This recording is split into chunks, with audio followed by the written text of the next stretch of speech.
Hello everybody and welcome to Metroid Fusion. I've been hyping this game up for a little while, haven't I?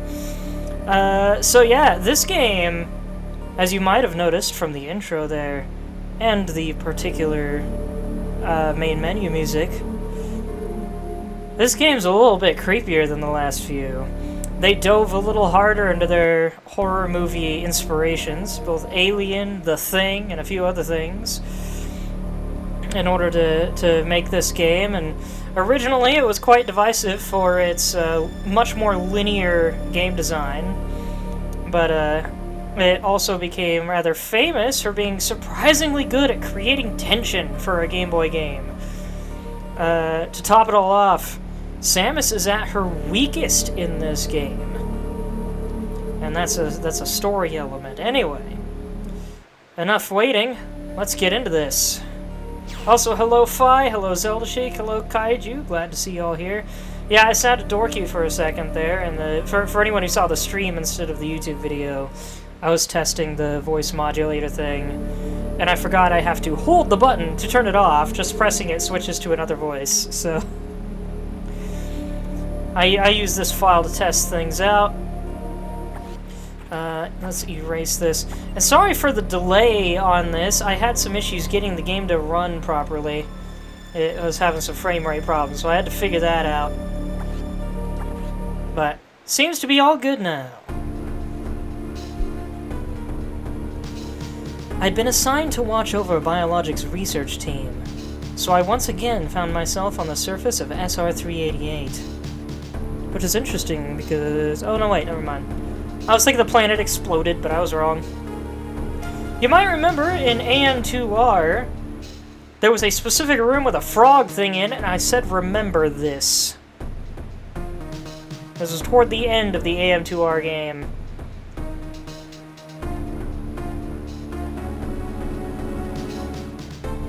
Well, here it is again!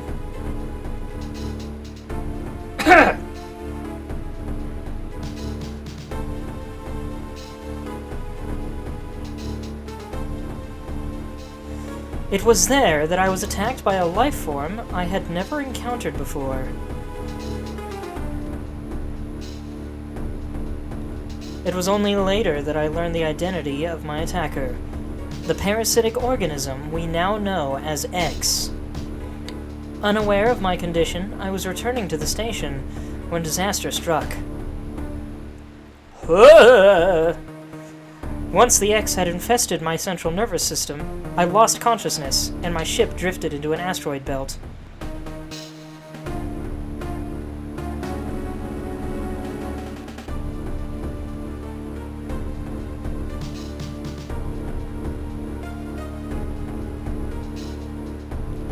Kinda wish there were more sound effects in this intro. The ship's emergency systems automatically ejected the escape pod before impact. Biologics' vessel recovered it, and transported me to Galactic Federation HQ. However, during the journey, the X multiplied within me, corrupting large areas of my power suit. It then came to light that the organic components of my power suit had become so integrated with my system that it could not be removed while I was unconscious. Large portions of my suit had to be surgically removed, dramatically altering my physical appearance. However, the X in my central nervous system were too embedded to be removed safely. I was given a minimal chance of survival. Then, someone found a cure. They proposed using a Metroid cell to make an anti-X vaccine. It seems that the Federation had managed to preserve a cell culture from the last infant Metroid from SR-388. That would be the same one that was the subject of Super Metroid, the previous game. The serum was prepared and injected without delay. The X-parasites were immediately and completely destroyed.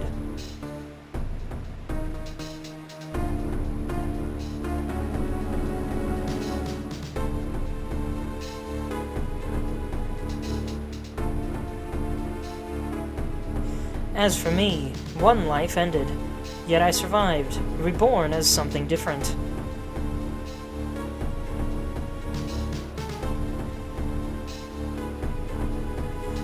Pondering this fact, I realize I owe the Metroid hatchling my life twice over.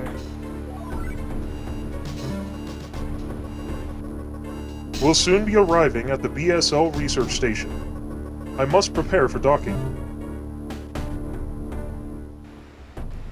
The ship's computer has notified me of our approach to the Biologic Space Labs, or BSL, research station. During my surgery, the research team sent the last batch of creatures we captured there, as well as the infected pieces of my power suit. After regaining consciousness, I learned that an unexplained explosion rocked the station. For some reason, this awoke a nameless fear in my heart, and now I am being sent there to investigate. My mission on the BSL station will be overseen by my new ship's computer. Following the commands of this blunt, computerized CO is something I have to bear, as it was a condition of my taking the ship.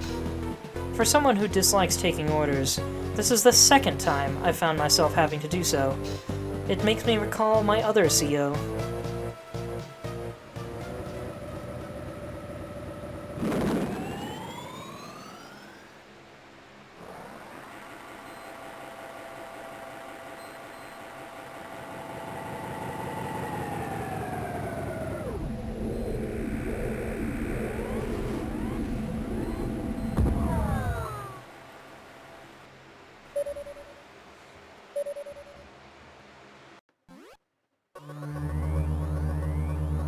There's been an explosion in the quarantine bay.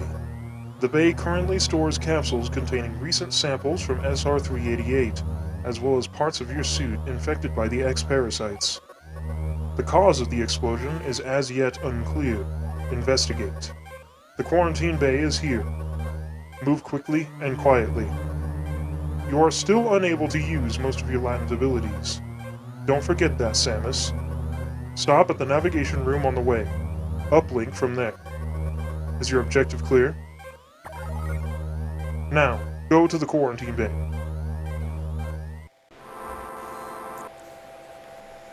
So this is Metroid Fusion, and before we get started, you can probably already tell it has a significantly more impressive sprite design than Metroid Zero Mission did, despite coming out before it. You'll also notice Samus has a different suit. It's a little unclear exactly how the surgery worked, but it's implied that the outer layers of the suit were removed, which is why Samus still has the suit on, but it looks so different. It also explains how Samus herself actually looks surprisingly intact in later games, despite supposedly having an altered physical appearance. Or it's possible she has a lot of scarring under her jumpsuit that we just never see, because we never see her without the jumpsuit anymore. Anyway, let's move on.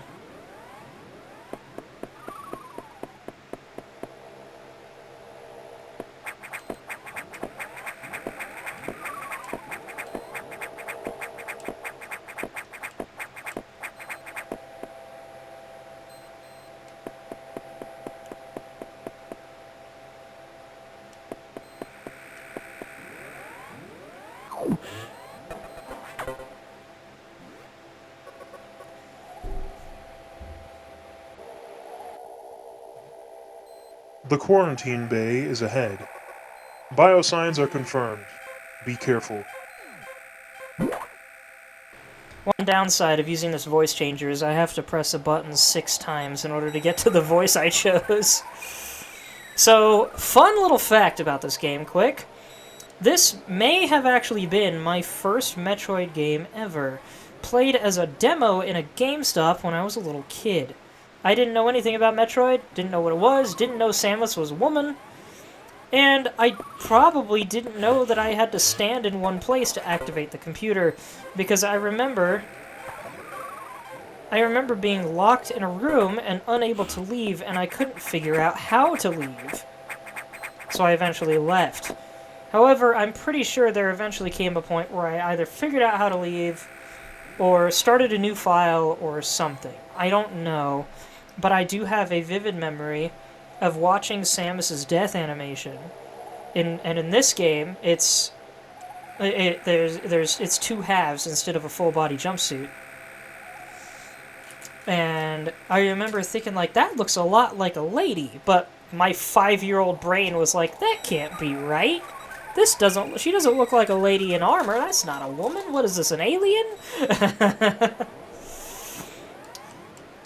Of course, with this sprite work, pretty hard to tell what gender she is, but my little kid self couldn't put it together.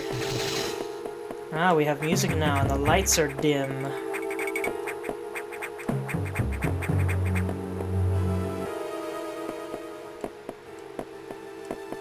Hold on a minute.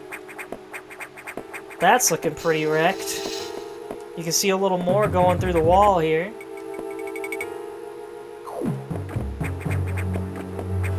This place is utterly destroyed. I'm so used to the dual trigger thing, I almost forgot that I have to do the up and down thing now. So yeah, this crate's been completely blown up, as well as the thing behind it. Everything else is super damaged from shrapnel and heat. And also, you'll notice we absorbed that parasite, because we can do that now. I'm going to turn this down a little more on my end. Man, GBA is loud, man.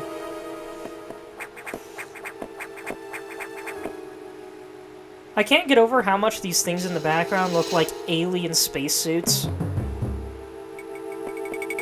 I can't picture them as being anything else. They're containers of some kind.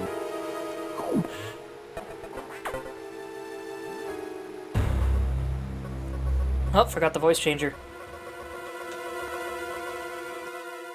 This is unfortunate news. The specimens brought back by the field team were infected by X parasites. The X can mimic its prey. Any specimen could have hosted it. Before the explosion, a security sensor scanned one. The gelatinous X parasites invade and rapidly reproduce, killing the host creature. They also absorb DNA and use it to mimic the host. You were almost killed by an X infection. Only the Metroid vaccine saved your life. It seems Metroids were the main predators of the X. That's why the vaccine worked so quickly and so well. By the way, you may also remember me, during the AM2R playthrough, mentioning an oddly familiar image window while reading, I believe it was a Federation soldier log, and it was that window in the upper right with the X in it is what I was talking about.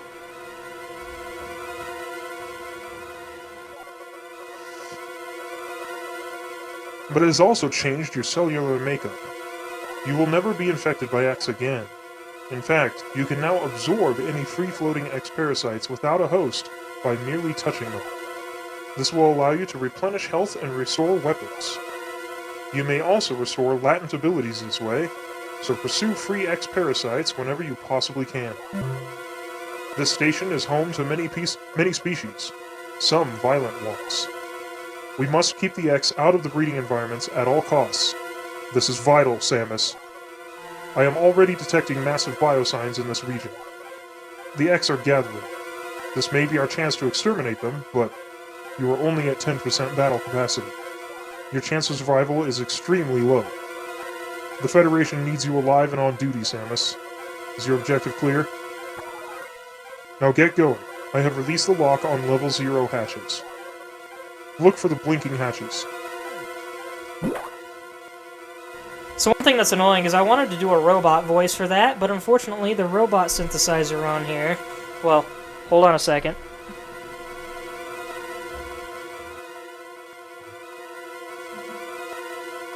It sounds like this.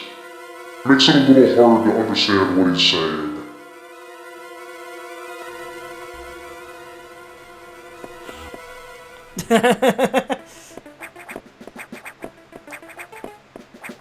I'm a little bummed about it, but oh well. So yeah, in this game, rather than having missile doors and super missile doors and stuff like that, we have security locked doors. Check out the save room.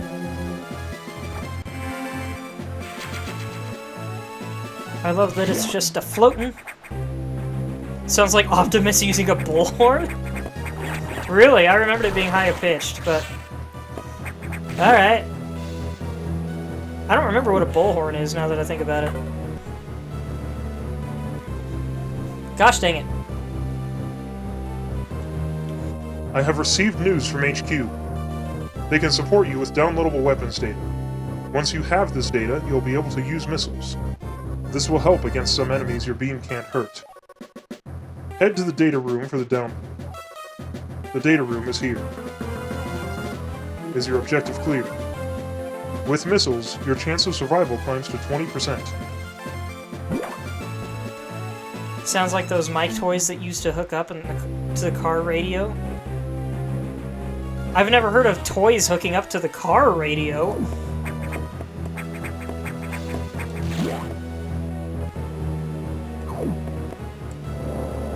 Check out our slow elevator. I love it though, nice rainbow and pretty. That computer reminds me of a gruff Federation CO I served under named Adam Malkovich. He called me Lady on missions. From anyone else, it would have sounded sarcastic, but Adam made it sound dignified. Out of respect and with some irony, I named the computer after him. You mostly know it from Red Green. Oh yeah, I remember you telling me about Red Green back at trade school. Man, look at all the detail in this room. This Metroid Zero mission has nothing on this. The sound is great too. It's so atmospheric.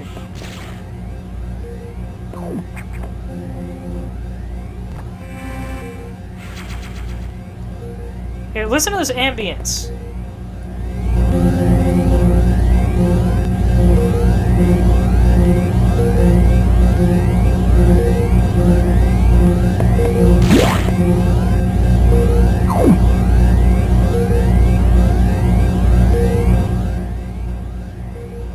It's some really impressive ambience, guys.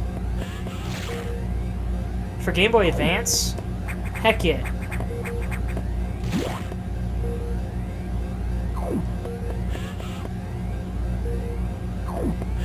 Check out the data room. Always super neat. Missile data downloaded. Hold R and press B. So yeah, now we have the missile launcher. These basic silver steel missiles. Welcome back, Kaiju! You missed some fun details about me. The market only had one bean juice. Interesting. Why are you looking for bean juice? Electrical interference has knocked out the elevators on the main deck. This may be related to the X. I'll work on it. As for you, try to find another way to the target. It's located here. I'm reading huge biosigns, so I hope your missiles work. To reload missiles, you can use a recharge room or absorb a special type of X parasite. A green one. You'll see them. Try it out. Is your objective clear? Missiles are your only hope. Don't hesitate to use them. Now, find a way to the target. My main worry about playing this game is because it has so much more story going on, I'm not sure if I'll be able to play the whole game in one day. Also, Metroid Dread has a completely different voice for the AI. I don't really like the voice they used in Dread. It gets grating really fast. But oh well. I don't know if you could hear it. That thing clanked all the way to the ground. It was awesome. There's our green X.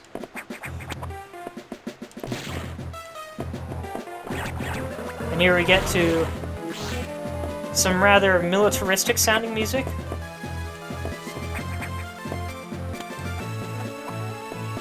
A little different for the Metroid series, but I like it. It sounds very heroic. So yeah, Samus is physically at her weakest in this game. Check out that little secret there. Missile tank hiding in the stairs. She takes more damage in this game than she does in any other. And I think she also has to take more shots to kill a lot of the enemies. I could be wrong.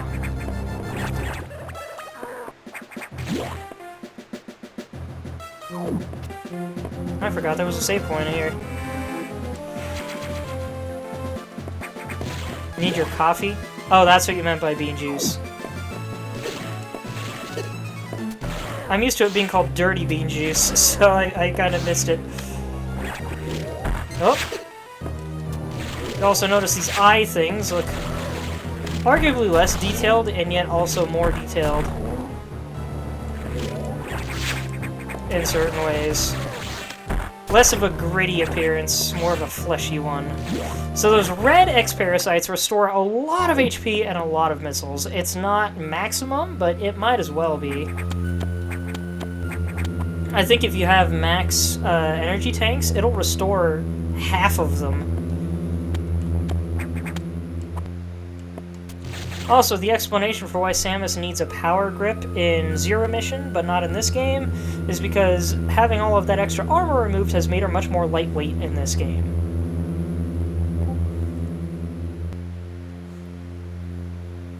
What was crewing this ship since the X-Parasites take on the form of their hosts? What do you mean? Also, there is, I think it's right here. Yeah.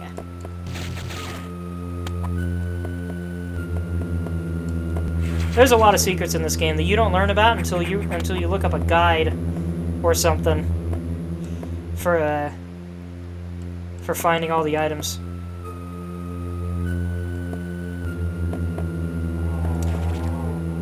Now you might remember this guy here. Say hello to Arachnus! We last saw him in AM2R.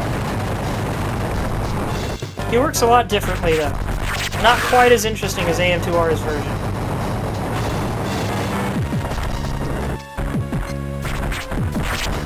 Ow.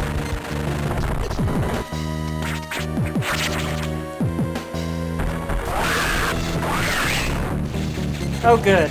I just ran out of missiles, but I can shoot the thing for more if I need to.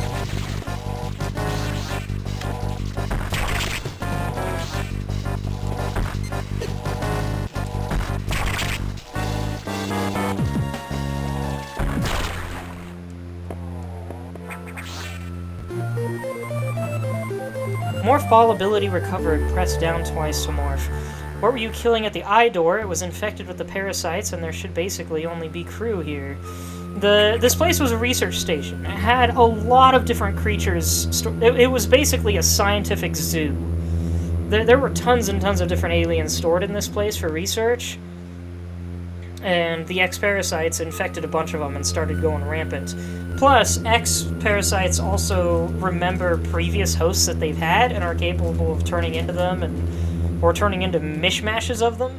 So it's possible the eye stalk came straight from a previous location. Lots of flora and fauna for the parasite to mimic, indeed. And yeah, what Kaiju said is basically what I just said as well. Goodness, this place has been destroyed!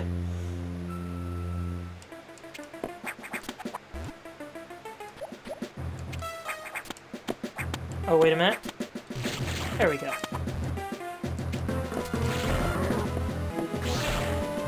I love how smoothly I can pull myself up. By the way, those are supposed to be human zombies down there. Not that's where the crew ended up. So, quick thing. I might have told some of you about this before, because it's one of my favorite little things to rant about. You see this human body right here? This is the only dead body you find in the entire game. I've checked. It's the only one. Remember this, because I'm going to bring it up again later.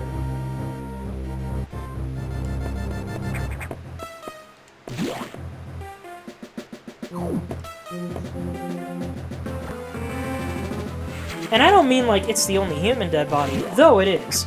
It's the only dead body, period. Must have not been worth infecting? Ah, we'll see about that.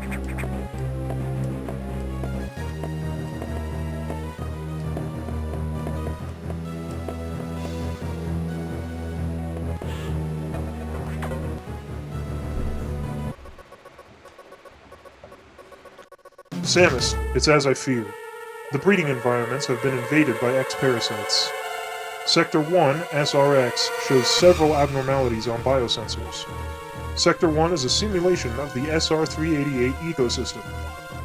To get there, take the main elevator to the access shaft and use Elevator 1. Is your objective clear? Use the navigation room just aside for further briefing. I'm not sure, but I think that whoever allowed the X into the environment may also be linked to the earlier explosion. So a secondary fun fact going on here that I might have mentioned before. The voice I'm using for the AI is labeled elderly on my voice modulator thing. But because my voice is already so soft and oddly effeminate, it just makes me sound more my age.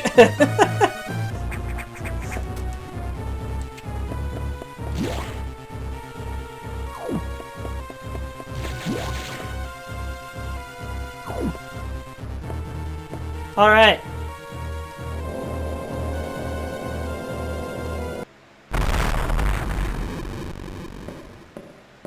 But what? Ugh.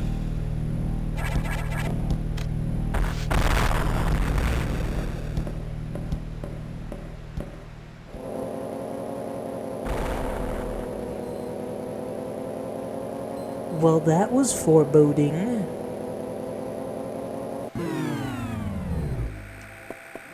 I love this, the numbers on the walls flash telling you where you need to go.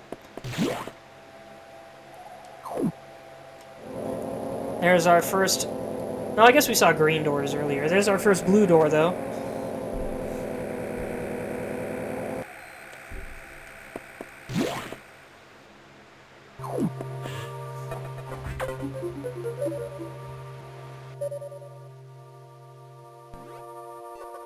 The main elevator leading to the access shaft has been severely damaged. It will be totally unusable for some time, unfortunately. Some unknown agent is at work. Something very powerful. Certainly not human. I'll report when I know more. Now listen closely. The X in Sector 1 have invaded the atmospheric stabilizers. They must want to alter the environment to their needs. They are already reproducing. Clear all 5 atmospheric stabilizers to stop them. Is your objective clear? Now get moving. Getting a little tired of saying, is your objective clear? I might have to try and skip it if I can. Don't know if my brain will let me do that. Funny that he says certainly not anything human is causing these problems, but it's certainly in the form of an existing human.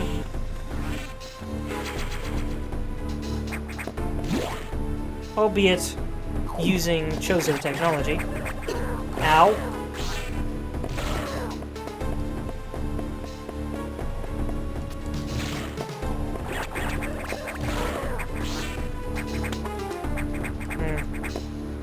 I must be thinking of a different part of the game. These things are a little bit like pseudo-Metroids. They sap your HP, but they're a lot bigger. And a lot easier to deal with as well. But they're not Mocktroids. They have an entirely different form.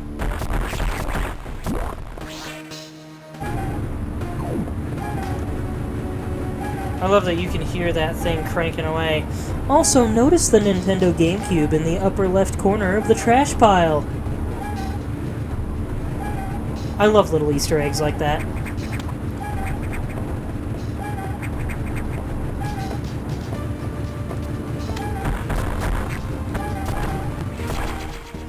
Atmospheric stabilizer online. 4 units still malfunctioning.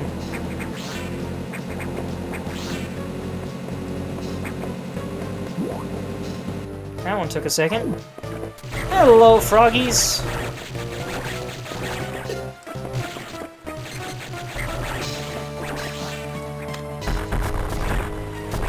I love how the wing you shoot falls off as it dies. I think that's really cool and interesting.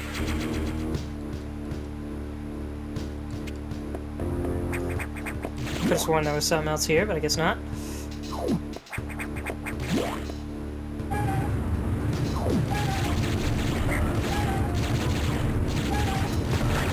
Ow. I forgot these things can do that.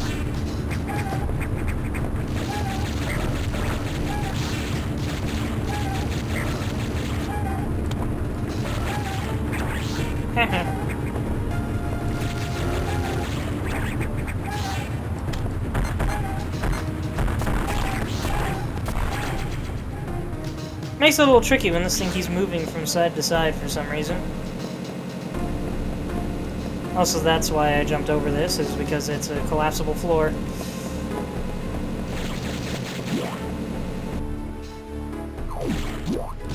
I love that the blaster in this game actually has like a little bit of a wisp to its design.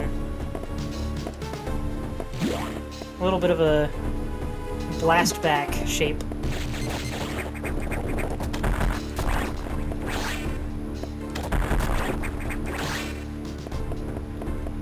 Those things were a lot tougher in AM2R.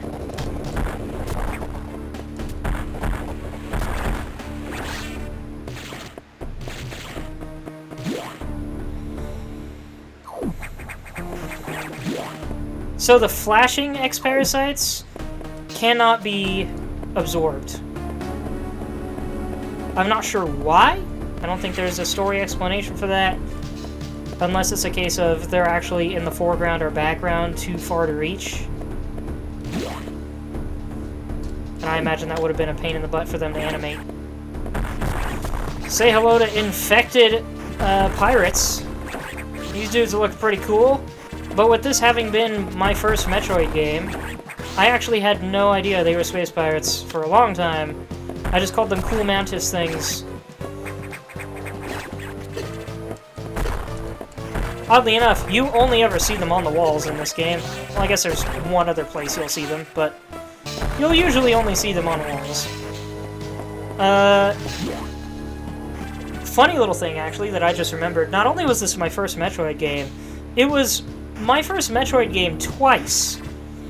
Because years later, after first trying out the demo, I played Metroid Prime 2 at a friend's house. He introduced me to that one.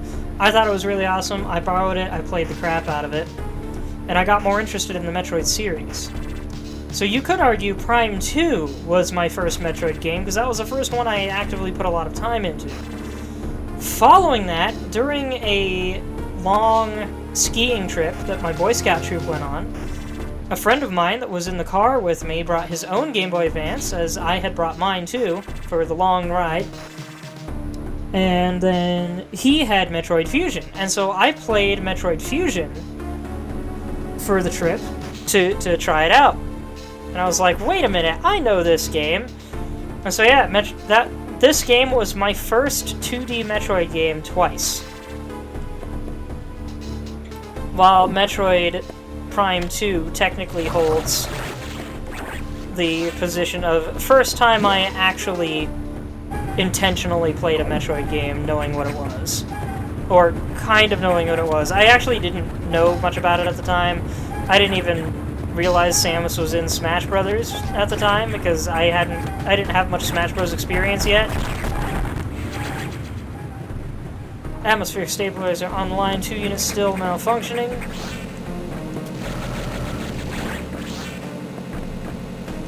So check that out, there's more frogs in the background here. The implication is that these ones are actually not infected yet, but if more X show up, they go over there and infect those ones and they become hostiles.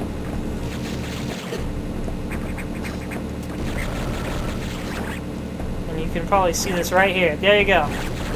You might have seen that one jump before it got infected. Now it infects another one in the background.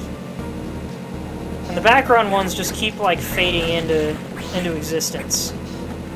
It took me a while to notice that, but I thought it was pretty neat.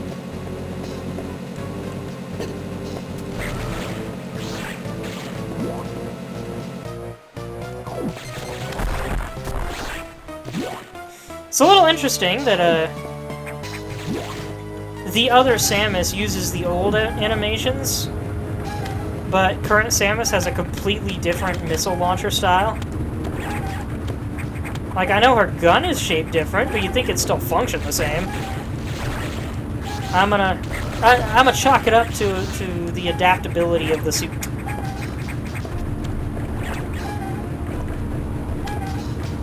I also kind of really like that Samus has to actively climb in this game instead of just riding a type of, what's it called?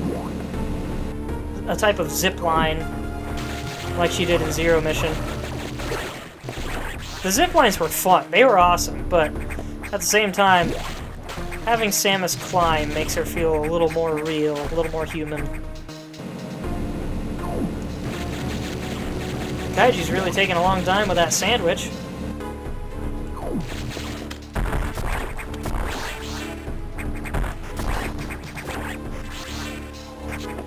You're back with sandwich?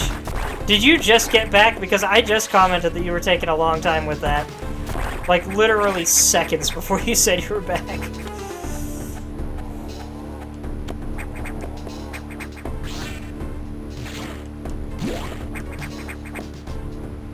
How to know this game has great sprite design. Both the yellow pad and the metal parts under it are one sprite. You're admiring your new sink and talking to your roommate. You got a new sink? Heck yeah. You get a new computer yet?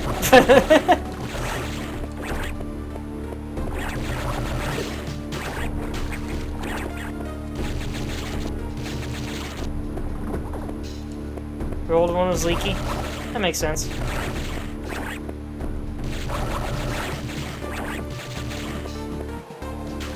Oh, dang it. Why didn't I make that? There we go.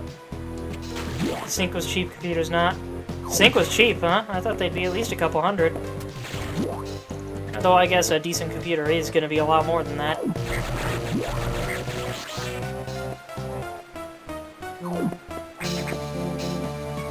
So while there's a little bit of a lull here, I want to say I think I might start a Terraria run in the near future. Once I'm done with the Metroid Marathon, or at least with the primary Metroid games. I'm not sure how I'm going to be streaming the Prime games. If I'll do those every Saturday, or if I'll do them throughout the week, or what. But, yeah, I've been really interested in playing Terraria lately. Been trying out the Calamity mod and such, so we'll see. I also definitely have to play Oracle of Seasons soon. So there's that. It's a Chozo statue! With this having been technically my first Metroid game, I had no idea what this was first time I played it. I don't even remember how I figured out I needed to shoot the thing. I guess it is technically a bright yellow object, looking much like a weak point. But I didn't know what I was looking at. I didn't know how this was supposed to be a frickin' prank! So I just rolled with it. The surprise was lost on me, unfortunately. Which is even sadder, because this might be the best game to start with for people new to Metroid, just due to the way that it teaches you how to play. The fact that it's more linear makes it hard to get lost, and it helps you learn the general mechanics and gameplay styles of Metroid. So here's our charge beam. It gives us a slightly wider beam. It's a little more stylized than our charge beam in previous games, where it was just our regular beam but bigger. This one's got a bit of a slash design. You also notice the interesting slash effect when I fire a charge beam. Apparently that deals slightly more damage if an enemy is within range of that slash effect. It's hard to test it, hard to really confirm it. I always wondered what was up with it, but I guess that's the point. Also notice the animation of the charge beam itself, right here, just charging, is way more frames, way more detail, just way higher quality animation than it was in Zero Mission, because in Zero Mission it was just a shape that flashed a bunch. This actually has like 3 or 4 frames of animation to it. Just a much nicer, much higher quality animation. I've always been bummed that Zero Mission did not look as good as this game.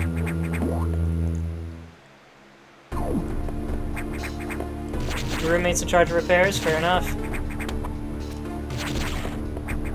Yeah, it's nice having my landlord in our house. So any of our problems are also his problems.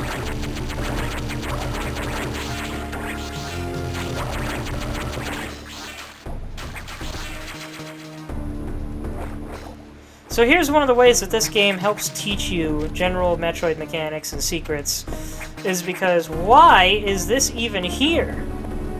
If not for this little secret in the wall. Because you don't need it to climb across, you can just jump up. So yeah, it kind of, there's your little hint. If there's something in the room that seems out of place, seems like it doesn't need to be there, there's probably a secret that makes it necessary.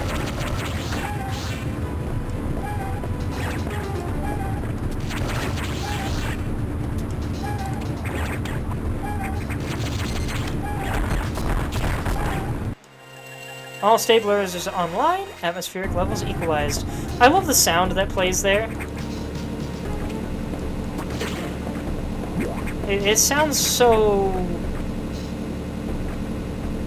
environmentally clean, I guess is a good way to put it. It's the kind of sound I would expect to hear in a game or movie or such media in which you have high technology like this that's keeping things clean and tidy and healthy.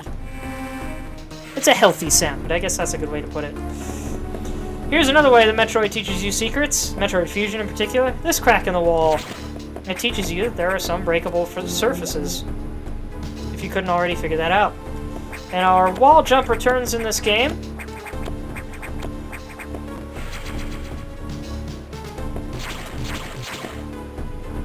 You're a good streamer, you give good insight. Thank you! My streaming style is heavily inspired by Chugga Conroy. Chugga Conroy does YouTube rather than streaming. He might do streaming, I don't know. But he's a YouTuber, one of the OG YouTubers. He's one of the OG Let's Players, rather. When YouTube started getting popular, he and some other Let's Players from Something Stupid and other such forums came over to YouTube and started doing Let's Plays there. And that started the Let's Play craze. Chugga was one of the first ones. And he's very, very informative in his videos. I've always loved his stuff, and I watch his stuff to this day. Less YouTube, more in the form, or less his channel, and more in the form of the Runaway Guys, which is a collab group he does with two other OG Let's Players, Nintendo Capri Sun and Proton John. And in fact, on the Runaway Guys, they have had Chugga play through 2 different Metroid games. And those are fantastic playthroughs to watch. They are a lot of fun, because Chugga himself had not played them. And he is hilariously goofy when he's not familiar with a game. So you get to see him stumble his way through the Metroid games. It's a lot of fun. When you're not watching my Metroid streams, but you still want to watch more Metroid stuff, I highly recommend watching the Runaway Guys playthroughs. Make sure you hydrate, doing a lot of talking is thirsty work. I have an entire beer mug's worth of water right here. In fact, I'll take a sip right now for you.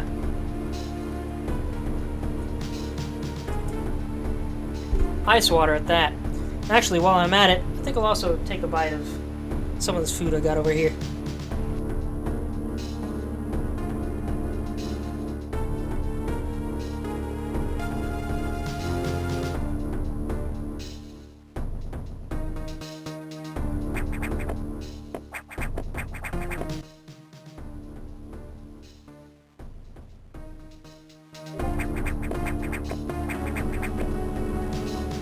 So I don't know if you guys remember, but the Metroid series was inspired by the Alien films, which is why I said that they took more inspiration from their movie inspirations with this game.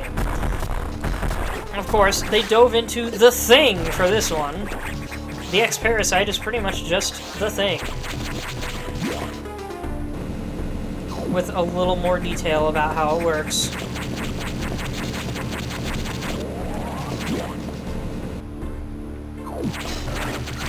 And yeah, here's your proof, by the way. I was going to mention it earlier and almost forgot.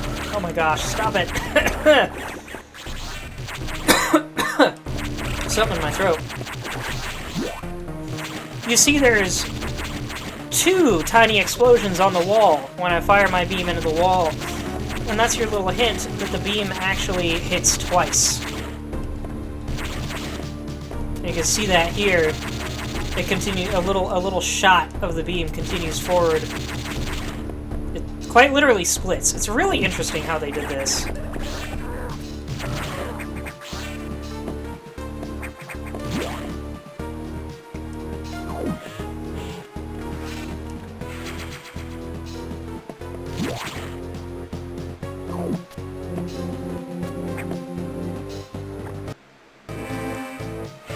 Making you want to pull out your Switch and play Fusion? Frickin' go ahead if you want to play along with me.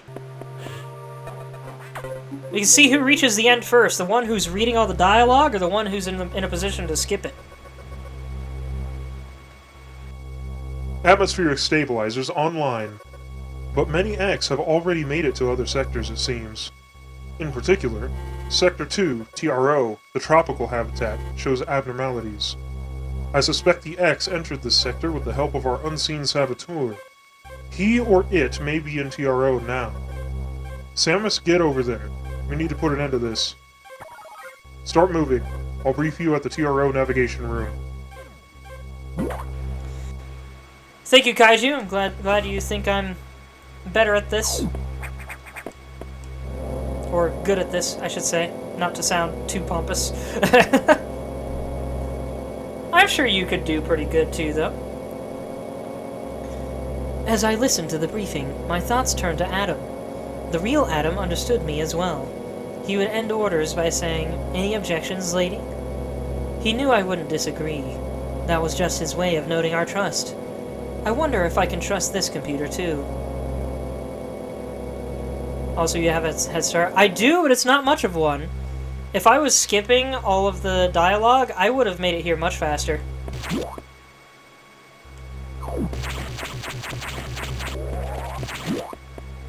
I will say one of my minor complaints about this game is that you cannot skip the opening sequence. I actually cranked up the gameplay speed for this game to get past it so I could do the test runs earlier before I streamed it. Check out this green elevator room. Looks really neat.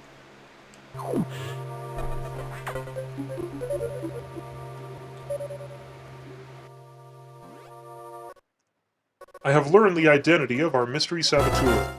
Samus is an X mimicking you. I have named it the SAX. I believe the SAX came from the capsule containing your infected suit parts. It used a power bomb to escape the quarantine bay.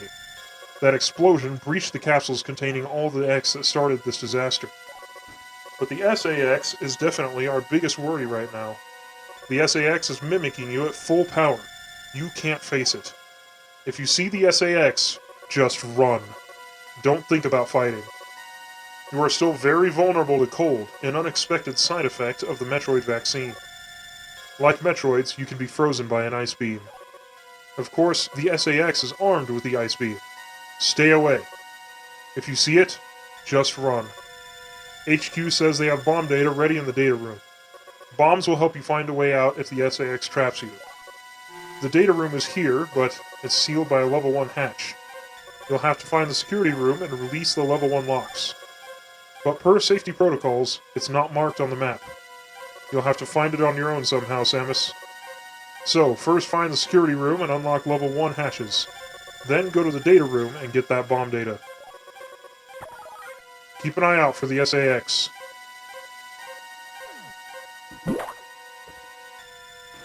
I just remembered I was going to try using the male voice and my cup in conjunction to try and make it sound more robotic.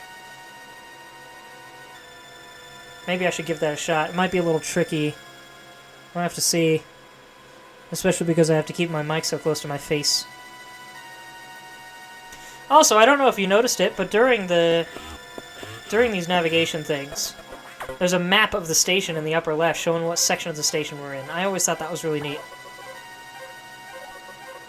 Also take note of the hatch locks in the upper right.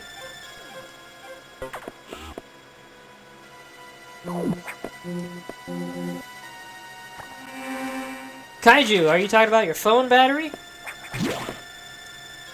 Are you still able to watch somehow? Or can you watch while your phone is plugged in? I keep my phone plug by my desk so that I can keep my phone plugged in while I'm using it for YouTube and such.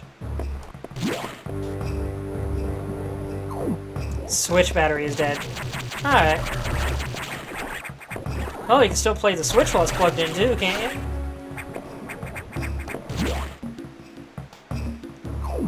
I love the bongos and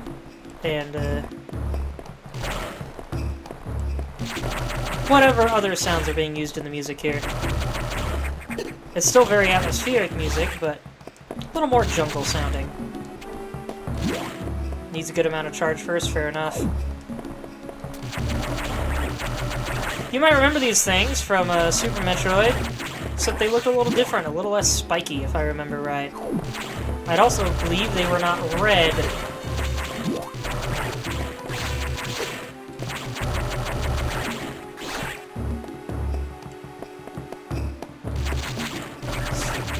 Stop it.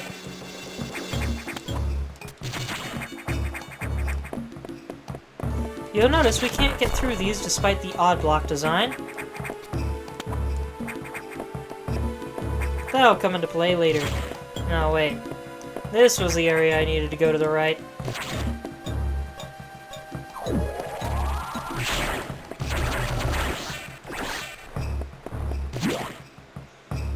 Mostly just saw their casings. You killed them before they got fully out to show themselves. You're right, I did do that, didn't I? Whoops. They were usually very smooth looking, and I believe they were about the same color green as these walls. It looked very nice on them, actually.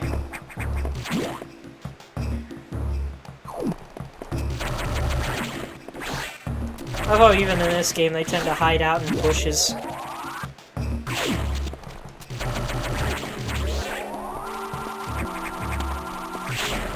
I love that the charging sound actually goes higher pitch while you're going through doorways. If it's still charging when you go in the doorway. Like this.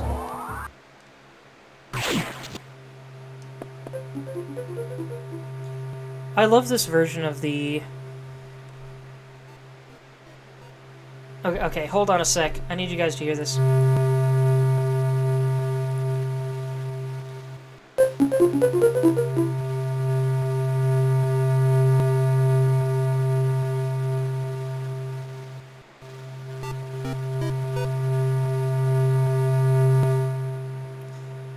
So I don't know if you guys heard the little boops in there, but this is a remastered version of the same song you normally hear in item rooms in Zero Mission and some of the other games. That boop, boop, boop, boop. That's what this song is. Check out this fat egg computer. Very cool effects, though. Security level 1 unlocked. Blue hatch is now active. By the way, if it wasn't very clear by now, Samus's suit, I guess it's made a lot more clear in the Prime games. Samus's suit is capable of uploading and downloading data directly, as well as extreme levels of hacking. In fact, it's one of the best hacking devices in the galaxy. Space pirates are constantly encrypting their logs and such, and Samus is able to hack them immediately. Every time. Check out these little crab things. You might remember some of these showing up in the underwater areas, the Meridia in Super Metroid. Whoops. That room looked a little pointless, though, didn't it? I believe there's a secret in here. I don't remember if we can access it yet. Doesn't seem like we can. We'll have to try and remember to come back later.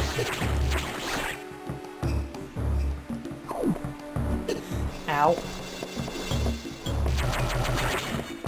One of these days you want to get me into the Fire Emblem series. I've played a little bit of Fire Emblem, actually. It's hard for me to stay with them. I don't know why.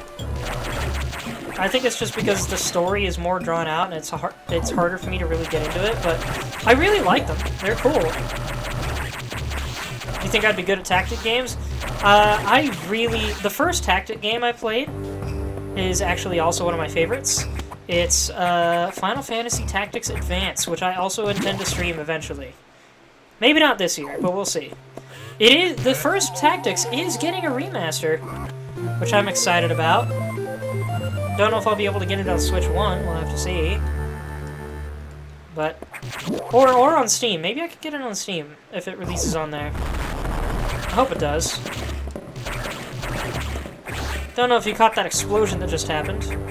I sadly have not played A2. I want to play A2.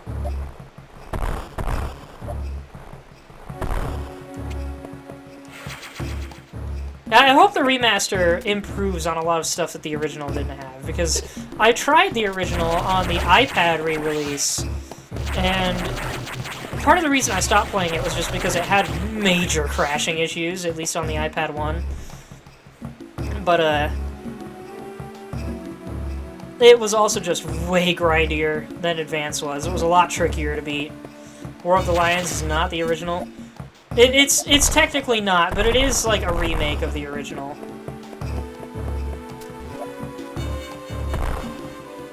I love that one of those weird block walls actually just breaks, but this one's a decoy. But it still tells you where you need to go and set a bomb.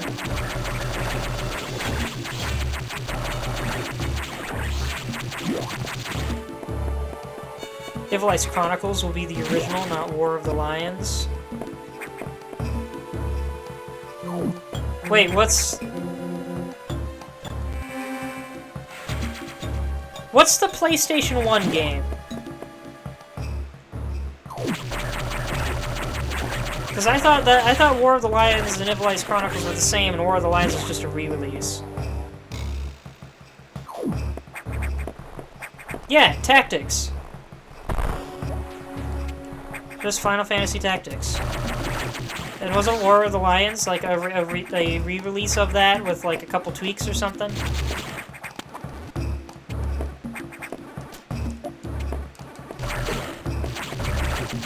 I don't know if you could hear it. I think that bug was making buzzing noises at me. Is it right here? Yeah, there it is. Weird little decoy block there. iPad version is War of the Lions. Evil Ice Chronicles is the name of the new one coming out. War of the Lions comes with extra things. Gotcha. Still, War of the Lions was technically the original, and it was the only method I had of playing the original at the time.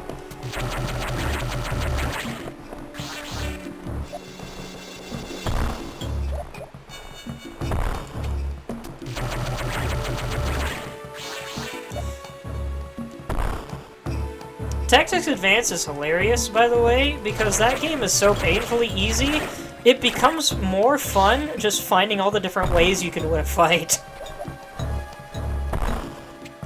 It's so easy, it gives you a god complex. I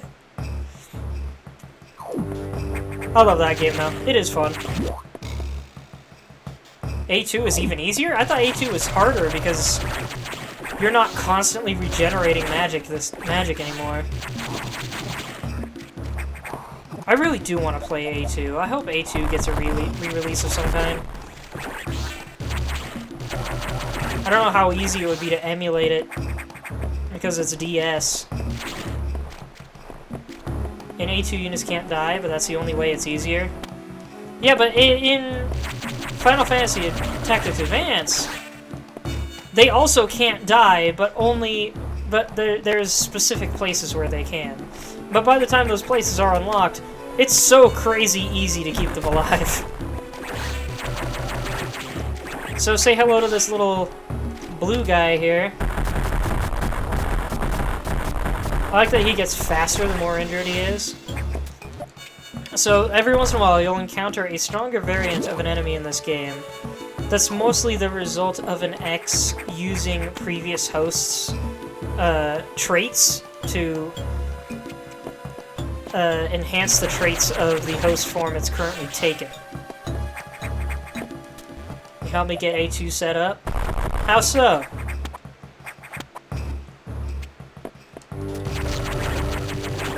Do you have a way to emulate it or something?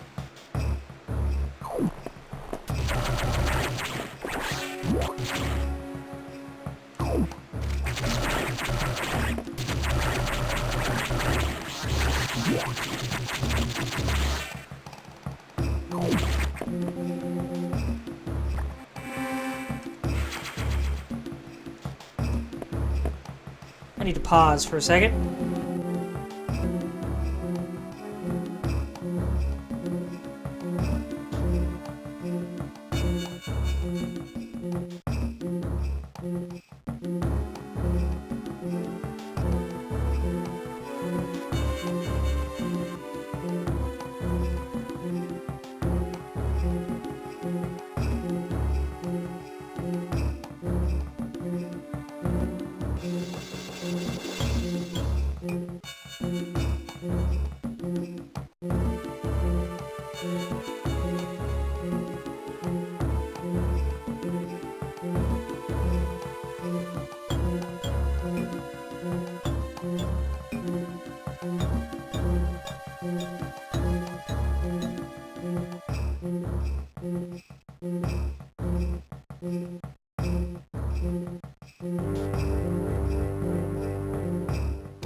There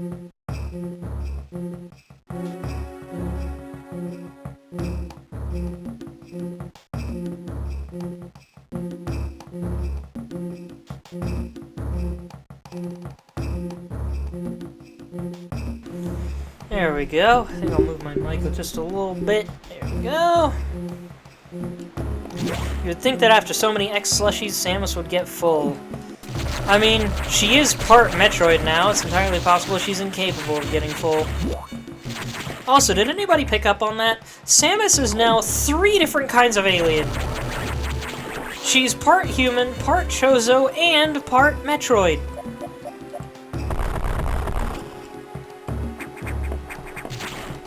A true chimera.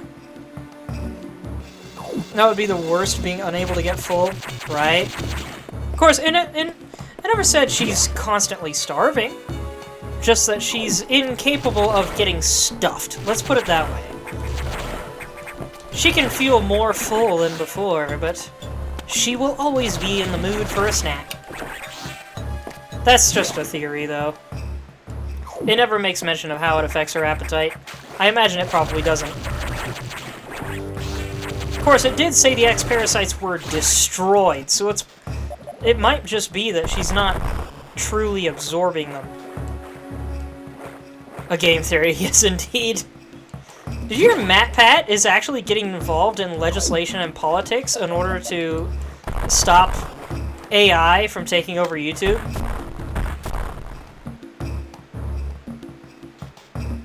You miss MatPat? It's not the same without him? I agree. I miss him too. Oh, dang it. I'm pretty sure if I'm... I don't think I'm gonna be able to do it. I swear there's a way to be able to drop a bomb next to it, but it's a lot trickier this early in the game than it is later.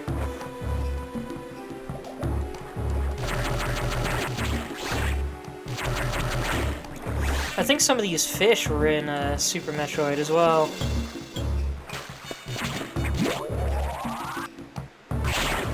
Whoops.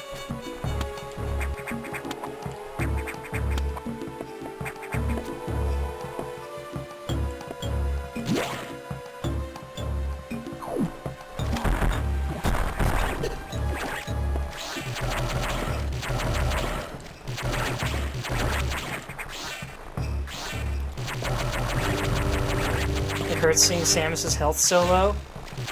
What do you mean? Her health's fine.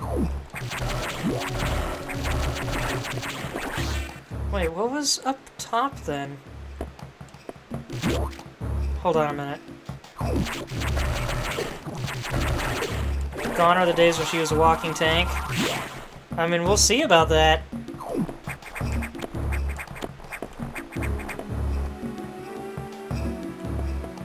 Oh yes, this room. Can't do anything in here.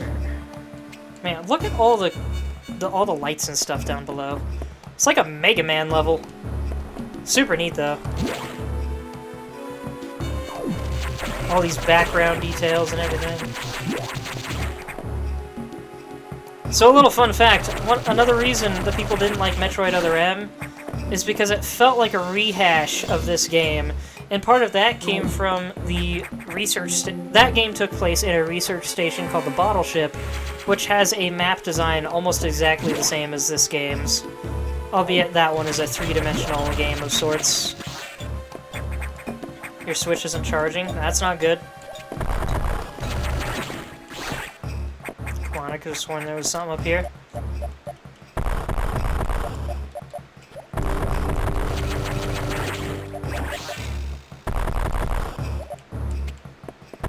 Guess I was wrong.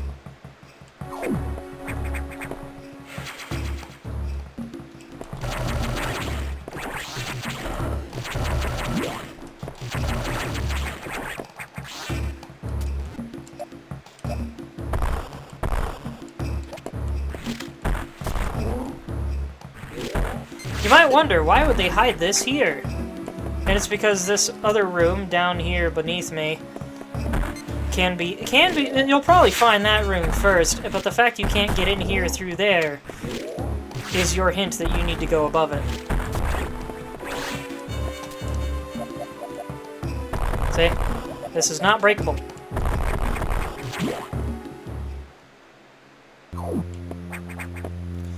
This room's pretty crazy looking. So spory. I have to wonder what's up with that. You're about to see the most mysterious enemy in the game. I don't remember what it's called, but I call it the Demented Barbie Doll. Because gosh dang it, this thing just looks like a twisted Barbie doll.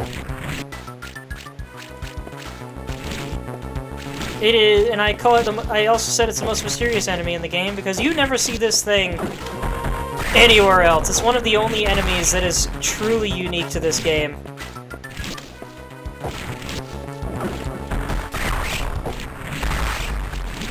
Its segments break the more we damage it. And if I let it fall on top of me... Meow!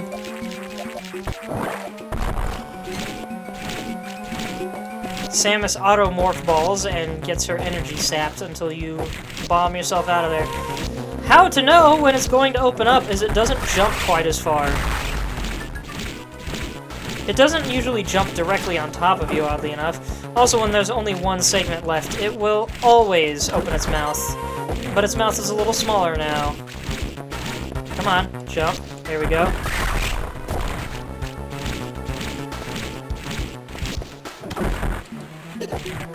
I can beat this thing a lot faster than this, by the way, but I'm kind of taking my time for the sake of the stream.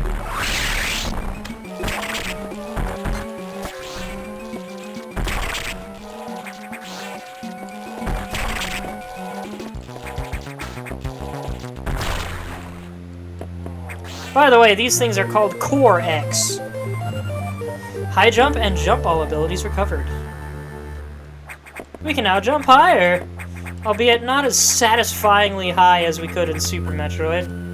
Or maybe we can, and it's just a more zoomed-in screen in Super Metroid, not really sure. I do miss just jumping up like a frickin' rocket in Super Metroid, though. That was always really fun. The missile in the water? I don't know what you're talking about.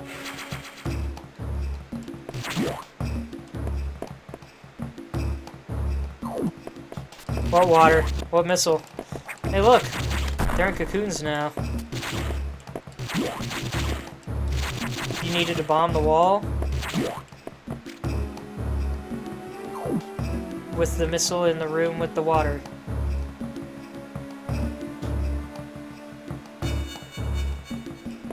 I thought I tried that.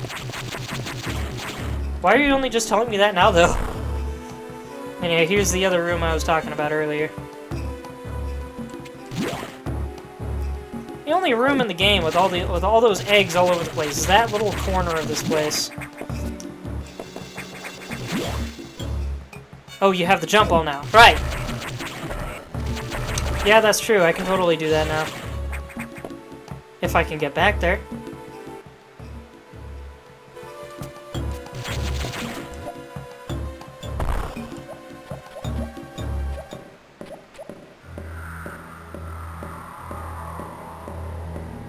There she is.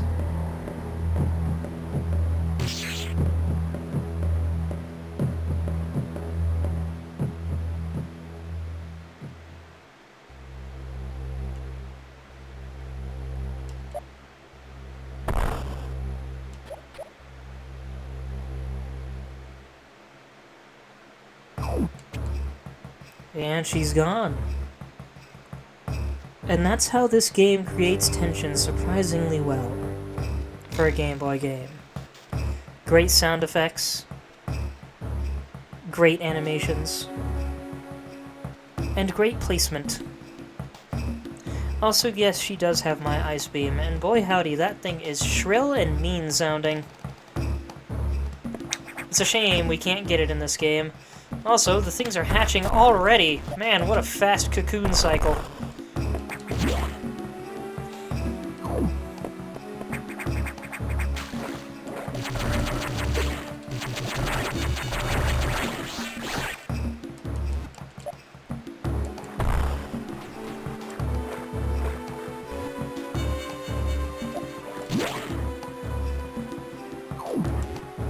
Boop. And now I do this.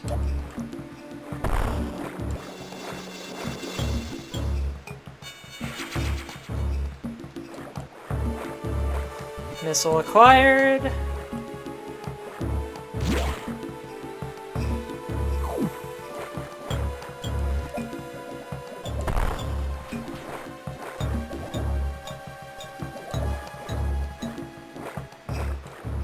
I love how those fish kind of follow me, but they are just terribly slow at moving forward. So they can't actually reach me.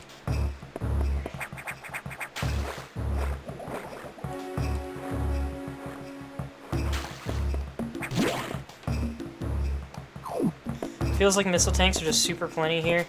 They're plentiful in all of the games, really. But yes, there are a lot of missiles you can get in this game. I think upwards of 200 something.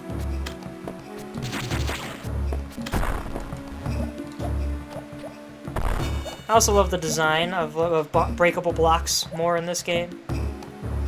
Albeit, the first time I played the game, I didn't know what I was looking at. I thought it was some kind of tech console thing. And I had just blasted the dirt off of it.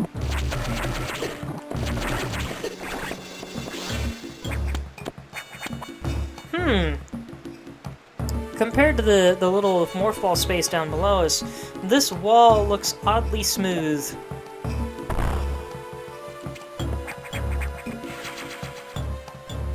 More missiles!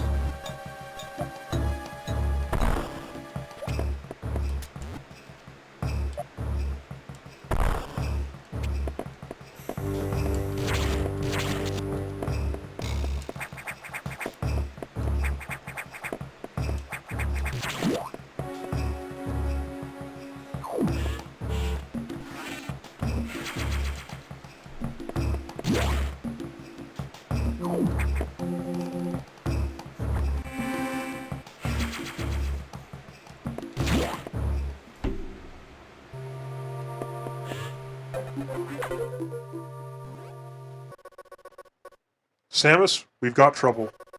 Releasing the security lock may have been a bad idea. The SAX has invaded the water environment in Sector 4. AQA with several thousand X. With the blue hatches active, the SAX slipped in easily. The creatures and systems in Sector 4 are already showing multiple irregularities. I'm currently investigating. I'll brief you in the navigation room when you arrive. Now, head for Sector 4. Heck yeah.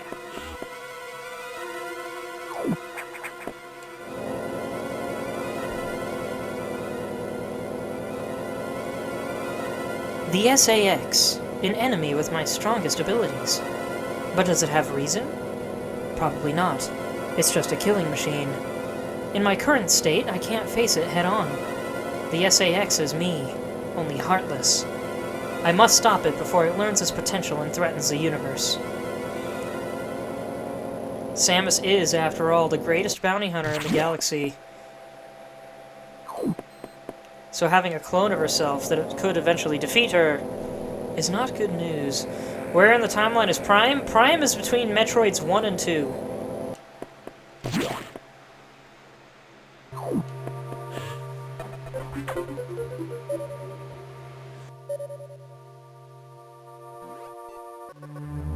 This sector has taken more damage than expected. I knew the X were powerful and destructive, but still. This seems to be purposeful. We certainly can't rule out the possibility that the SAX has a high degree of intelligence. I find the X fascinating, especially this SAX. But I digress. This sector is home to a very large creature the researchers call Ceres. It is capable of moving and attacking at ultra-high speed.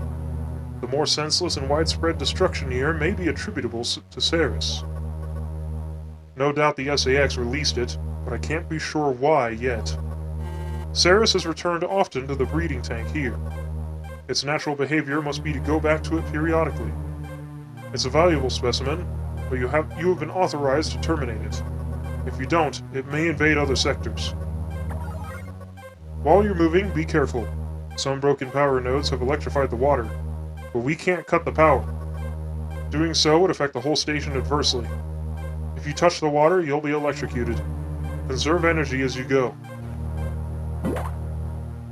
So, you might remember Ceres from AM2R. Ceres is much easier to fight in this game, and arguably a less interesting fight, but it is still a very cool fish.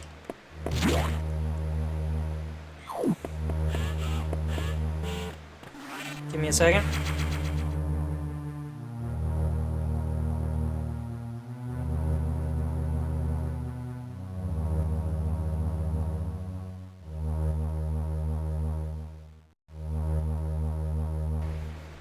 Take a poll on how many times I'll be electrocuted?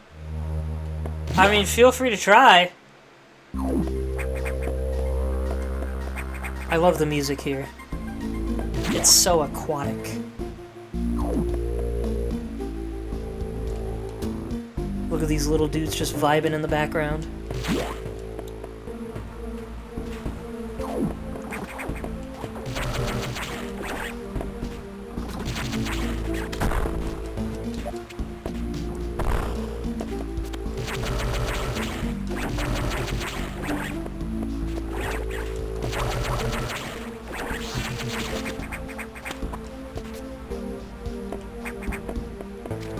Oh, a little bit of a water spill here. A little odd that it's not traveling very far.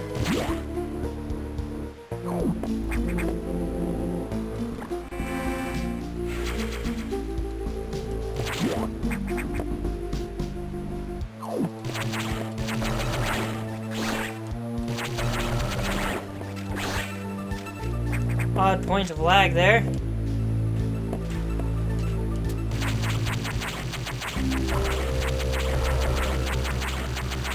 Come on.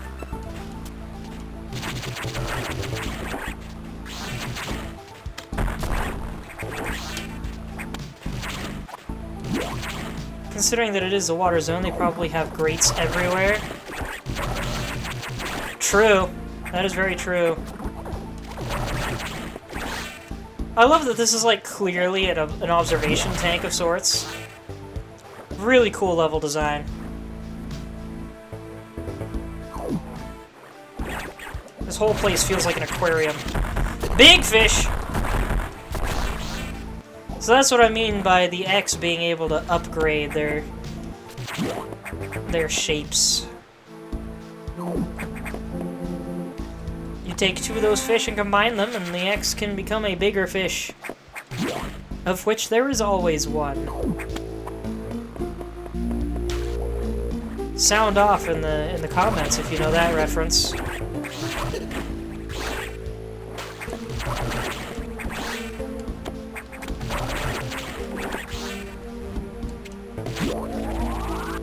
You're expecting more electricity? You'll see it in a moment. Oh, we're so close to where we need to go, but we can't get there. Because for some reason, Samus can't blow up debris like the SAX can. And debris should be easier to blow up than an intact wall. But here we are.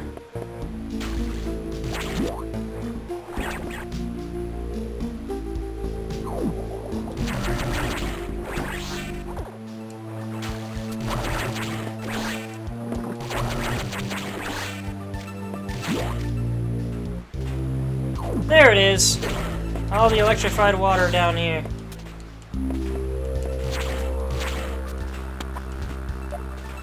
Isn't there always... There's always a bigger fish from the Phantom Menace? Yes, that is what I was referencing. I used to be good enough at timing that I could roll out of there and roll out of Morph Ball mode and grab the ceiling without falling to the floor. It's really tricky to do, but I've done it before. I miss being able to do it.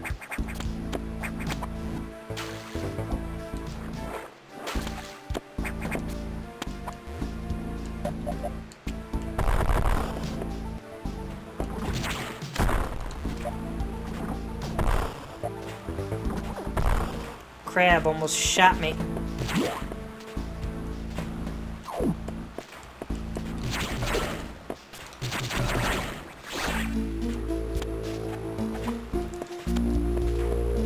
So yeah, if it wasn't obvious, avoiding the electrified water is actually painfully easy.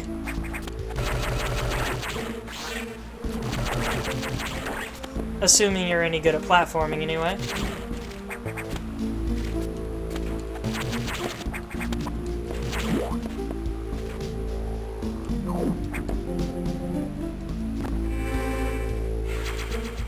Here we have another breakable wall.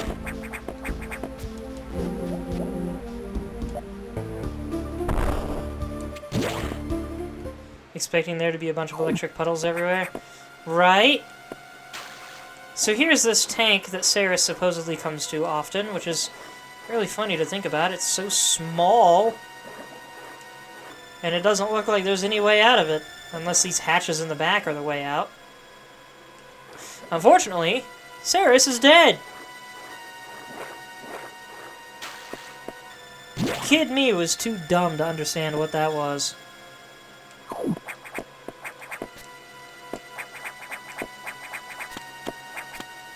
Of course, I didn't understand what a breeding tank was for anyway.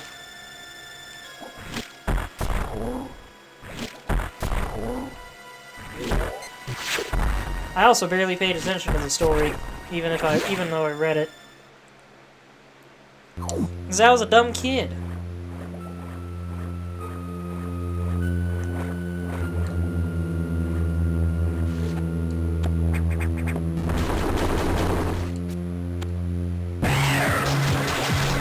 Hello, Ceres! And here comes the cool music again. So, fun fact, Ceres is really easy, partly because you don't have to fight it in the water, and in fact it's not advised that you do, because you can barely move. But it's also because of this thing up here. If you jump and you spot it, it's very easy to avoid Ceres by making use of it. And if you can get the timing right, I think you can still hit Ceres' head while it's in hyperspeed mode.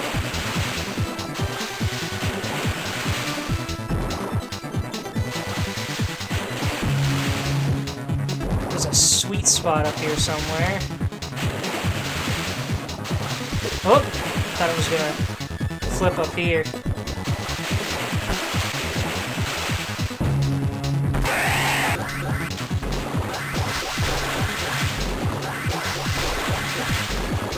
I think this right here is the sweet spot.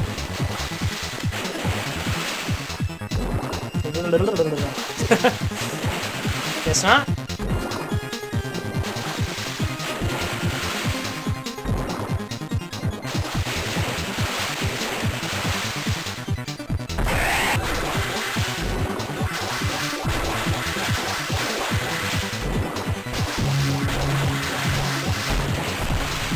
That was awful timing. I don't know why I bothered making that shot.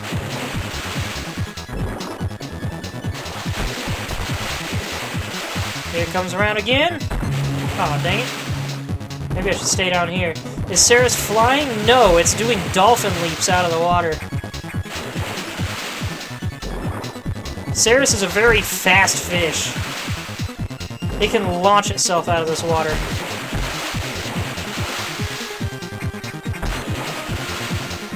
Hyper mode though, it can go straight. Yes, it can. I think it can go straight without hyper mode too. Ow. Yeah, you see it leap right there. Oh, come on. How did that miss?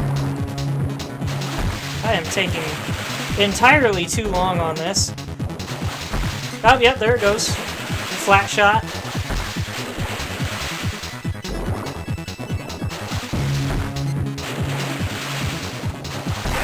There we go.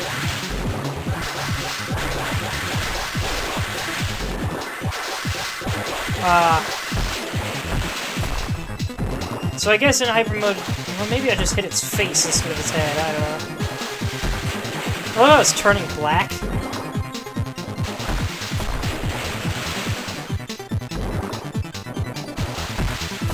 Aw, so close. I used to be able to beat Ceres crazy fast.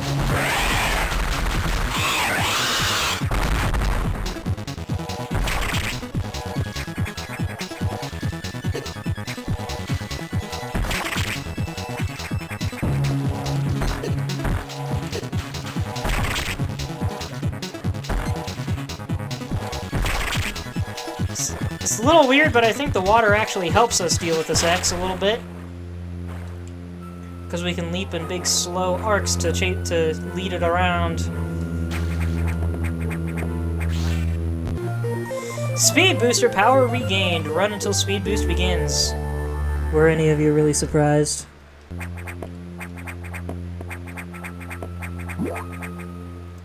It bullied you? A little bit.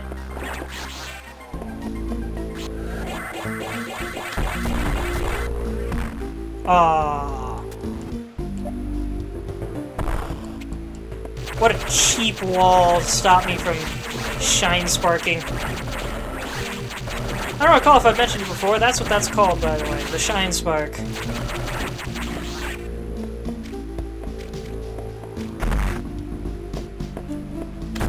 Of course, the first time I ever did the shine spark was in this game, and it blew my freaking mind because I had no idea how I did it. Come on. There it is.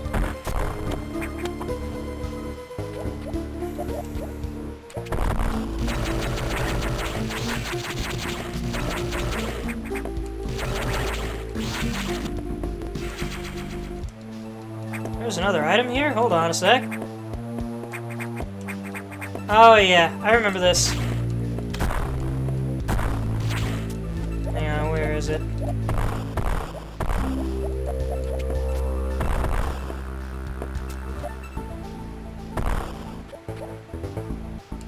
Oh, wait a minute. Is it... Yeah, there it is.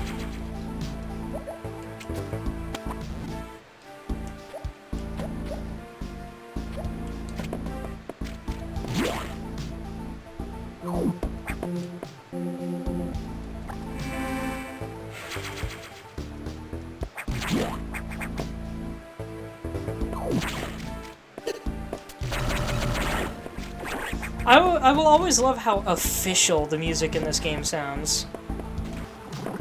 Like in all the other games, it sounds adventurous. Well, yeah, I guess that's a good way to put it. It sounds adventurous. It sounds like you're going to mysterious and crazy alien places, but in this game, it all sounds so official.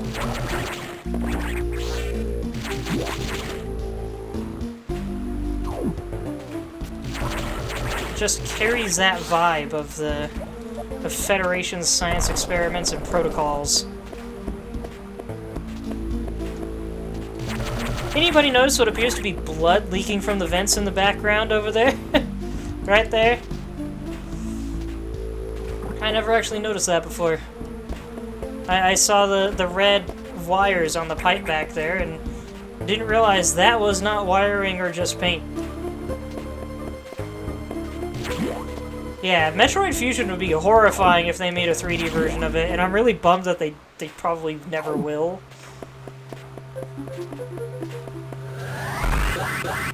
Oh! I fell in the electrified water for you, Kaiju. I forgot it doesn't stop you. The hallway was shorter than I remembered, too. Water level lowered.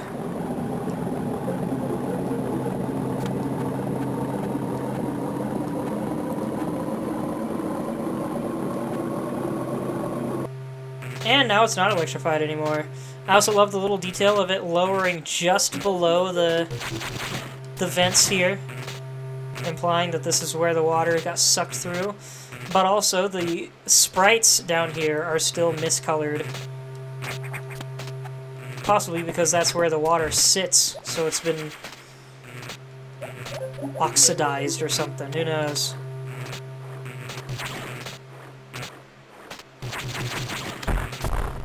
I swear there's something here. Nope, guess I'm wrong.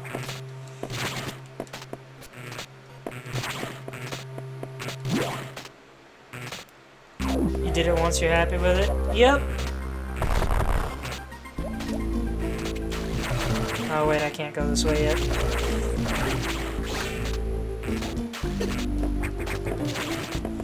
See, look at these tiles. They look so much more broken and crumbly than the ones in Zero Mission did.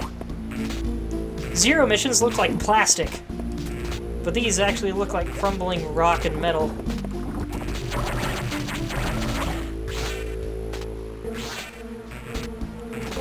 love all the water dripping everywhere. This game is so good at atmosphere, man. It is crazy good at it for a Game Boy game.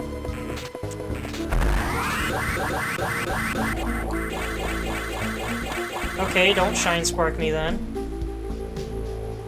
Don't know why it didn't.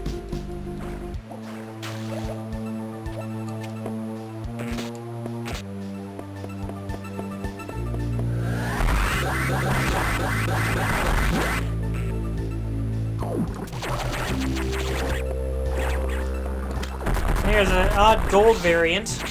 One of the only golden enemies you'll find in this game. I think there's one more elsewhere. Oh, we can go through here? Oh, wait, I remember what's this way. We can't do anything in there right now.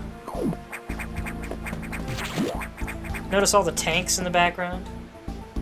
You think you ate a bit too much? I thought all you had was a sandwich, man. Or was that your second dinner? Man, talking about second dinner makes me want Taco Bell because of their fourth meal. But I don't want to order Taco Bell to the house, especially in the middle of a stream. So, oh, whoops, almost forgot the voice changer.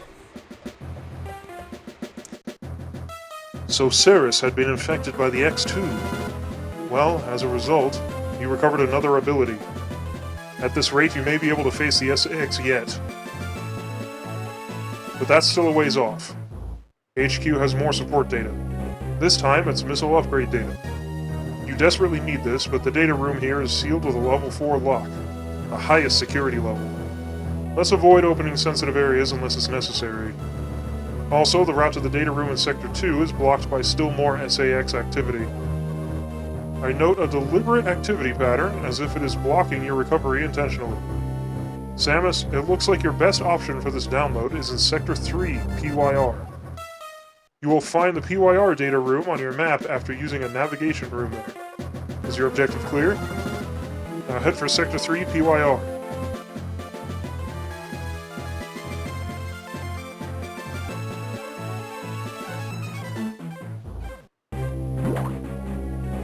Did any of you notice that the map of the station rotated in the corner when it was moving things to Sector 3? Always thought that was pretty neat. I also keep forgetting to do the mug thing. I need to remember to do the mug thing when I get over there.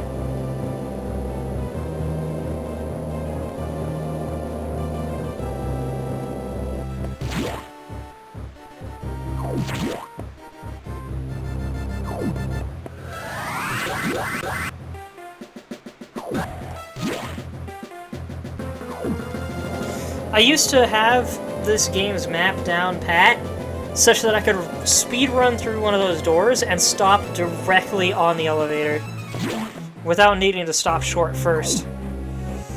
Okay, here we go.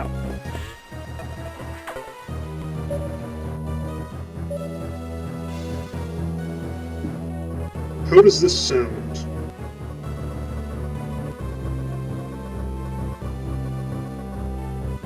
Hang on, I'm gonna pull this up on my phone and see how this sounds.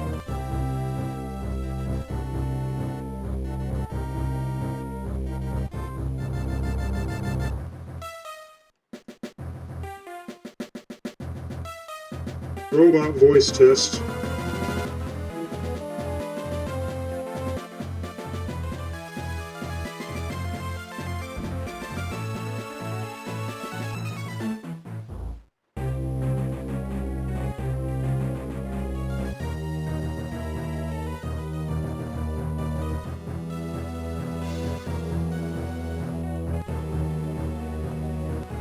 Alright, let's go with that. Thankfully, the X have not invaded this area yet. Oh, you don't like it as much as the original? Alright, we'll just go with the original then. The data room here is sealed by another security hatch. In order to download, you must find the security room here and deactivate level 2 hatches. This may allow the SAX and X parasites into the area. But we are left with no choice. Your recovery is our main goal. The data room is here. As I explained, security rooms can't be shown on the map. Be careful, Samus. You will see very violent organisms here. And avoid the ultra-heated areas. Your suit can't take such high temperatures yet, but we're working on it. Level 2 hatches are green. Release the lock and proceed to the data room for download. Super missile data is ready. Your firepower will triple. First, activate green hatches. Then go to the data room. There are no ultra-heated areas on this route, so turn back if you enter one. Hello, Darkness Hazard! You showed up with perfect timing to hear what I have chosen as my robot voice. I hope that didn't throw you off a little bit. How you doing?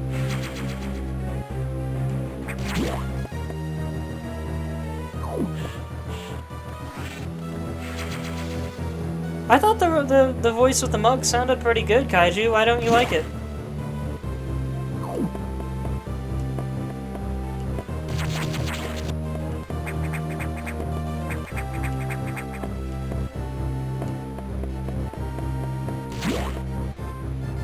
Harder to understand? That was a hot room. Everything was melted. Was it really that much harder to understand? I mean, you could still read it on the screen, so there's that.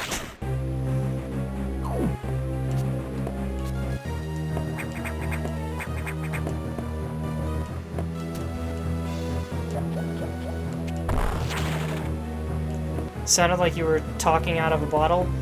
I mean, I technically was. I was talking into a metal mug. Not always paying 100% attention to the game. Fair enough.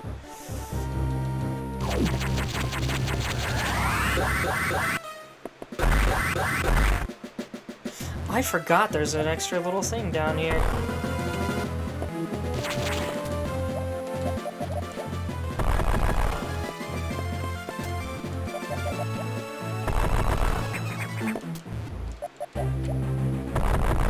Where is it? Is it up in the ceiling or something? There it is! That's weird. I have no memory of that being there. There is another one I do remember, though. Though I guess we actually have to do this one.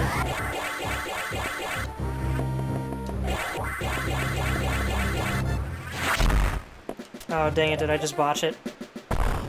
Nope, we're good.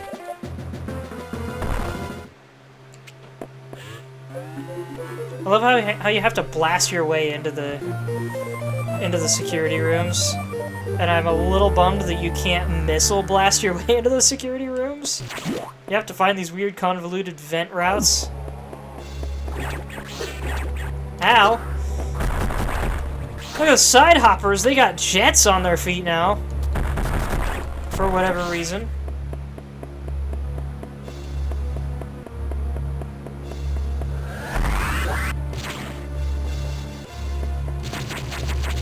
These things are really neat. With their huge claw arms. Ow. You might remember those from Super Metroid. All they did then was shoot fireballs, but these ones actually come out of the walls at you.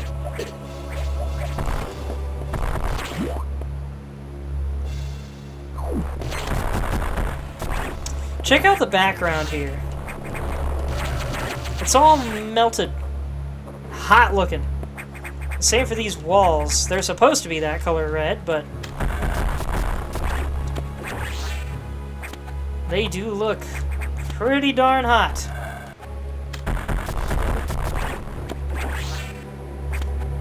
That area over there hasn't just been broken, it's also been melted.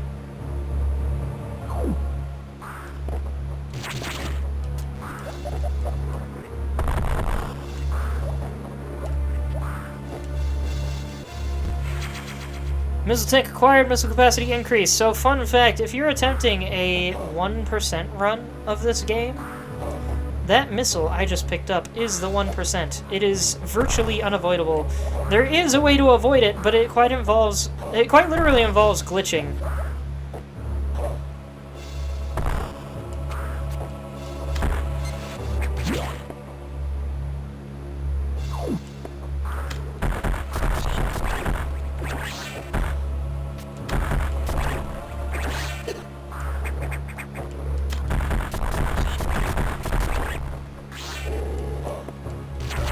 of these flamey dudes drop fire below them now. Also, notice these heat lamps. I think that's pretty neat. Genuine heat lamp design with the heat waves in the background and in the foreground, actually. No heat lamps in here, just a lot of sand.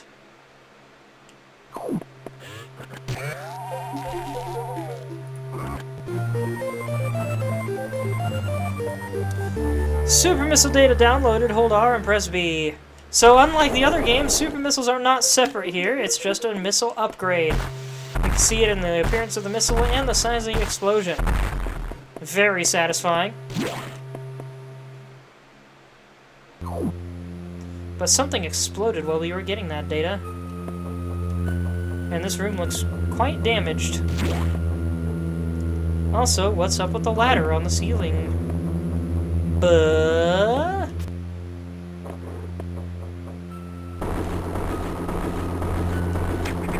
Whoops, hold on.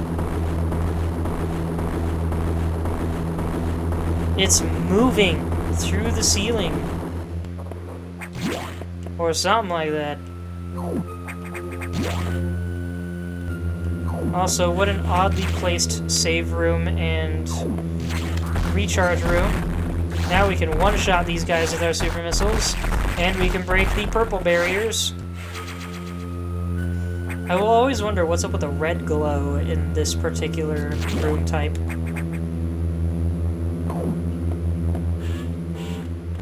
Who said I wasn't gonna save? I was getting the item first.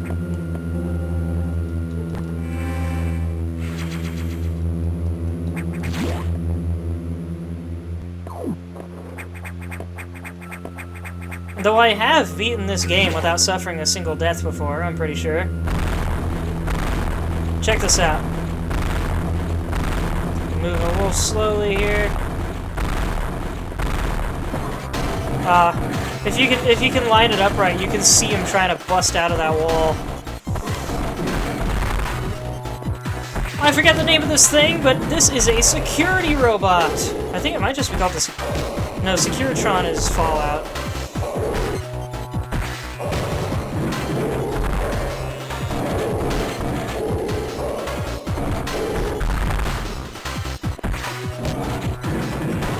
I kind of love this droid. It's so heavy looking and aggressive. With all these shield legs.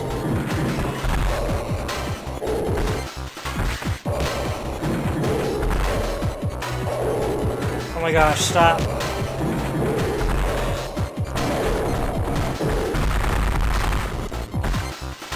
Poor droid just doing his job. Indeed.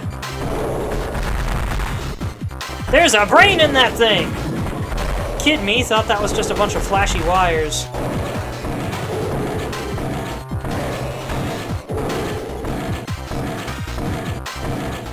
With an odd furnace thing on the bottom of it that looks a little bit like an electro mouth.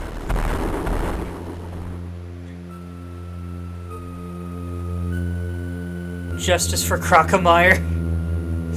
Yep, justice for Crocomire indeed. So yeah, that's a fun little thing. If you happen to be underneath these when the ceiling collapses, they don't hurt you. You just kind of walk out of them. Door is busted though, we can't use that data room anymore. Boy, this thing just rips right through these walls. So many creatures in this game rip right through the walls, and check out those screw attack blocks. But yeah, I wish so much that Samus could do that too. But this is also one of the only games in the entire series where you're seeing things breaking down rooms that you've been in previously. The creatures in this game are mean.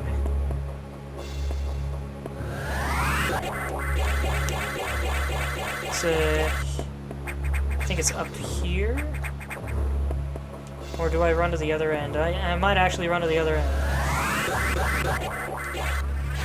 Yeah, there we go. If you had your original suit, this game would be trivial. It already is trivial, but yes. theoretically, if I had my original suit, Samus herself could just go blasting through the walls. Bet you weren't expecting that. I forgot about that, too. I didn't even mean to pull myself into that little hole. Hey, knock it off.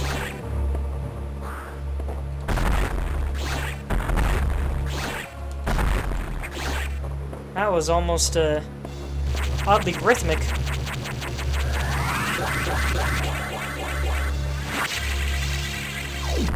That is not the direction I pressed. Gosh dang it.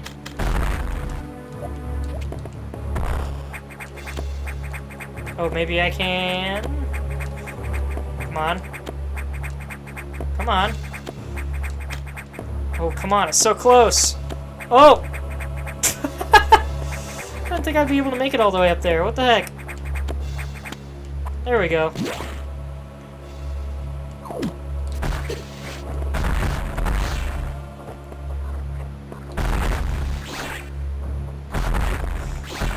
Unless this game doesn't let you go straight to the left, but I thought it did.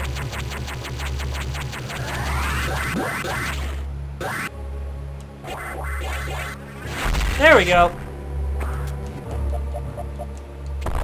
Now where... Ah, power bombs. Kid me didn't know what that was. I thought it was a weird wire box. There is this one, though.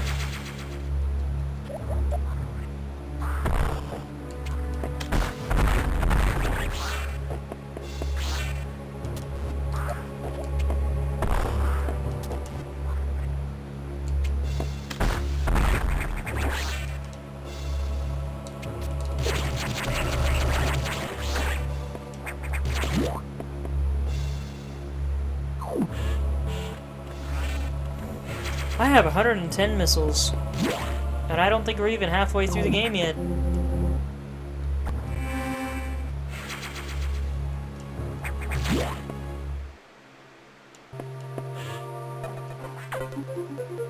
Notice you're a lot more liberal with missiles than you. When you play, you only use charge beam.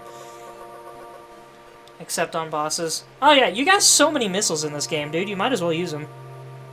Especially on those enemies.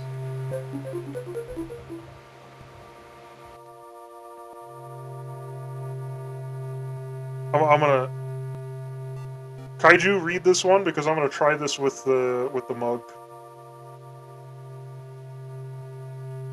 Everybody else in chat, let me know what this sounds like with the mug, and if you like it or not. I see that you encountered a rogue security robot. You may destroy it if you meet it again. Your safety is vital. But as to your brief, Level 2 security locks are released, so Sectors 5 and 6 are open. That means those sectors have likely been infiltrated by X. They are much harder to stop than we initially suspected. Sector 5, ARC, is Sub-Zero. You're still susceptible to cold from the vaccine side effects, so you'll take damage if you even set foot inside there. Avoid Sector 5 for now. But in the meantime, HQ is working on data to adjust your suit for extreme temperatures. Once we have the transmission, you can download it, but the X have destroyed all the data rooms you have used so far.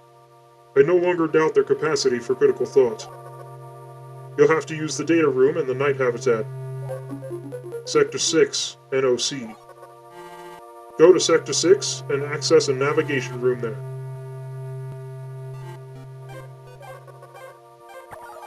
Tread lightly, Samus. You are the only one who can do this. And the X may be much more dangerous than we know.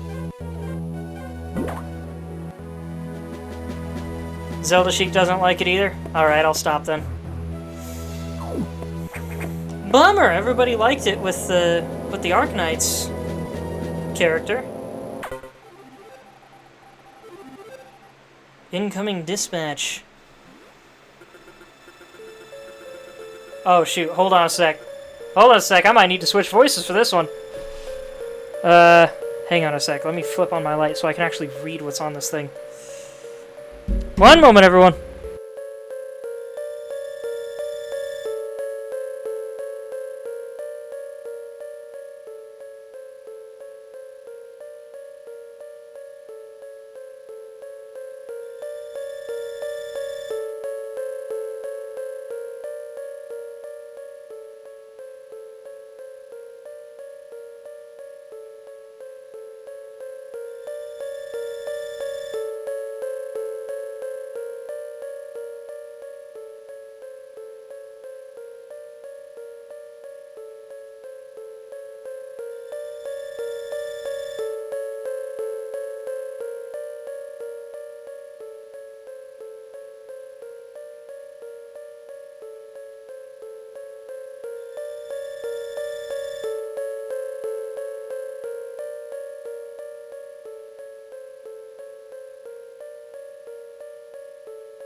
Gosh dang it, I forgot to turn my mute off.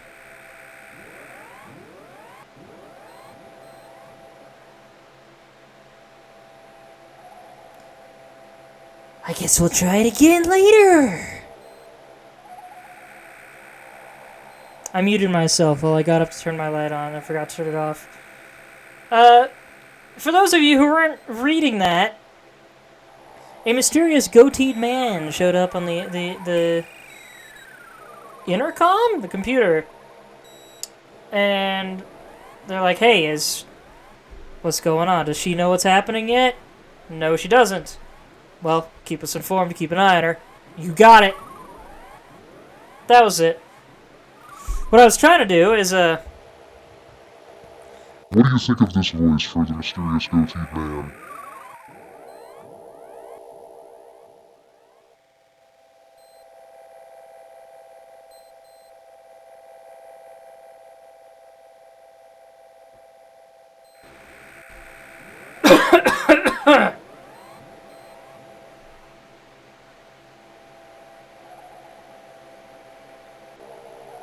I said, what do you think of that voice for the mysterious goateed man? But if you can't understand me, then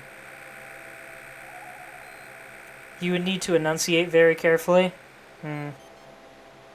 I forgot that guy was in this. I would have just stuck with a more Destiny Ghost type of voice for the computer and used my other voice for the mysterious man, if I'd remembered that. What do you think? Should we maybe do this for the computer? Try a little Destiny smoothness. I don't know why I made that sound like Capone from Arknights. Your Switch works, just taking a bit to charge. Cool. Eyes up, Guardian. I wish I had an actual robot changer. Maybe I'll need to find a different stream deck with more voice options. The sound of the mug is sharp on the ears, it actually hurts. I forgot you have sensitive ears, Kaiju. Alright. Well, I guess I've got an edit to do, if I remember, on the eventual upload of this stream. Remark that I accidentally muted myself. Maybe. Guess I could probably go without it.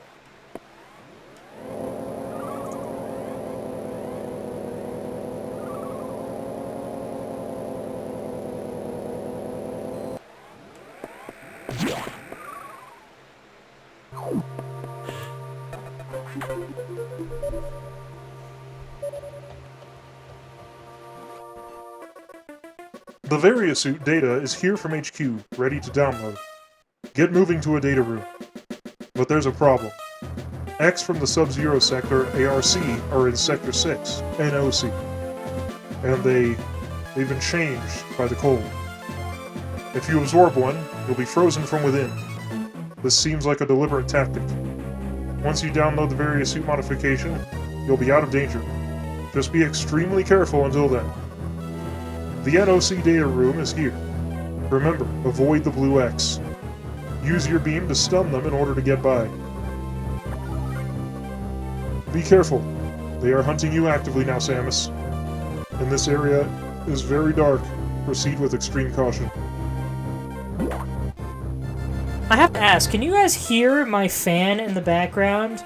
And do you hear it change when I'm changing voices?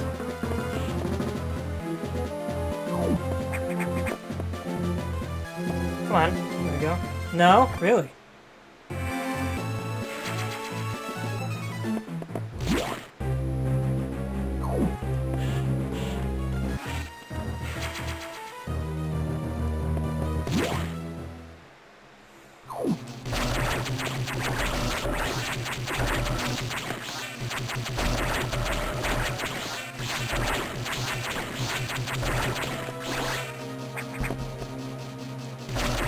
I kinda love these little dudes. I do have to wonder what's up with all the water tanks in the background here. This is supposed to be the Nocturnal Zone after all. Look at these little dudes. They look a little bit like the caterpillars from earlier, but these guys can't hold their grip. They're also smaller.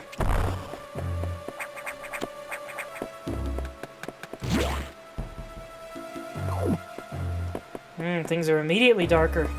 We got the little light effect around us.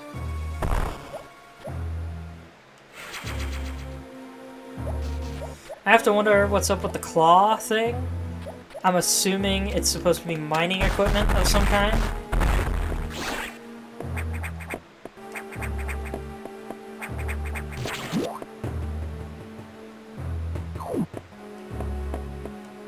Oh wait, we're supposed to avoid those. Whoops.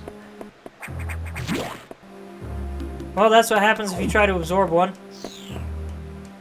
But I can shoot it to freeze it in place. Ah, no!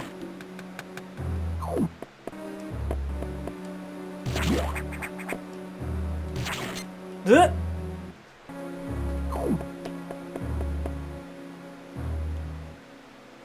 I think I remember this.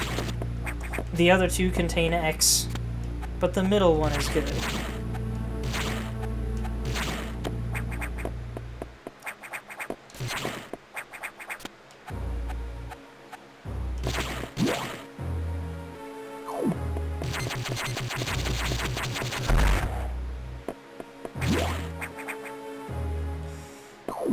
So, a long time ago, I watched a guy named Ultra J-Man attempt to do a 1% run of this game, and he ultimately succeeded, but this bit right here always amused me. Because doing a 1% run means those Ice X can kill you in one hit. And when he went through this door, 3 of them nearly ran into him at this very second he went in. They came from off screen. And he was like, "Oh gosh!" I always thought it was really funny. But then he followed that up. I think he died at some point, and then had to do it all over again. And I remember he boosted it up to 2 or 3x speed. And I just remember in this room, he was going nuts, spamming the blaster on these things, while saying something about, "I'm happy, I'm happy."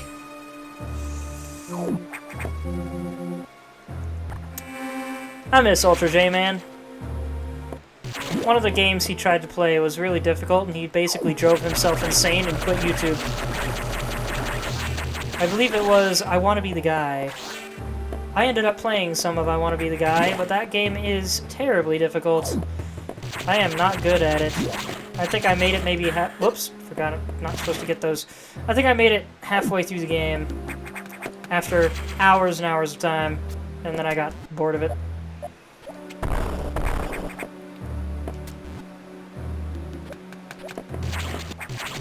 You might ask yourself, why do you keep getting the blue X? Then I'll just leave that hanging. But the music changed.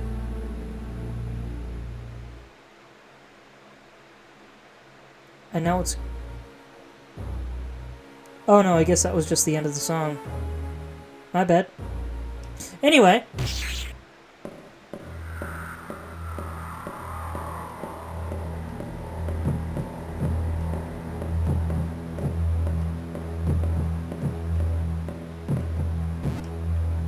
Run!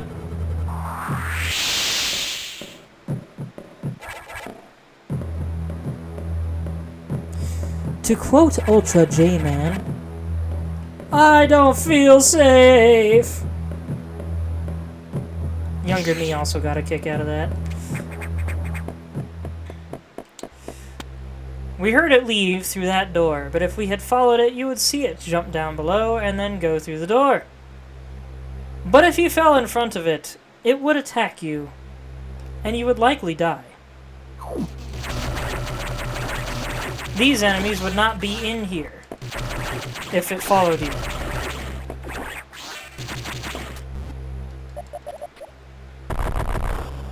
And the only way to escape it would be to make it in here before it kills you, because for some reason the SAX does not do Morph Ball.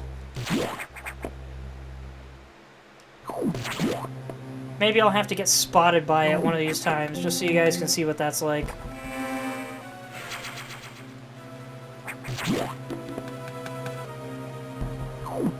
It's one of the unfortunate things about this game, that the SAX is actually kind of stupid.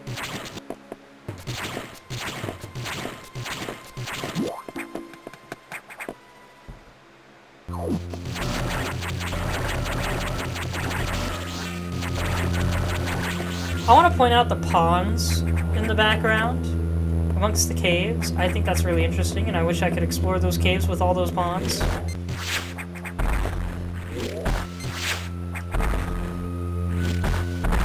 Also, what a big artificial habitat this must be to have cave systems. Hey! Jerk. I love how it was able to get what it needed even though it broke the machine doing it. Because it wasn't made to fit the machine. These things are desperate if they're forcing themselves in there. Boy, howdy, this one's a big boy! Right, only the charge beam works on this for some reason. There was a pseudo screw attack for you. I didn't really mean to do that, but... I once finished this fight without taking a single hit. It's really tricky to do because of how much it flies around the boundaries of the screen, but I've done it. Dang it. Oh, come on. I love how this thing is just crazy fat.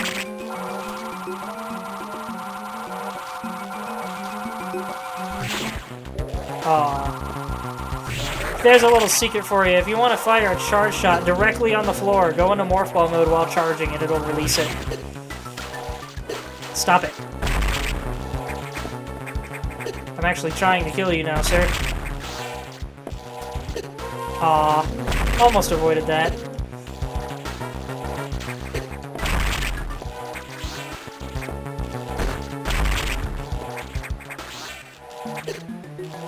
I am not doing great with this one. I'm usually a lot better than that. Various suit effect recovered. Survive extreme temperatures.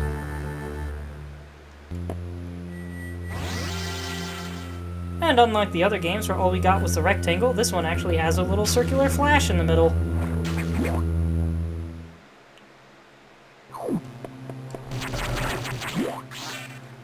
Also, we are now a weird, ugly, yellow, purple, red thing. Very vomit-colored for some reason. But hey, I can absorb these things safely now, and they make a cool noise. Note that they flew at me, though.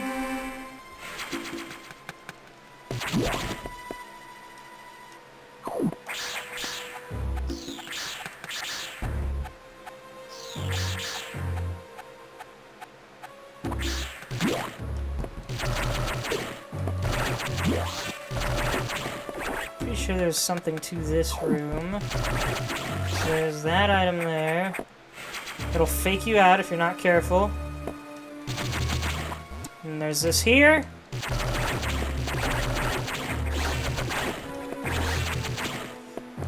Where is the item in this? There it is. I always think it's in the upper left corner. But I don't think there's anything there. Nope.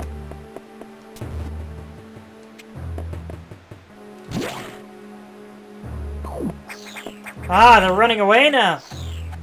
They've realized that I have become immune to their cold. What a cool little feature of the AI.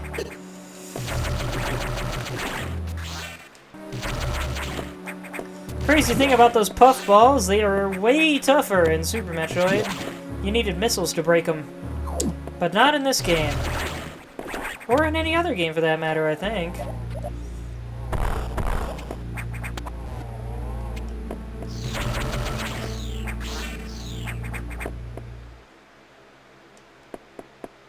Ah yes, this room.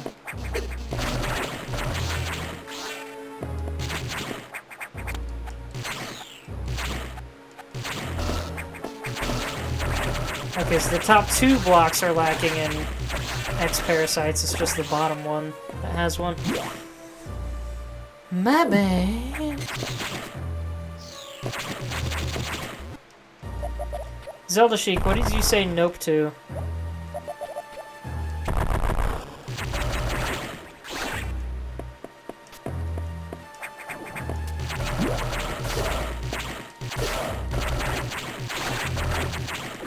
I think it was the fan question?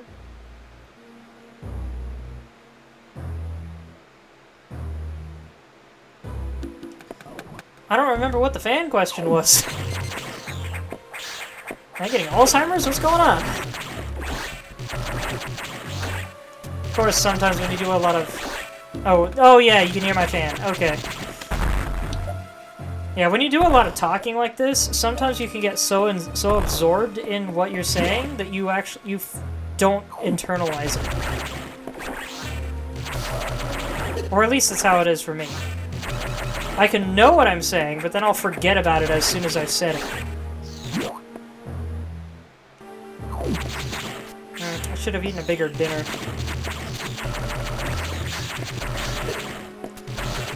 Tried some noodles earlier, the new kind of noodles. I forget what they're called, but they were pretty good. If I take a break to go to the kitchen later, I'll have to tell you what it's called. So check this out. It's a decoy! But there's a real one in here. This is the only game to do that. Have a weird decoy robot missile tank. There's another one later that's an E-tank.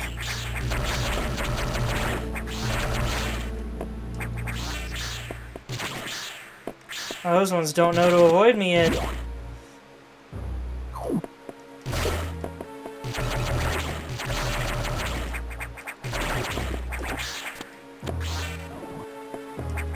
Which makes sense with what the enemy is. What do you mean?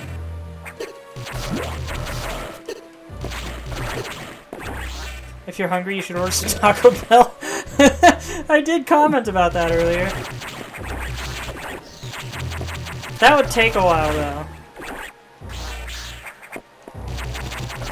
And then it would cost extra. And I'd have to change the address in DoorDash.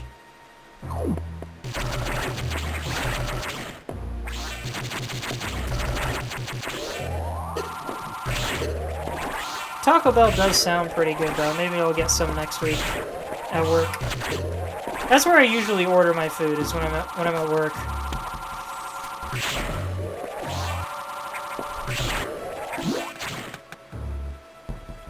Makes sense, this is the only game with mimics, considering this game's enemy.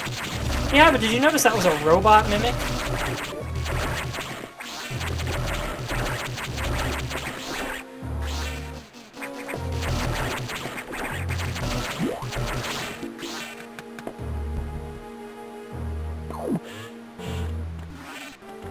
Then again, did an X come out of it? I don't remember if an X came out of it.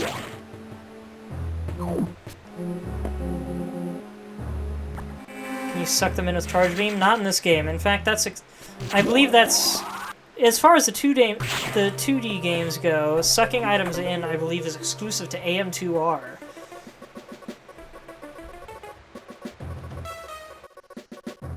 How did that X download the Variasuit data?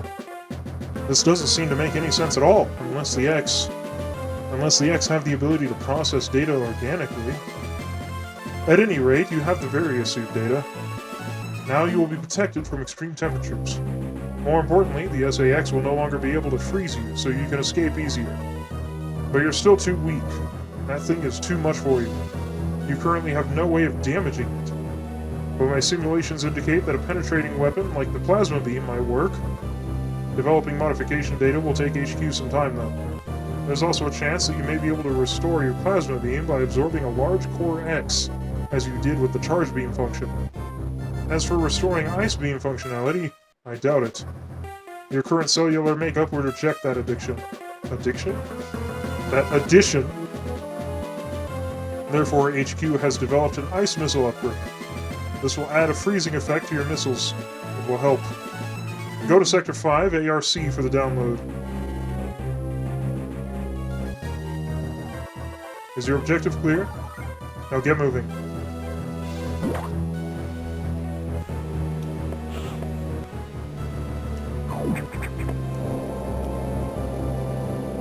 I think we're now at about the halfway point of the game. And speaking of getting food and such, I need a quick drink. One moment.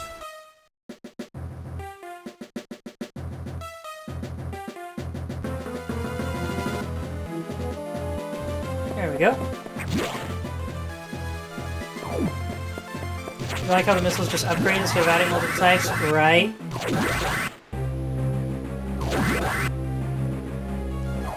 Ah, almost did it.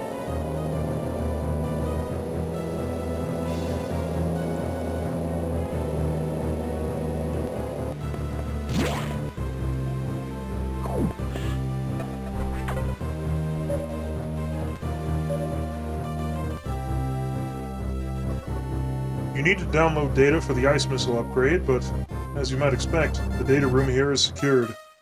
Level 3 security hatches are yellow. Release the security lock and download data as usual. And experiment with those new missiles. They will be helpful. You know what to do. Go to it. You got it, Mr. Computer.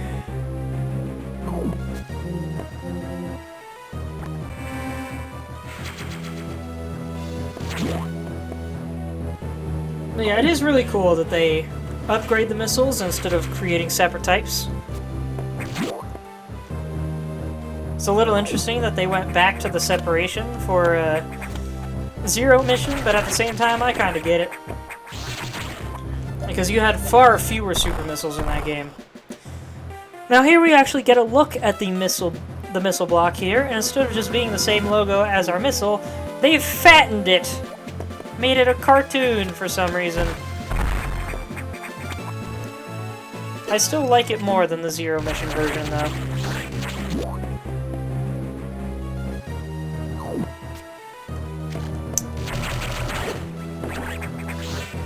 So if you're paying close enough attention, you'll see these things in the background that look a little bit like vault doors. And, I don't think that door can open, guys. That lock... There's a corner there. It looks like that lock doesn't have much room to turn. Slight little issue with their sprite work there. You might remember these guys, except now they spit.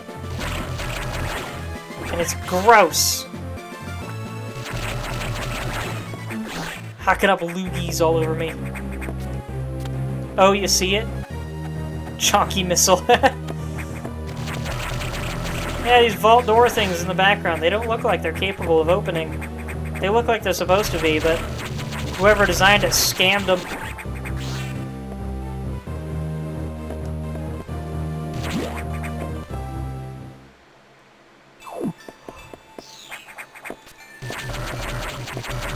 You might also remember these things from Zero Mission and Super Metroid, but they are significantly spikier than before, and very icy looking, which is interesting because in the other games they just kind of showed up in random places.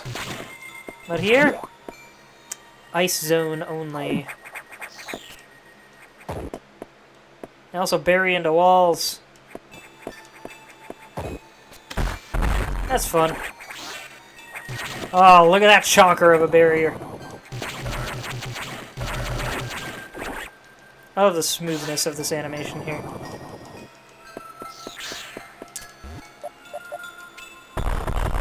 Ah. Gosh dang it. Freaking squishy crab things.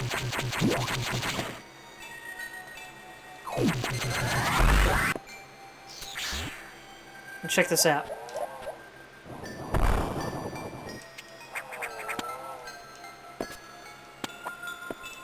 Alright! We're supposed to go through there anyway, because that eventually is our way out. I was thinking there was a secret in there. Gosh dang it, I spoiled something neat.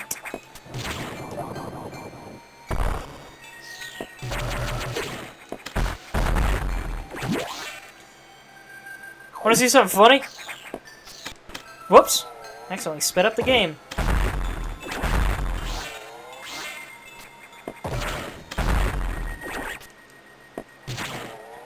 They stick into the wall, so they are behind that very same block that I'm shooting. Makes them vulnerable. I believe... Oh no, wait, there's no item in here because it's not showing up on the map. There's another room like that, where there's an item in there.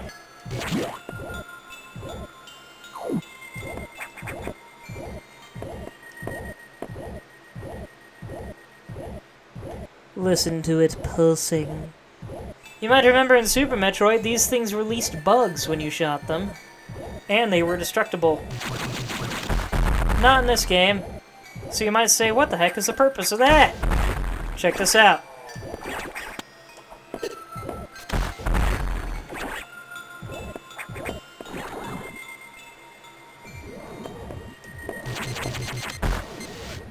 Now, it's tricky to get past, and it hurts you if you touch it. See? It sounds gross. It's supposed to. It's a weird pulsating mass nest thing.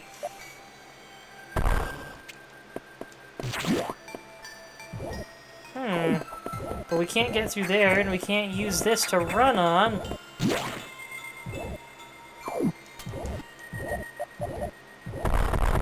There we go.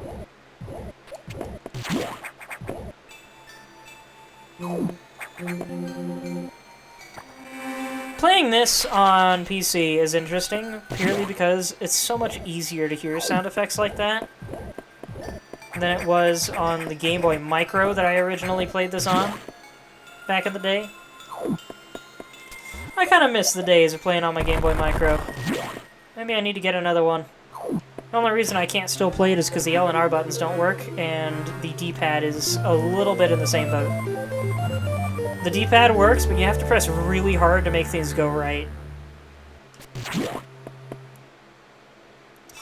I played my Game Boy Micro so much I wore out the buttons. I loved that thing, and I still do. Such a cool little console. I wish we had more silver devices instead of all this white and black.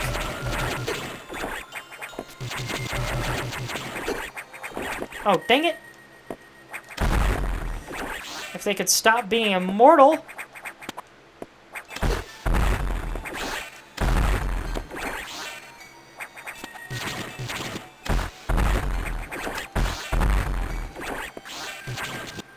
Oh yeah, I want to see something cool.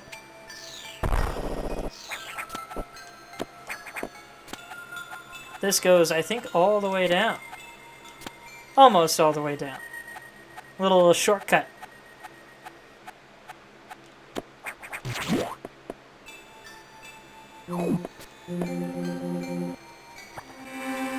Man, I am so stoked to play Metroid Dread for y'all next week. Y'all are gonna love Dread. Dread is so cool. The environments in this game are more interesting in my opinion, but Dread is still so cool.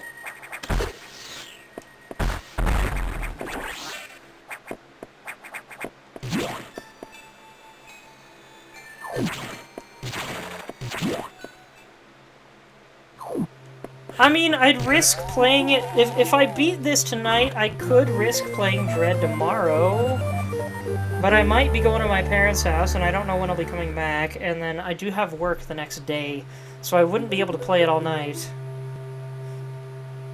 Ice effect added to missiles, use it to freeze enemies.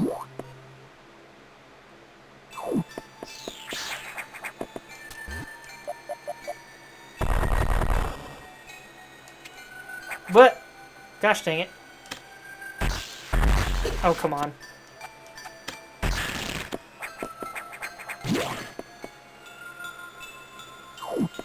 Ah, here we go. There's the other faker. Okay, so that is an X. Interesting.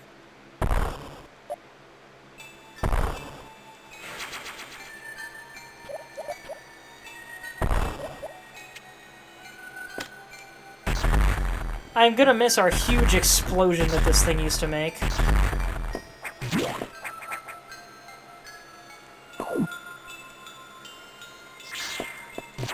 Ah, here's the secret I was thinking of earlier.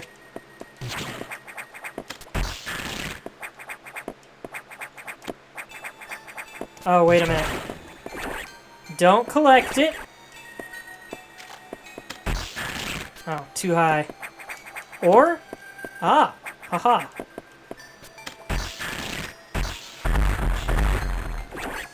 And now, wait. Again, ugh, that was close. I accidentally revealed the secret up there. Gosh dang it.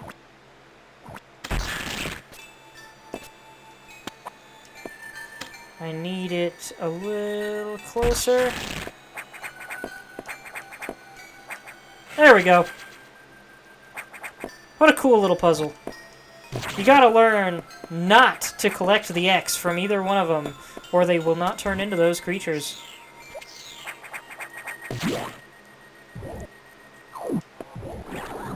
Well, now I can freeze it. Still can't break it, but I can freeze it.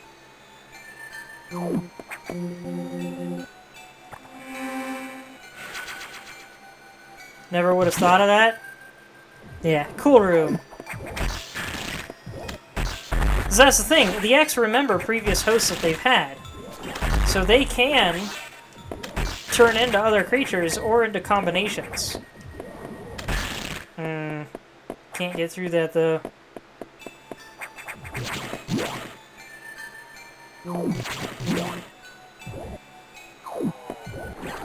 So what you do is this. And we're out of there.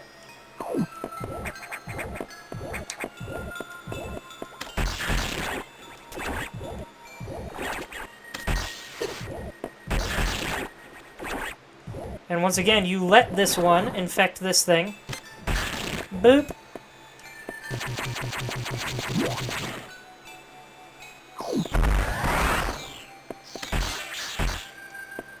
I love how even the ice missiles make the Ice X freeze up.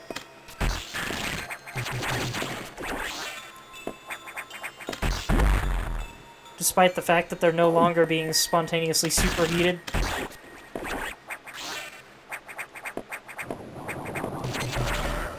So check this out.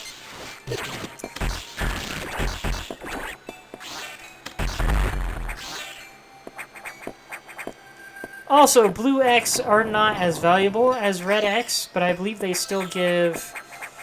Let's see, if I can catch one, that'd be nice. Did they all leave? They just gone? Gosh dang it, hold on.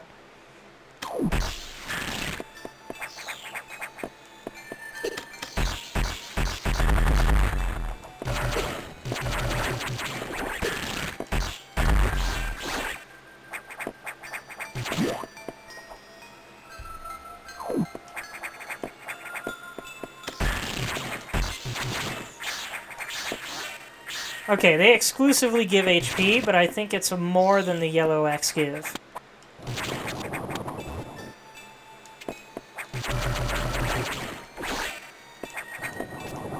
It's interesting that they chose a sickly yellow as the color for the healing X parasites.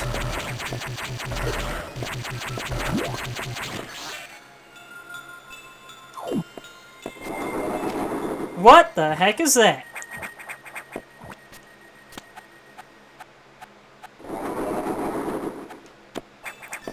Something's roaring around back there.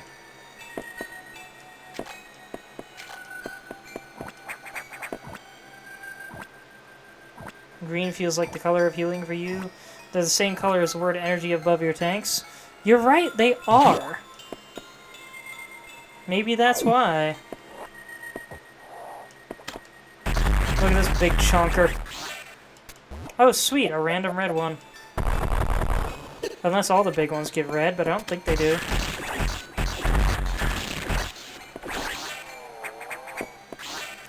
Let's see, is it here or here? Ah, that's a power bomb spot. But I think there's actually two in this room. Haha!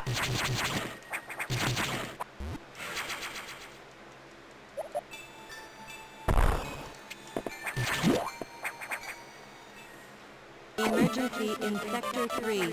Buh? Emergency in Sector 3. Emergency in Sector 3. Sector 3, she says. Emergency in Sector 3. Let's take our time. Emergency in Sector 3. Emergency in Sector 3. Emergency in Sector 3.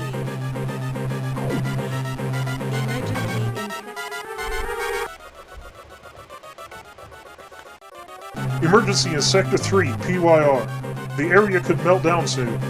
It seems the main boiler's cooling unit is malfunctioning. This could easily destroy the entire research station, as it would likely trigger the auto-destruct explosives. We have about 6 minutes. Hurry to Sector 3 and access the control room to the side of the main boiler room.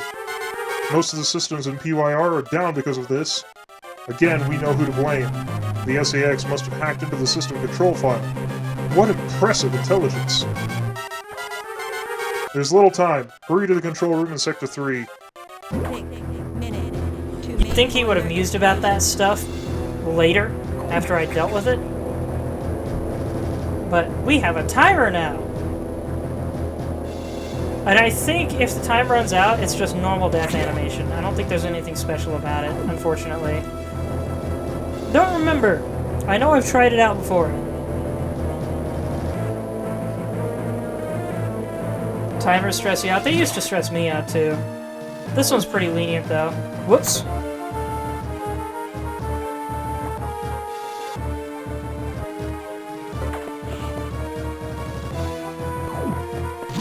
Can't even save here. I can recharge, though. Oh, man, that was cool. Hearing the... Need to go writing down. Hearing the speed booster charge all the way up to top volume, top note, whatever you want to call it. That was pretty neat.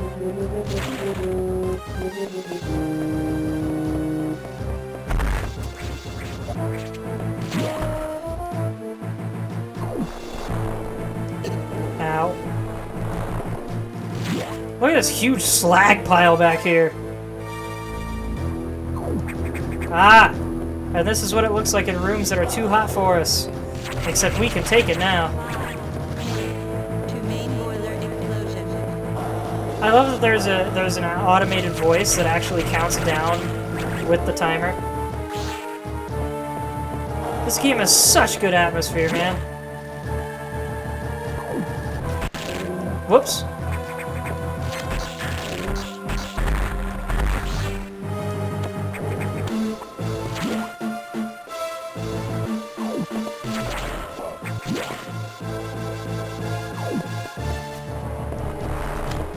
Oh, come on. Bruh!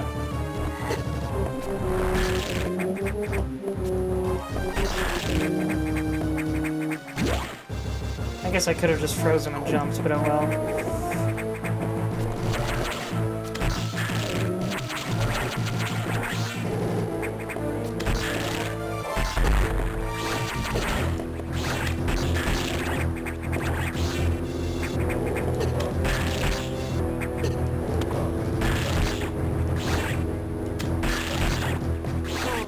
While I'm randomly remembering it, here's what our status screen looks like.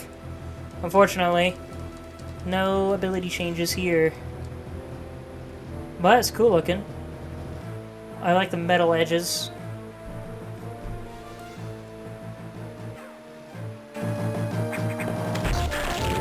No, you don't. I also love that everything in here is actively melted because of the sheer amount of heat. Here's the main boiler room. Everything's melting in here, too. Time counts down when you're on the pause screen. Nope. We're good. It doesn't do that for timing your gameplay, either. If you want to beat this game under 4 hours, you can pause it for a full gosh dang day and still have 4 hours left. Notice this scientist. Just a normal scientist.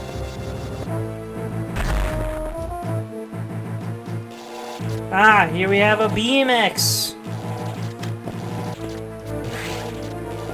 That's how they work. They try to shoot a beam at you.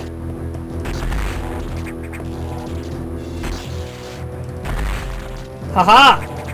That was a beautiful shot.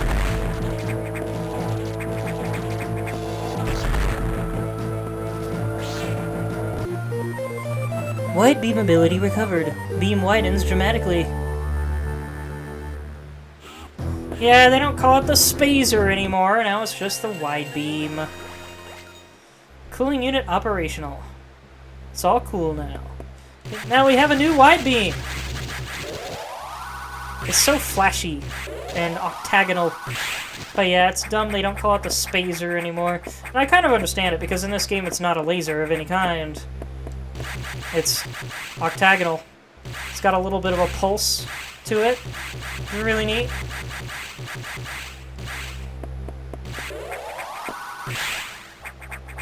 Very spacey looking, but I miss the name of spazer.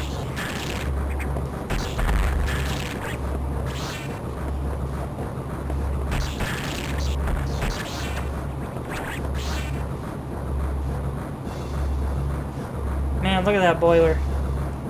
Not only is it freaking enormous, but it looks like it has active lava inside it.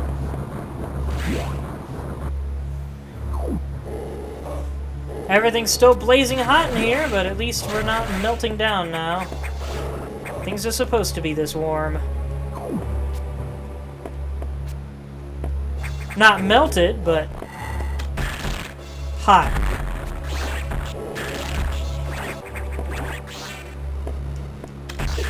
Ah, I fell faster than my missile.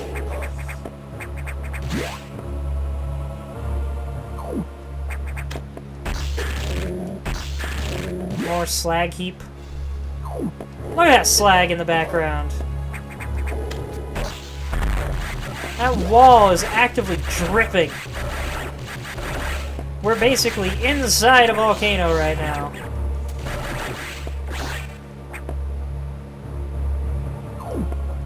How hot must it be for space metal walls to start dripping?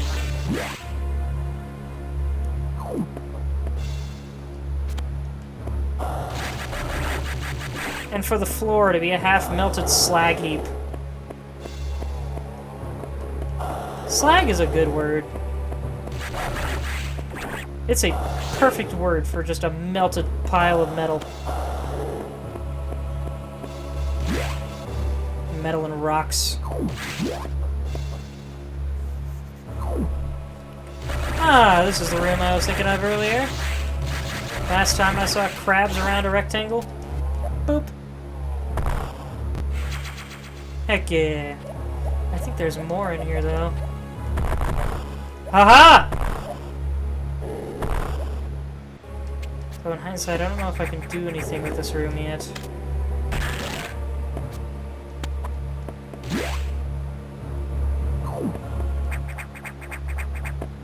Ah, maybe I can.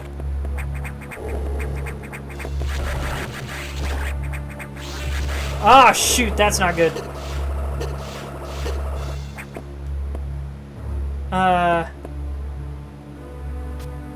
Okay, I see what's going on. How do you remember all this? I have literally played this game like 10 times throughout my life.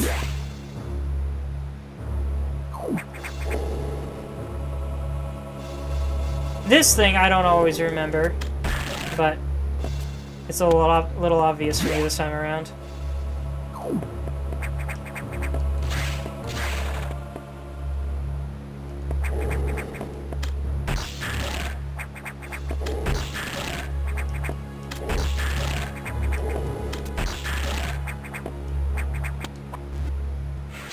Haha! I don't think I ever actually come in here in most runs. Because I always see this and I'm like, oh, I can't get through there yet. And it doesn't occur to me that I can make this jump up here if I freeze this guy. Because he doesn't try to turn into anything else. Which is normally how you'd solve these puzzles. But that's all you really need is that one block boost that he gives. And I know I've solved it before because I've 100%ed this game before. It's just weird that I don't remember that. Funny that you asked how I remember these things during a moment where I normally don't.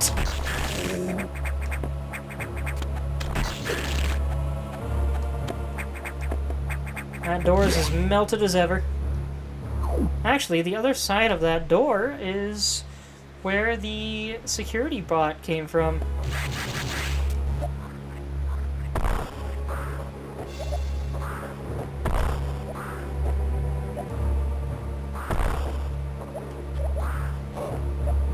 I don't even know if we need to go this way. But we can.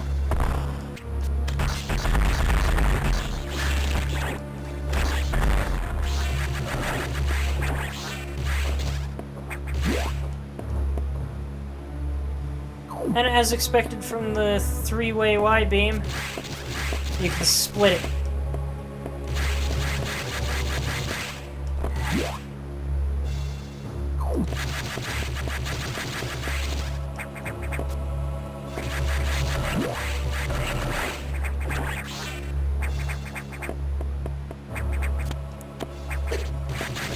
And I think with this, by the way, I think we are officially halfway through the game. I always saw this as a halfway point.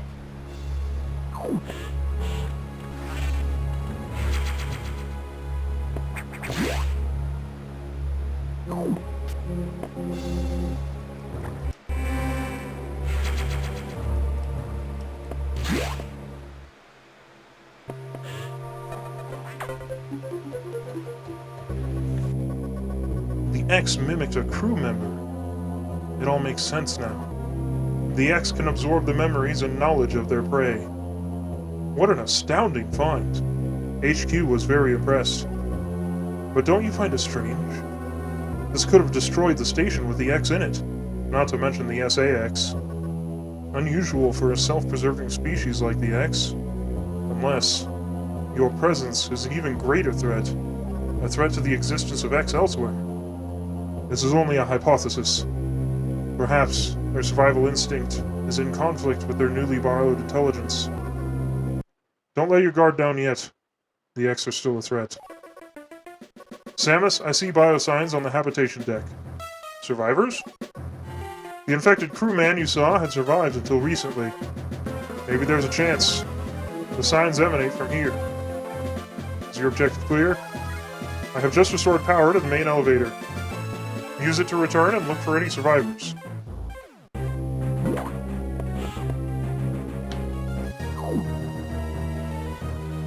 So yeah, do you remember earlier how I was talking about well, actually, maybe it'll explain a little more of it a bit. Do you remember earlier how I was talking about there was only one human dead body in the game? And I pointed out where it was? And we've just now seen our first and only human X using its scientific knowledge to its advantage.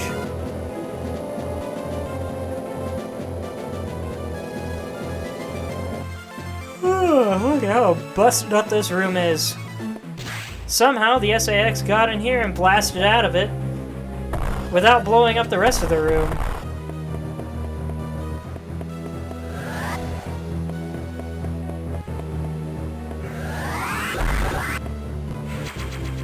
And without getting this missile tank. I love that you can see outer space through these windows. Gosh dang cool and fun.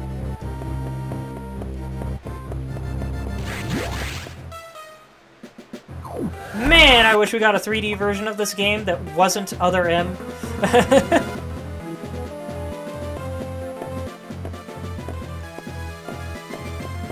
That's right, I forgot. I need to see if I can get Other M to work. Maybe I can stream that sometime.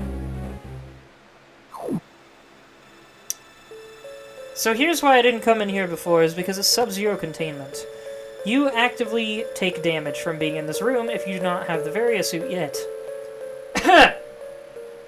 Also, I didn't point it out before, but check out the ice flakes floating down from the ceiling. Very, very cool. I love it. But why is Sub-Zero containment separate from everything else?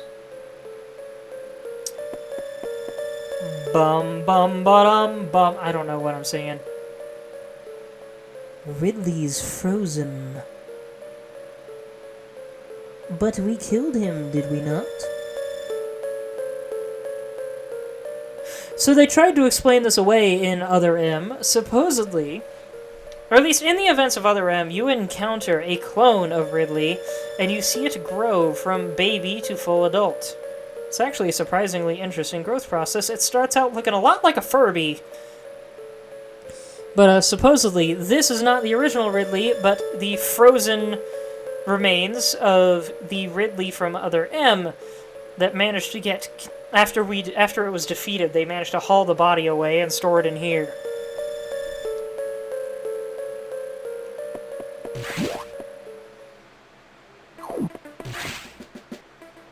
Ridley has been killed to the point that it's basically a running gag for the series. Yes, indeed. I didn't realize you were still here, Fi. Glad to have you around. But, yeah, you might have noticed the ominous music in there as well. Because Samus didn't know Ridley was here either. I don't even know if she could see in there like we could. Had to step away for a bit, your eye was being troublesome. Fair enough. How long were you gone?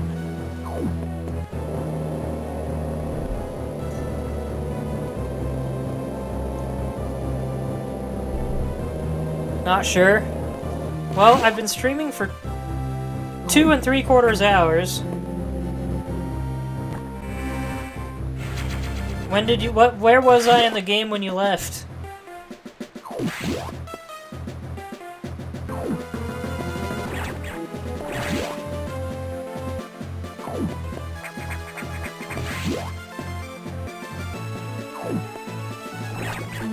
I genuinely can't tell if these things have tiny pinprick eyes or just armor. I always thought they had pinprick eyes, but I think they're actually just armored.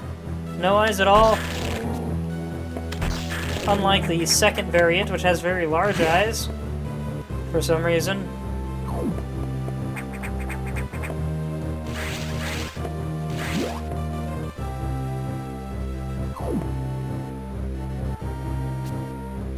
Oh, come on. Whoops. Ah, I need him to stretch.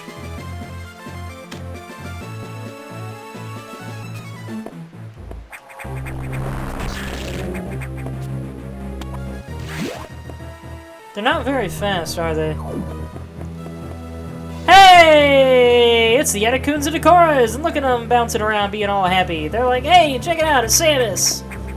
They got the tire swings, they got cool vegetation and a huge giant greenhouse in the background. I love these dudes. Second or third sector of the station. Man, you've been going for a bit.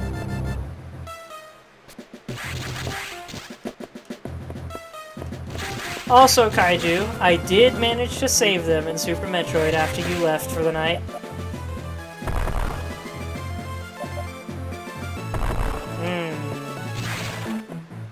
I see what needs to happen.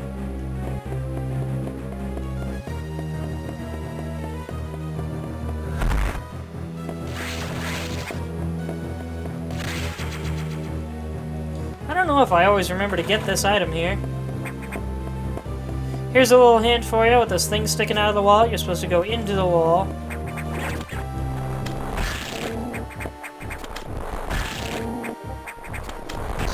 Oh, dang it.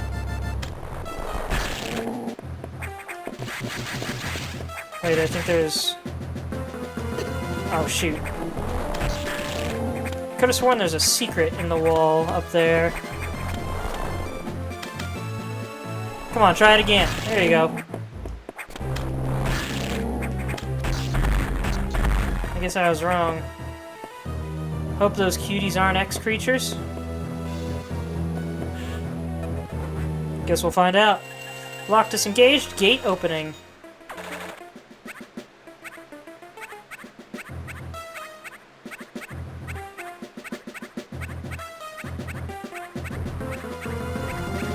Look at a little baby! And now they're all out of here. I don't know if you saw Samus turn a little bit right there at the end as she watched him go. I kind of wish we could go in there. It looks so neat. And uninfected.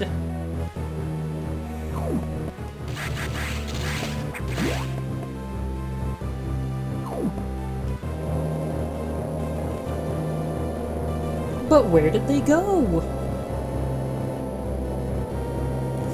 Edakuns and Decoras. I've met these intelligent beings before. They seem to recognize me as well. How unusual to meet again here. In the past, they've helped me unleash abilities I didn't know I had. But where did they run to? I hope they're safe. Also, now we finally get a close-up of the Various suit with its odd puke green and purple. Also, I bumped my mic for a second there. Ew, the Various suit is gross. Yes, it is. To be fair, it's supposed to look fleshy and like muscle, but it is gross in this game.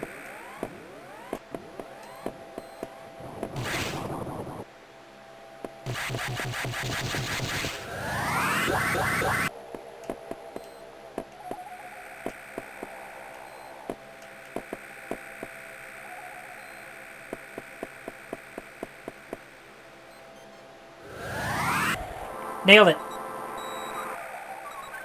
Save data. Now, one thing that's always going to bug me about this particular ship, this new ship that Samus has. For one, I don't know how I feel about the purple. For two, I don't understand how the legs work. And for three, I cannot for the life of me tell what is glowing under this thing.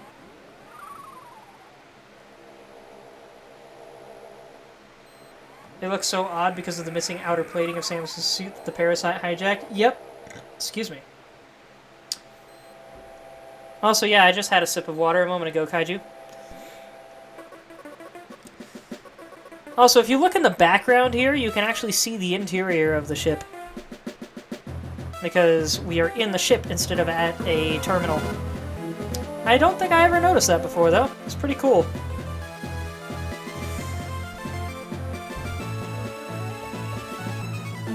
So the survivors were not human. Most unfortunate. We can now confirm the deaths of all crew members. I imagined this was the case, but I had hoped it wasn't so. I believe the X only infected the humans for knowledge. That form is too weak for battle. I am sure the others were merely food for the X. Samus, I think they are evolving, growing stronger. Some are now appearing that resist your current weapons. HQ anticipated this and sent powerbomb data as soon as the hardware team finished it. Download it immediately. Our choice of data rooms is limited to this one in Sector 5 ARC. Go. Now.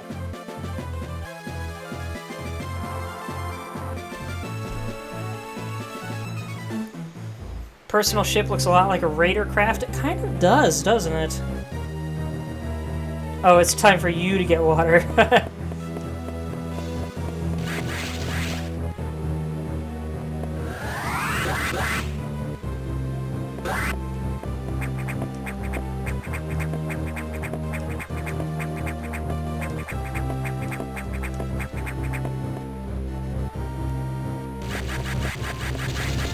I will say the ship, I kind of dig the big circular engine that the ship has on the back of it during cutscenes, but otherwise, not a huge fan of that ship design, to be honest.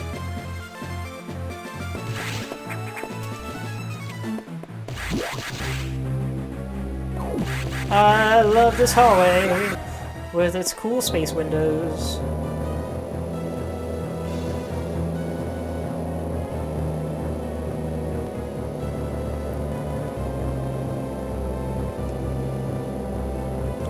This is one of the few games where we get power bombs crazy early in the game. In most of the other games, you get them toward the end. Almost nailed it. And back, what did you miss? You missed confirmation that the Edakuns and Decoras are not infected by the X.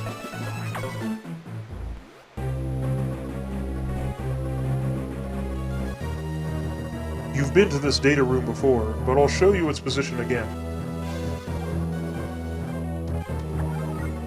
Now move out.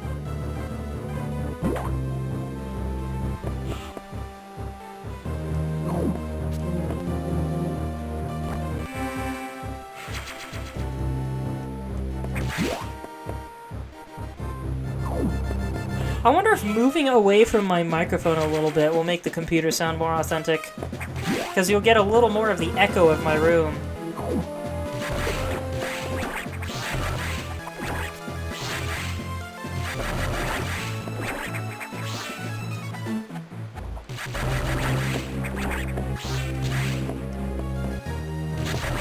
I think I'm actually try that out real quick. Hold on a sec. Let me know what you think of this. Can you guys hear me all right?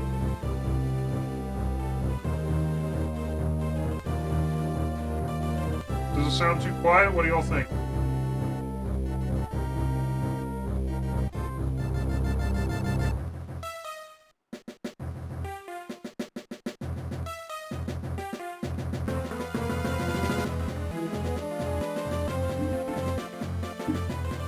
How about this?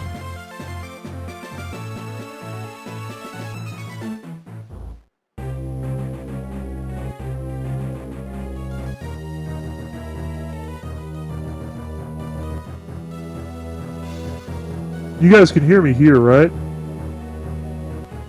Nah? Man, I was peeking the crap out of my microphone with that one.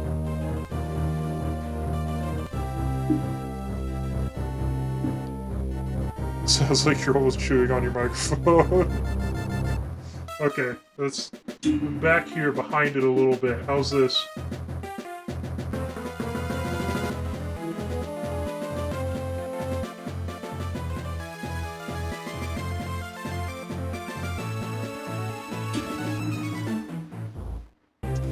Alright, never mind, I guess. Is my mic stand tilting?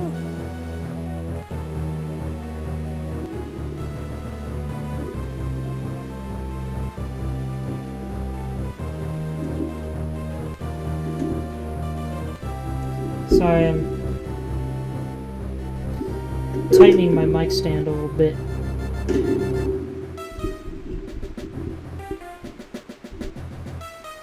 And let me... Need a voice mod program? I do. I should look into getting one of those.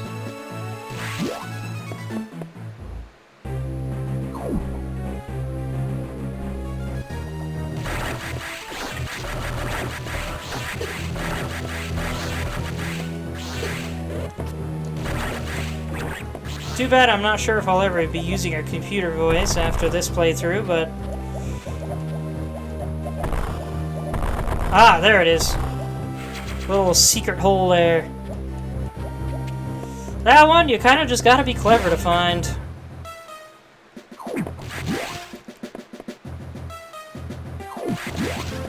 Does my mic sound good right now? I did adjust it a little bit.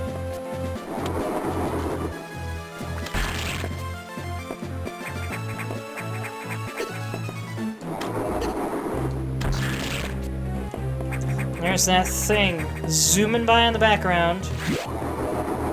Sounds okay.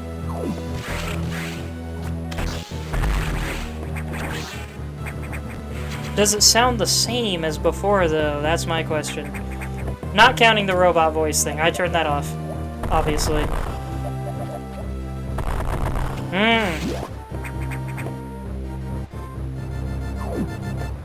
Sounds more muted than before? Really?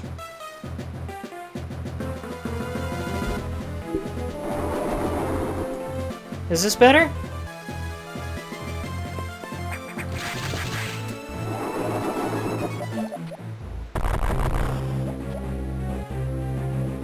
Yeah, I moved it a bit closer. How does this sound? If I move it much closer than this, it's against my face. Could just be that you're partially deaf and tired, maybe.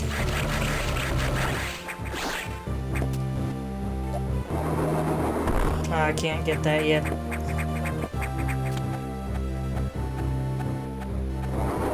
Yeah, fun little fact.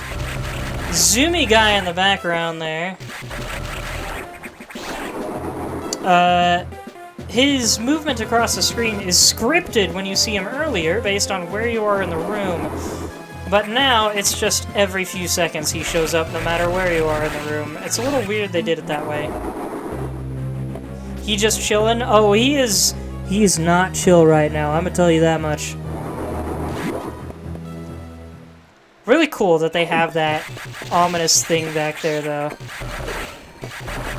This place changes so much as you go through it, despite all the backtracking. And that's how you do backtracking right. You having fun doing zoomies? Maybe. But yeah, how to do backtracking right. Change the route you backtrack through. Like, don't do a different route. Actively change the original route. It's really cool when they do that.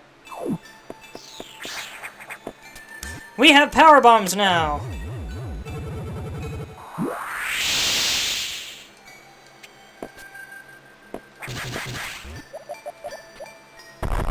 Oh, come on, that totally looks like there's a secret in there.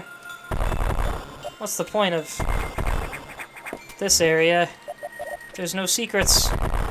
Alright.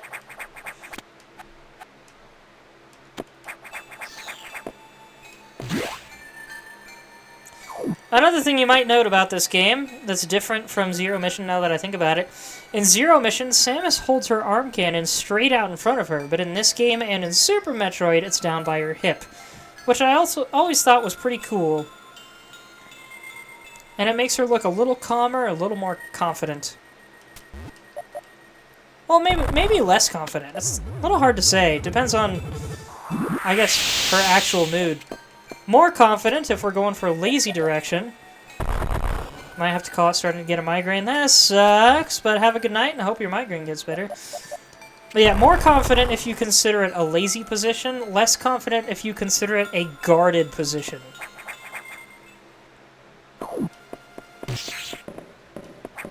Uh-oh.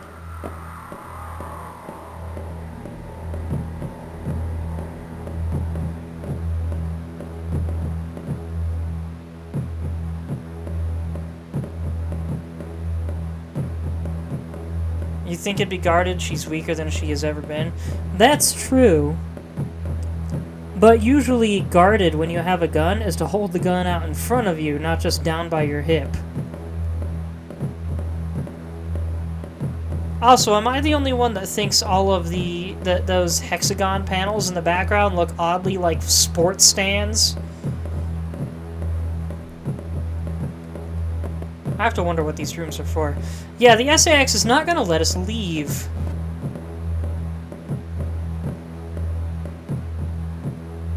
What do you think? Should I try to fight it?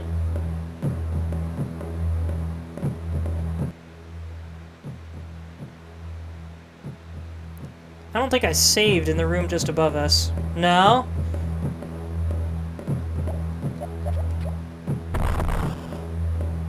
So this one right here is a decoy.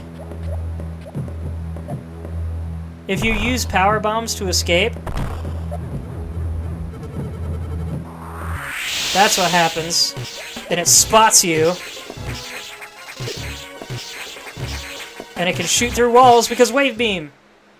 And look at how much HP it took out of me. Goodness gracious. And yeah, that power bomb spot is a dead end. It tricks you.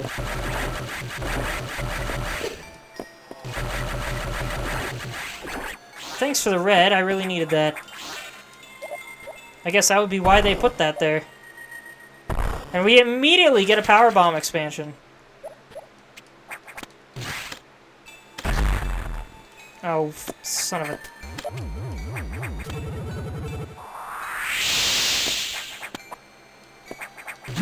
that door has been completely wrecked. Oh, come on. You can't turn around as well in this game when you're in midair. makes wall jumping significantly... This game is specifically designed not to be exploited, which is one of the biggest complaints people had about it. Is because it is not sequence break friendly like the other games are.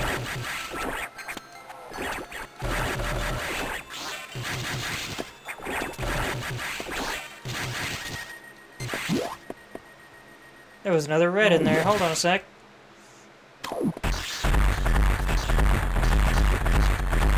You can't even freeze that one. That's so tough. Ice does nothing to it.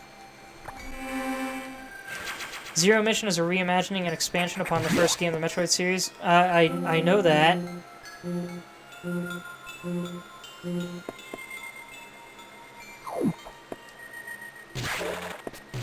Did I say Zero Mission earlier? I don't remember saying that.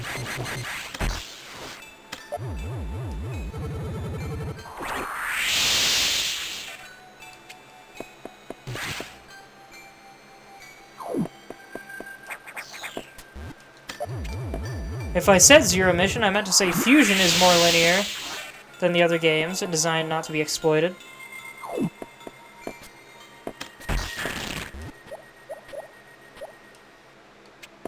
This room is a bit tricky because if you freeze them in the wrong spot, it's hard to make the jump across without that happening.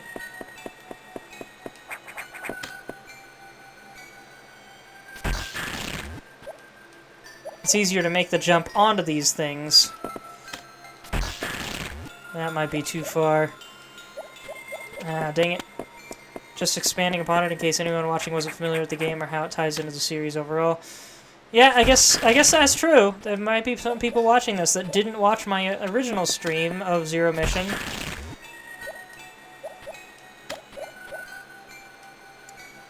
And I think they fake you out in here too. Yep. I didn't remember it being right under the platform, though. I thought there was a little spot there. They like their tricks with this game. They got a lot of them.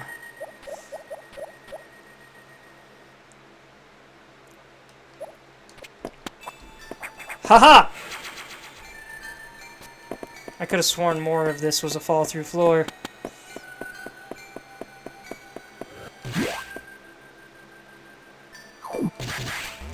So yeah, for anyone watching this that doesn't know the order of the games, Zero Mission is a remake of the original. Then there's Metroid 2 Samus Returns, or AM2R for a fan-made version, both of which are remakes of Metroid 2. Following those, you have Super Metroid on the SNES, this game, Metroid 4, also known as Metroid Fusion on the Game Boy Advance, and then Metroid Dread. And that is not counting the Metroid Prime games, which are between Metroids 1 and 2, and are all first-person shooter, puzzle platformer, adventure things for GameCube and Nintendo Wii, and now on the Switch as well.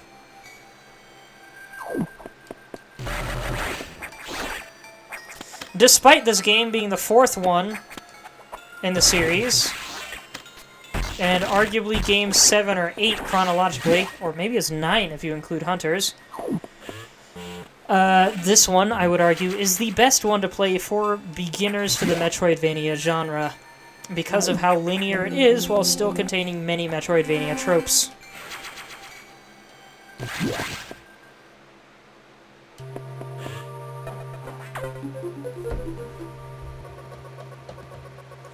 Samus, return to your ship. I have important information.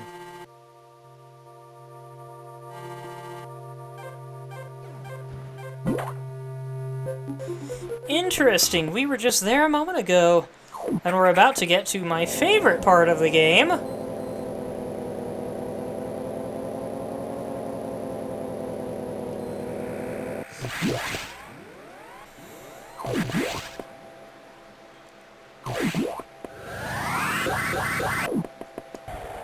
Nailed it.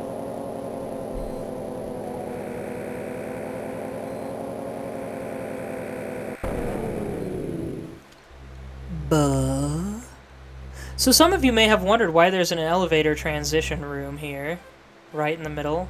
where it's lit, you only see the room when going up the elevator, and this is why. But how do we get out? We can't climb up the shaft for whatever reason, because come on, Samus, you totally don't know how to wall jump. Though granted, a new player wouldn't figure that out. What we need to do is bomb our way out of here. Of course, you're supposed to figure that out with the power bomb, I think.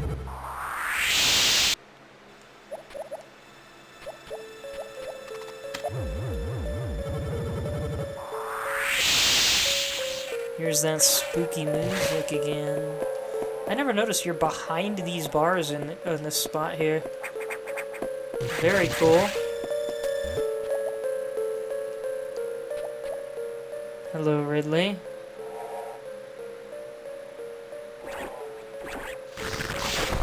Uh-oh. Ridley is officially gone for good now, it seems. An X has stolen his body, and there's no coming back from that. I love how long this ventilation shaft is.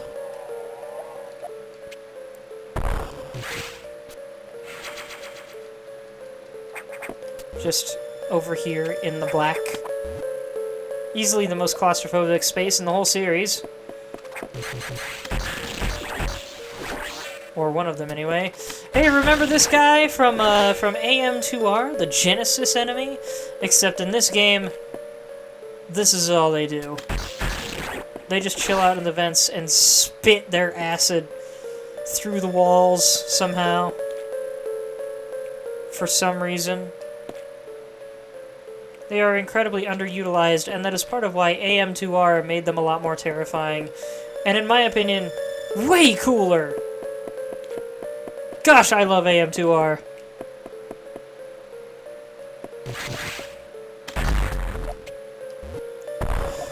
So for some reason they have that there, and they have this here. You get a missile tank, and you get a free pass. Also a cool little arch spot here.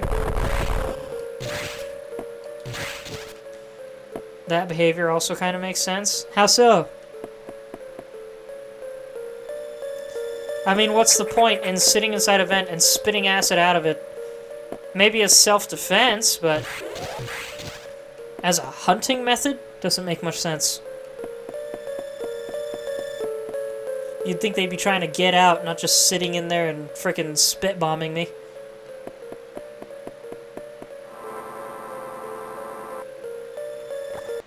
One thing I do like about this ship is that it sucks you up into it instead of having some kind of a platform.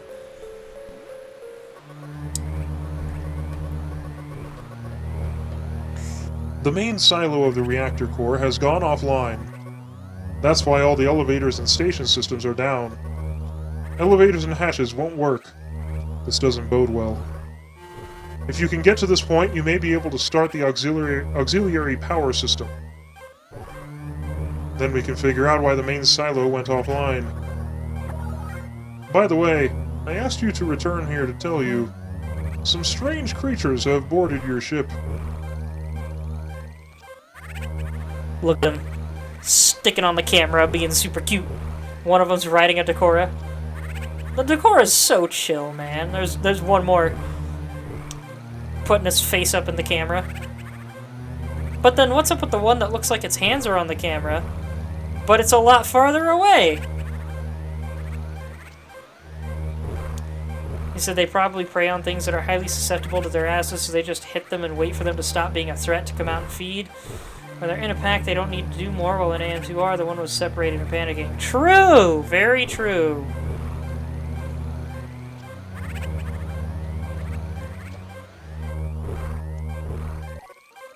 I confirmed that they were not ex-hosts and gave them a berth. Do you know anything about these strange creatures? Were they the source of the healthy biosigns earlier? Very well then, their presence in the midst of this disaster must have some significance. I will keep them here.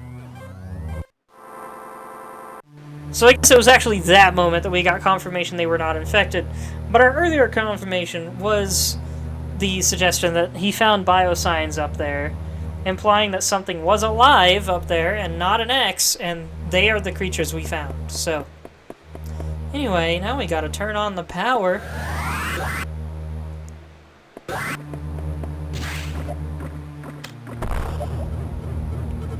Also, hello, strange hoppy thing that somehow got there. Yes, the caterpillars have hatched, ladies and gentlemen.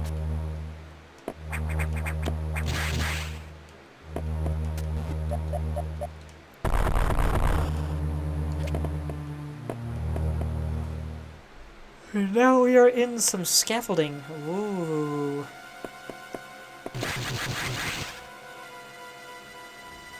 What a big room. And no wonder the power's gone out. Look at all these vines. I almost said veins. What a thick frickin' door. I have to wonder why they bothered to make that.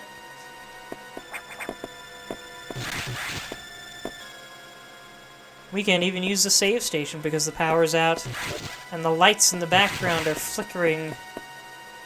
Emergency lighting.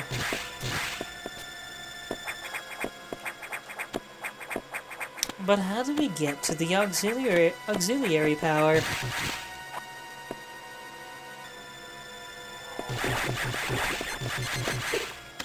Ah, here's some standing pirates.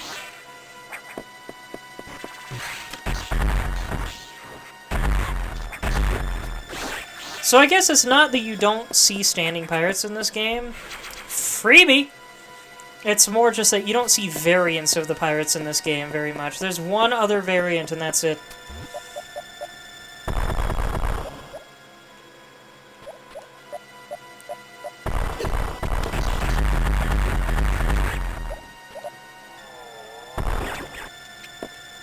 The pirates have gotten tougher. I used to be able to one-shot them with basic missiles.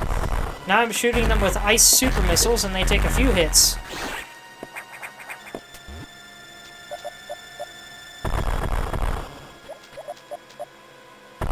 I have power bombs. What am I doing?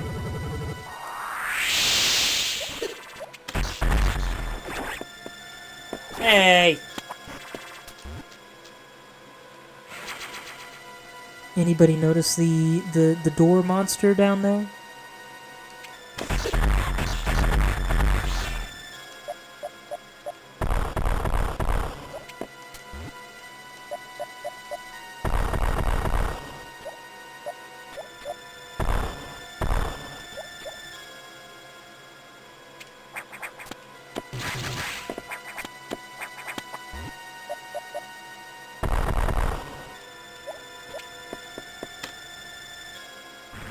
I love the little squiggly worms that this thing has attaching it to the door.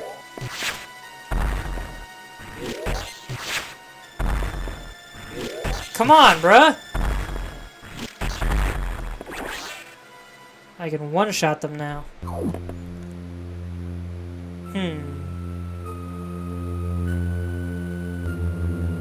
This place is looking oddly stained. Perhaps it's a trash compactor of some kind. Also notice all the ooze leaking out of the pipes in the bottom left. That's not important, just a neat little detail. Gosh, I wish I could see this game in more realistic lighting, without everything being so bright. And in 3D. It'd be so fun. Metroid needs to lean into its horror more.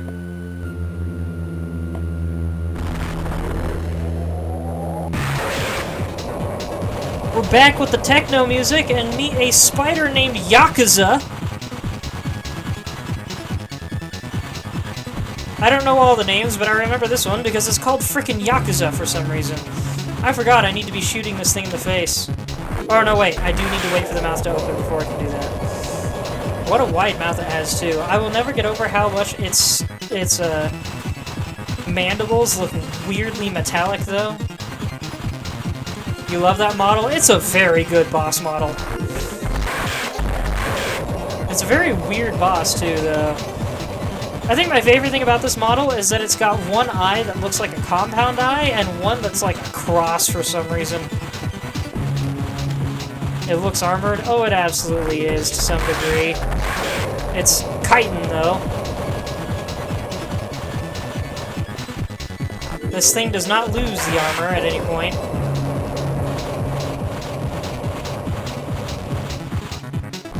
Gosh, I love this boss music.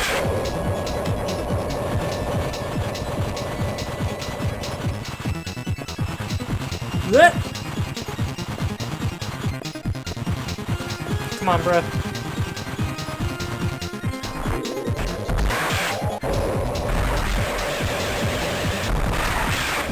What the heck? He's flying! Oh, he got a hit in on me, finally.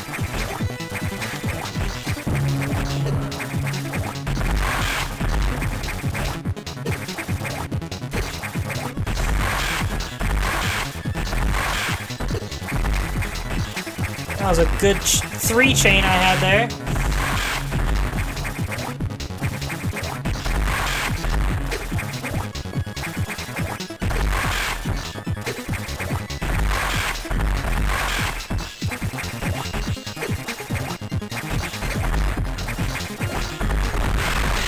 Oh, that hit got him.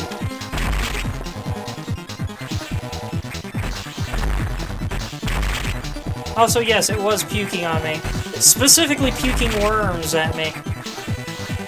Or leeches or something.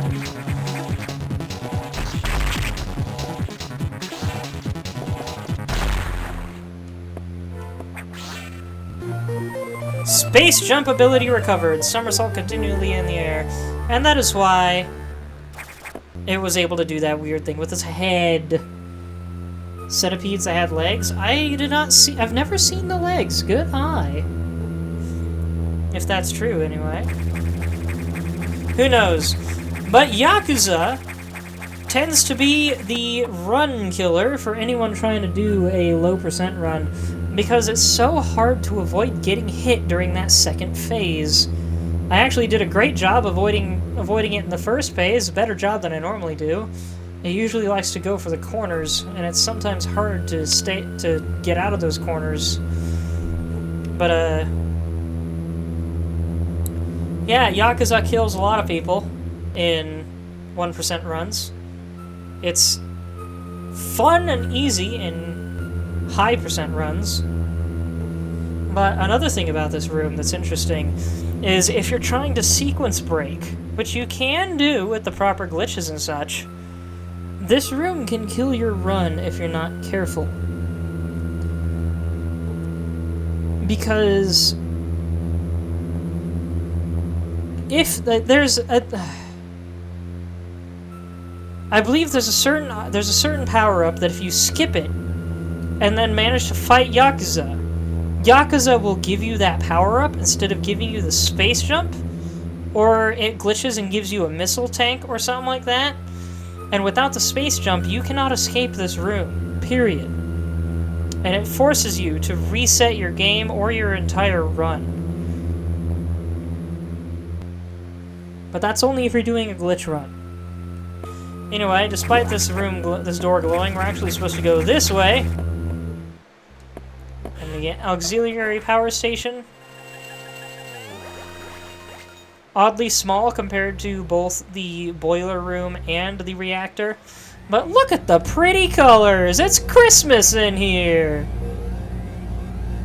What a cool auxiliary power machine. Bit weird that the auxiliary power is always a different machine from the reactor. Why not just have a second reactor?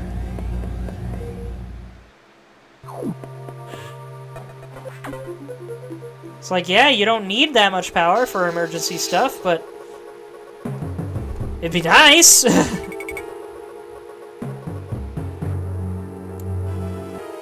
rooms and recharge rooms are now back online, but with only auxiliary power, no elevators or hatches will work.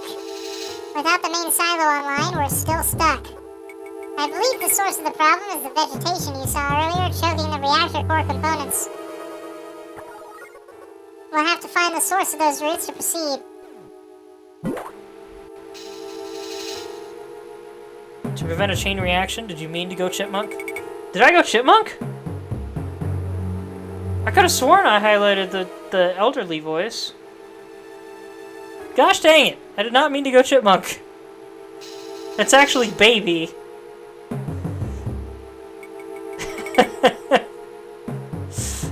We'll just say that's what the computer sounds like on auxiliary power. Can't get his voice right. Not enough electricity. Yeah, that's the problem, is my microphone is between me and my voice thing, so I can't actually read the buttons well unless I move my head to check it. Which I've been doing, but not always.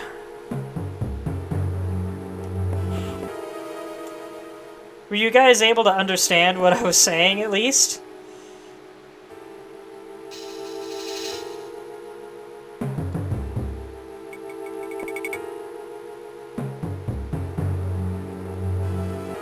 You were laughing, so no? Ah, well, he was basically what he said was the auxiliary power restored power to save rooms and recharge rooms, and like a couple other things, but most of the power is still out in the building.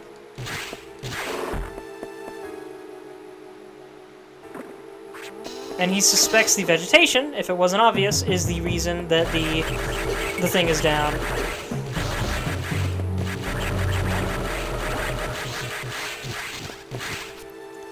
Yeah, I definitely need some kind of voice changer app or something where I can just press a button on my keyboard to make it work. I do have extra buttons on my keyboard. They're technically supposed to be alternatives that you just tie other buttons to them, but I think I can make them work separately. I have the G910 from Logitech, for anyone wondering. Fantastic keyboard. Lots of extra bells and whistles, even though I don't use most of them. Those flies are everywhere now.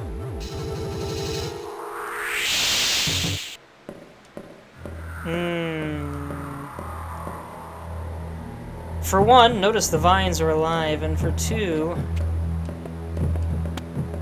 the SAX is here, and it is directly below us, and it for some reason has no desire to leave.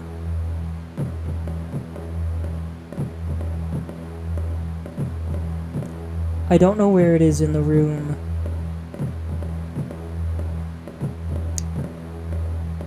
So I guess we're just gonna have to hope it's in a decent position. And run! Oh, shoot.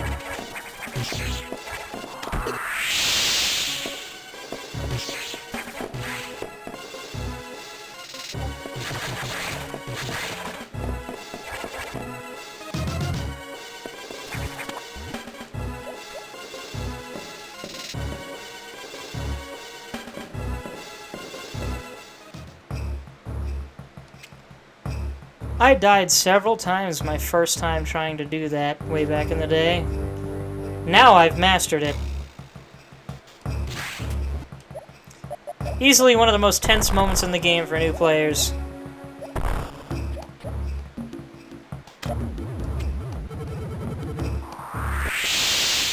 Ah, yes. You can also hide up in here. I don't remember why. I think the implication is for those that don't realize they can just sit and hide, they can loop around it and then quickly make their way down here, where the SAX can't get to them.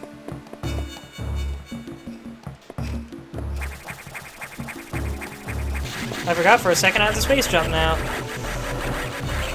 You notice that bug was tangled in the vines, by the way? Yeah, I'll show you again. Because it's pretty neat. Look at him stuck up there. I have to wonder how he managed to get tangled in the tangled so thoroughly. But these things do seem to be alive and wriggling everywhere. Man, TRO has really changed since we were in here earlier. This is the same zone that had the Barbie doll.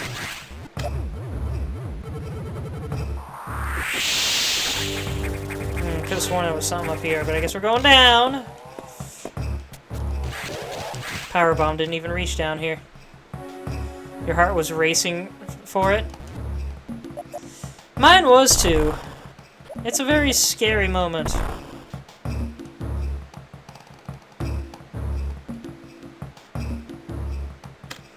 My HP's at half. I should probably get these guys and save the game. Oh, but the doors are locked. I can't save. The doors are busted. Because the power is out.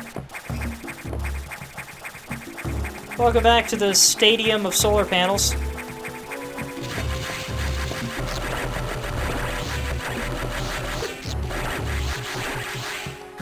Ah, I think I usually skip this because I don't remember there's a power bomb here.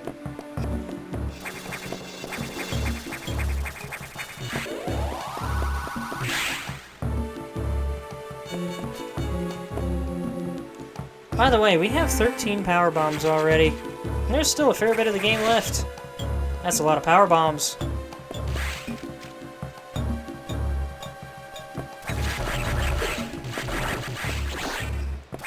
At the rate we're going, I think I actually will be able to finish this tonight.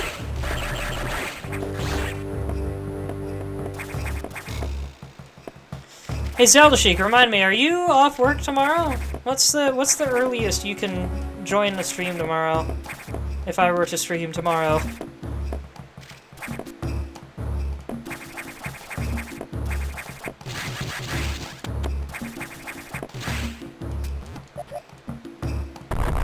There's another stuck fly. Hornet, whatever you want to call it.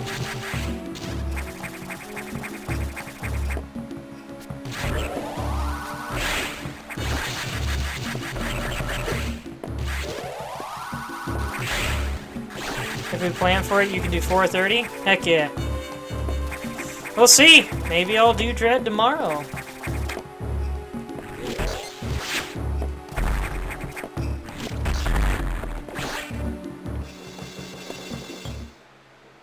I am probably gonna need more time. Say hello to, I think it's called Plantera. And you might notice the music is a cover of what's its name?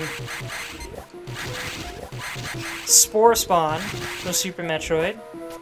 It's got the flowers from Super Metroid. Albeit angled, so it looks a little weird when Samus falls behind them instead of into them. And then Plantera itself looks oddly like a Chozo statue. Alright. The ideal spot is right here. Ow, hold on. Right here. So you just do this. And duck under the spores. Have a good night, Fly. Wish you could stick around longer.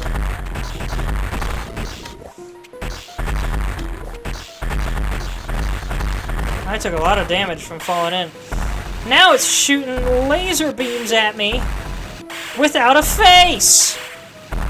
Or arms or anything. It's weird that it's just randomly generating plasma beams. Easily the weirdest boss design in the game, in my opinion. With, Yakuza being a close second. Also, it's turning purple and now red, but at least the vines inside it are looking a little dried out. Now the other plants are gone too. Ow. Oh wait, I have space jump. I could have just jumped over it.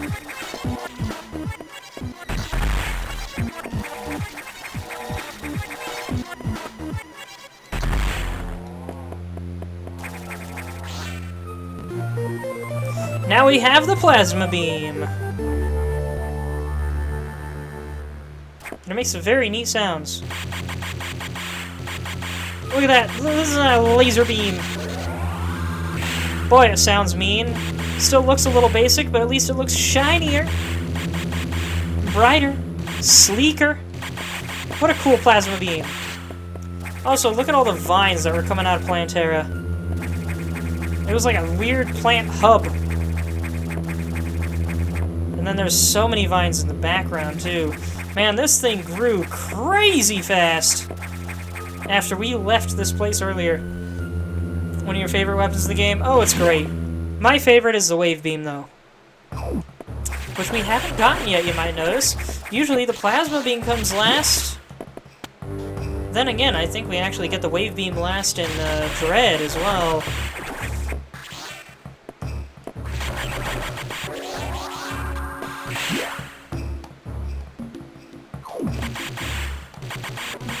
Maybe that's something you can do, Zelda Sheik, in your free time. Fi and Imp, when you see them, are friends of mine from something called Furcadia that you might enjoy chatting with folks there now and then. Feel free to check it out. Let me know if you're interested. I can help you find the folks and hang out.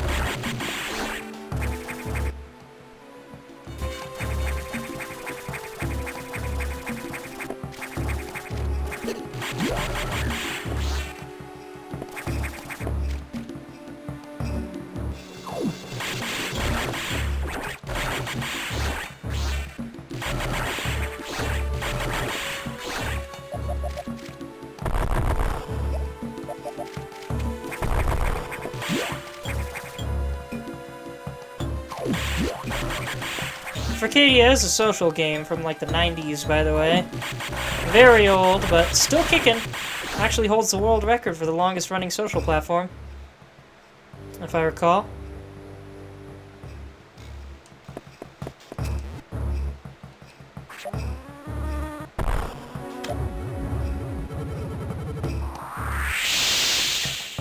I got into Furcadia when a friend of mine from high school, my friends from high school were gaming buds, but they played like Xbox and Halo and Minecraft and all that jazz. And I wanted to join them, but I didn't have a decent PC at the time. And eventually, the first gaming PC I got was not a gaming PC at all. It was literally a laptop bought from a college. Couldn't do much. But so one of my friends suggested Furcadia, which at the time he was part of the programming team for it, keeping it alive and going. And so I joined that so I could hang out with him and chat while I played other things. It's got some puzzles and such you can do as well that are kind of fun, but it is old-fashioned. Only gets maybe 300 players a day now. But those players are dedicated. And they are wonderful people. A lot of them are, anyway. Every once in a while you run into a jerk or a weirdo.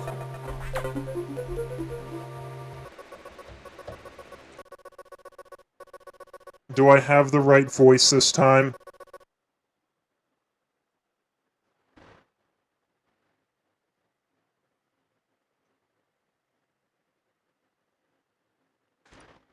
Cool.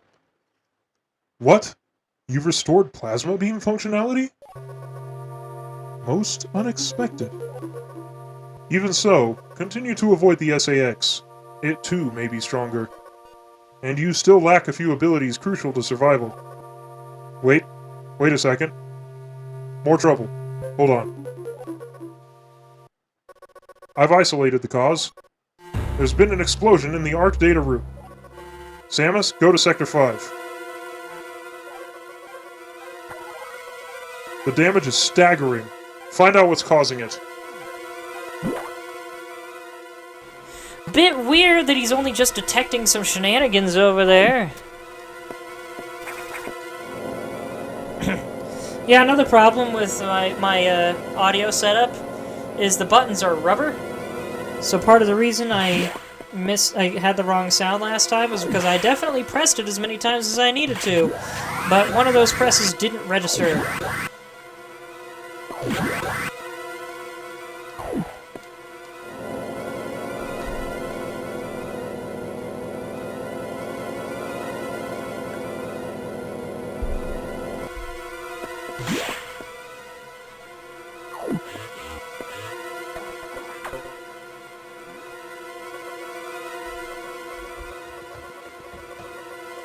It's gotten worse.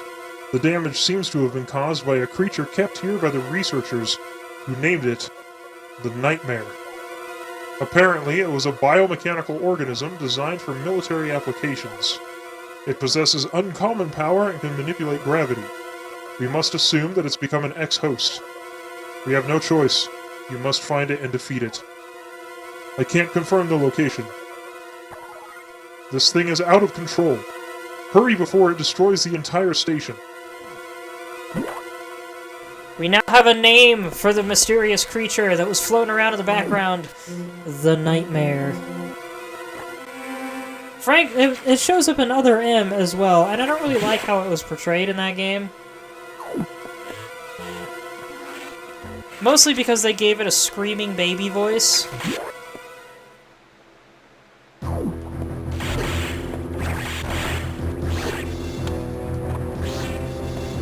Which makes it sound less horrifying and more horrified. Oh man, I just one-shot these things, don't I? Hey, come on, get back here. There we go.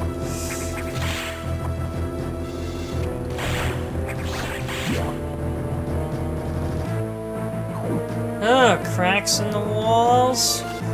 Walls have been damaged, torn up, and melted. This wall's completely broken. This one's been busted through. That door's been busted through.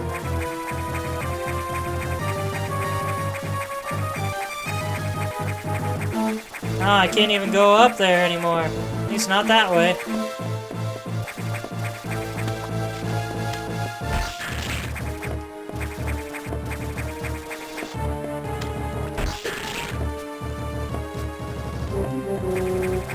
You might remember earlier, though, there was a speed blocks. Blah, blah, blah, in that other room over there on the left.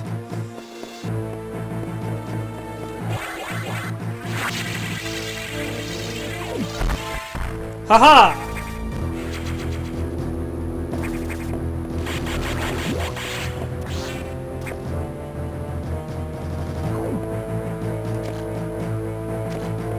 Wow, I threaded the needle on that one. I like that even though those things are low to the floor, the plasma beam is still able to hit them. Also notice when I'm running and standing, there's a slight difference in the height of the beam. It's hard to see it, but there is. It moves like 1 pixel. Man, this thing just came screaming on through, didn't it? Baby screaming on through.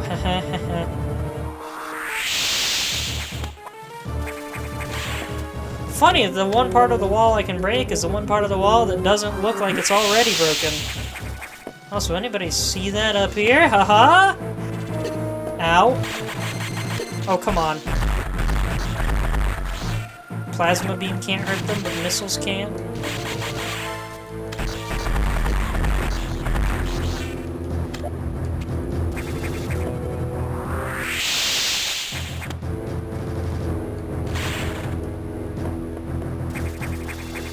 I have to wonder why they have gates all the way up here in these ventilation shafts. How's anyone supposed to get in this room? SAS is sharing your beams? What do you mean?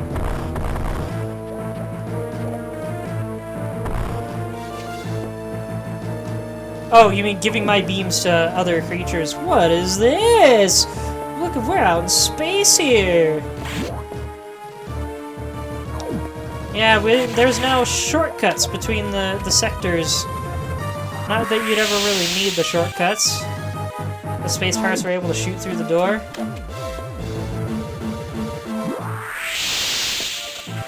I mean, they could already do that.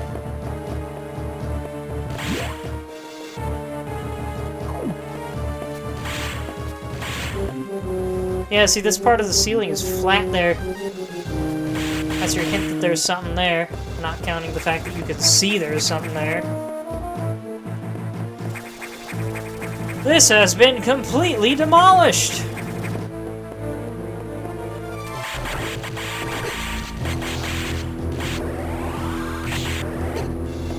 Still can't plasma beam these things either.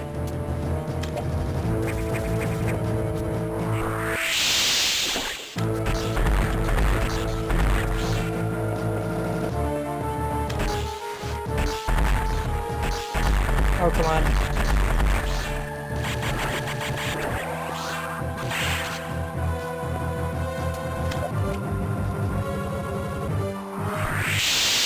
Could have sworn there was something in there. Weird that I can't go through here even though there's clearly a hole in the wall. Unless it's just been gouged out, but it sure looks like there's a hole in the wall. Uh-oh.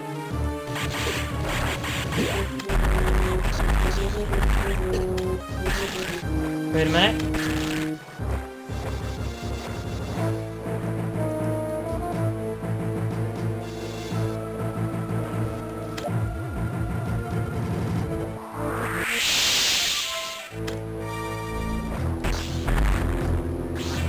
Shoot, now I have to come back in here.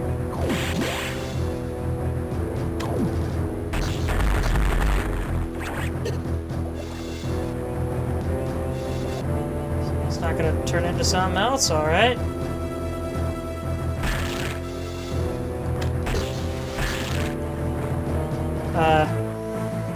Excuse me.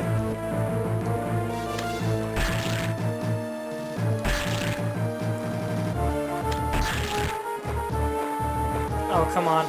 Okay, I need that middle one to go up.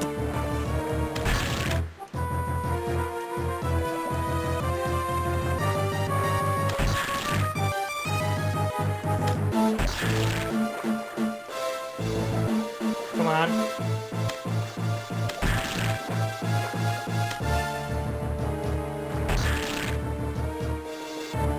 Oh, come on. I should be able to do that. Oh well. Guess I'll have to come back later.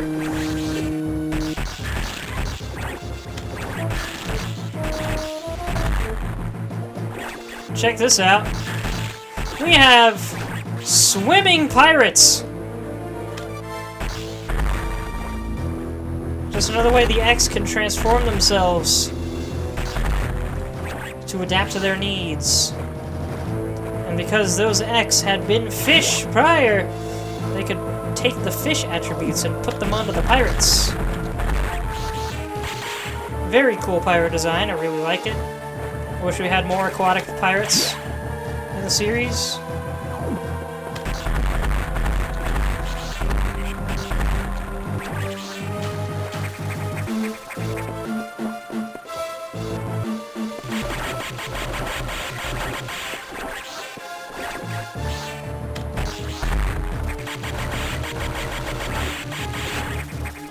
Here's the room that got busted into.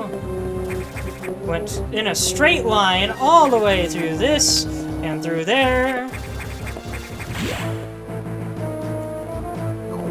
I don't think whatever this thing is was throwing hands at the walls. I think it quite literally just smashed through Juggernaut style. The Nightmare is a mean son of a gun.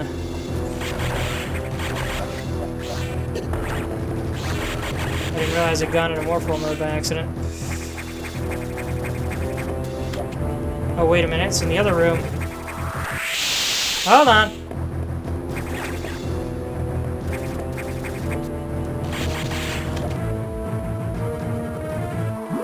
There it is. Bet you weren't expecting that, were you? Or this.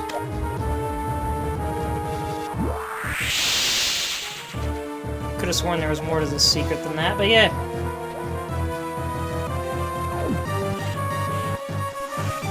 Recharge, I needed that.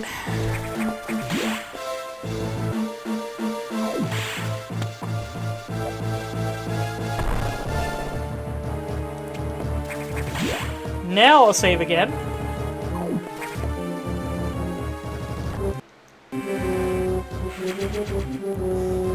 Now, many consider Nightmare to be the hardest boss in the game, because it moves very unpredictably. However, there's enough predictability to it that I think if you know what you're doing and you fight it enough times, you can find a pattern for it that lets you beat it without taking a hit. I used to be able to do it fairly frequently. Not anymore. Now this room will fake you out. You want to go up here, or else you miss the E-tank and end up in the boss room. Look at all that junk in the background. I have to wonder what all that stuff does. And whoever performance maintenance on it must suck.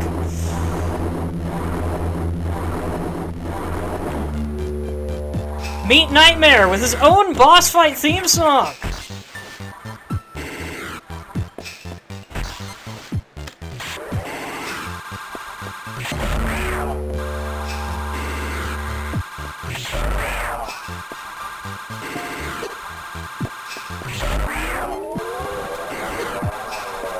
This thing has a gravity machine!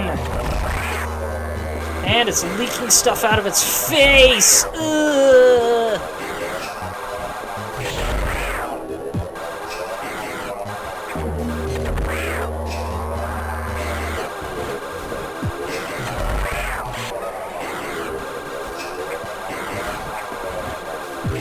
Also, check this out.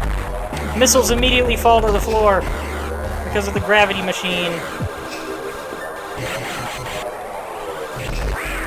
Ow. Ow. I need to get out from under it. Yeah, it's a weird slug monster thing! Shoot in the face! And now here's the unpredictable part. What it actually does is it follows you in a very wide arc. But it does it very fast, so if you can't move in a proper pattern, it will strike you. Eventually, it will loop back around to the middle, like so. That was perfect positioning, but look at it melting. His face looks like one of the dolls from 9, the Tim Burton movie, at the beginning. You're right, it does! That movie was so interesting. I kind of wish we got a sequel or something. One of the few movies out there that was a movie first! Ah, shoot. Awkward angle. He's melting out of his hole. Look at that.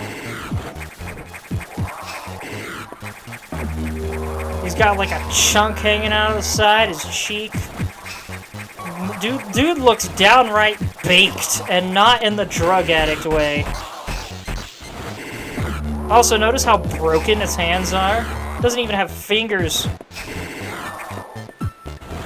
It had hands in Other M, but this is, I believe, the same Nightmare. Super broken down. Can't even open its mouth properly anymore.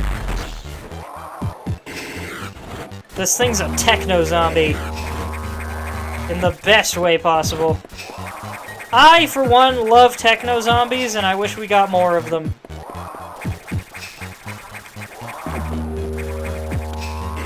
Come on. Let me shoot you, dang it. Positioning's really awkward for this dude sometimes.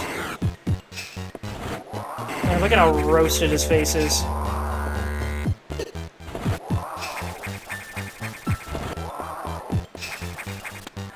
I did not mean to latch onto that, gosh dang it.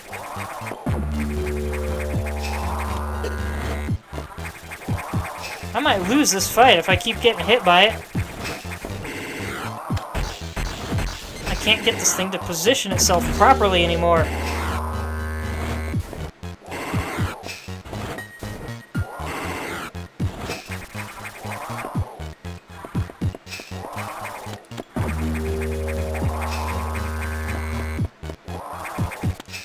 Come on.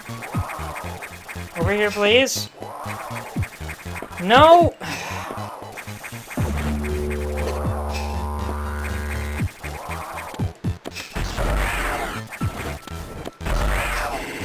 You get a couple hits in. Do you need to just come up from below at this point? It's not easy to do that. I can still get him to line up. It's just real tricky. I don't usually have this much trouble with it. Oh my gosh. That was fast. Come on.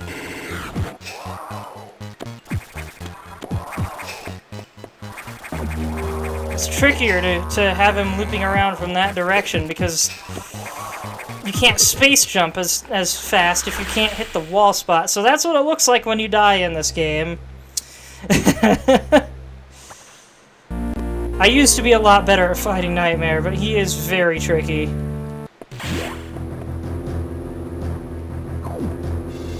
Yeah, I love Nightmare's juggernaut techno-zombie thing he's got going on. And you gotta admit, that thing would be spooky to see in person.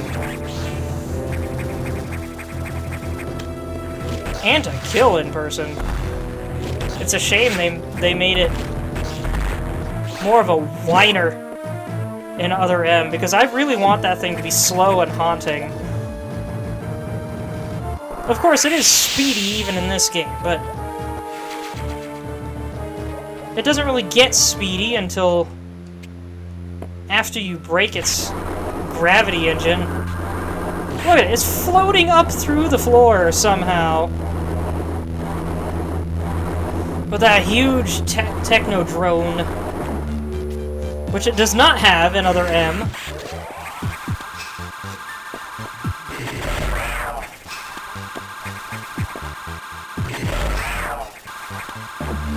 I have to wonder who designed this and why they designed it the way they did.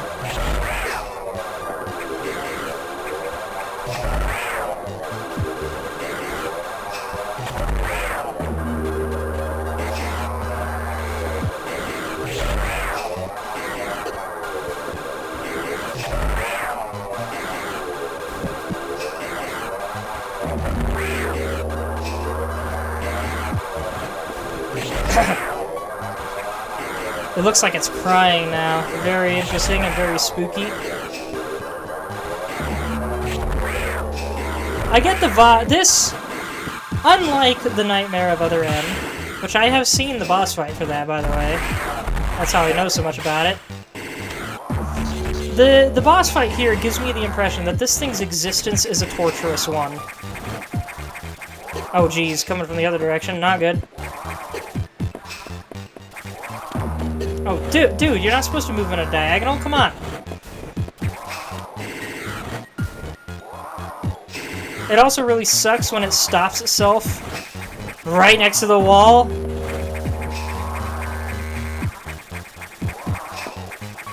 Why is this timing so terrible now?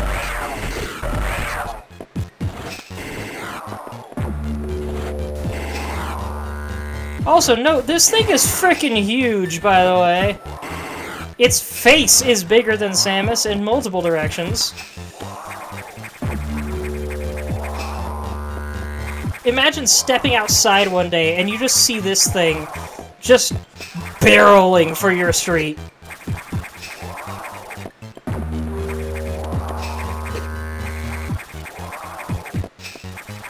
Come on, Nightmare, help me out. Position yourself. Beautiful. That's what I needed earlier. I'm already over half dead. Are you kidding me?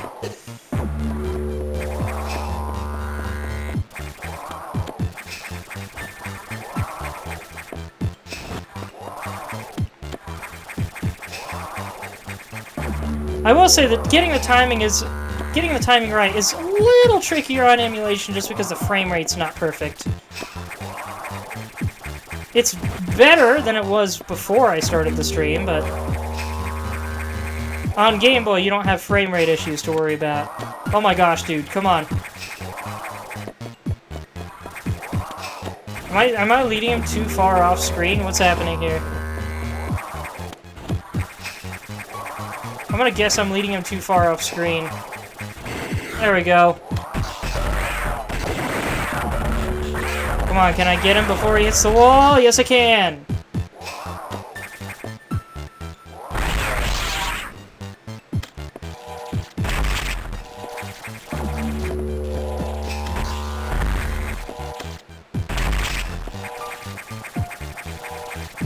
So there's one point against streaming tomorrow, as my voice might need a day or two to recover.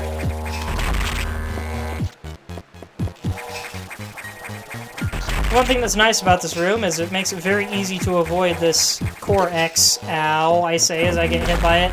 Also, cool silver color. That's a very nice silver color, and it's very well animated too. Good job, animators. Gravity suit effect recovered. Move freely in water. We are now in much nicer... It's supposed to be purple and blue, but it looks oddly green in the character sprite. I like the green more, though. Looks awesome.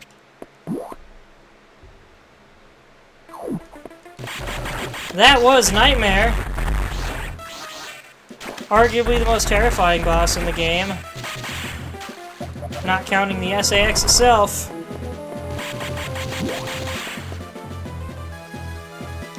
And in my opinion, the coolest boss in the game.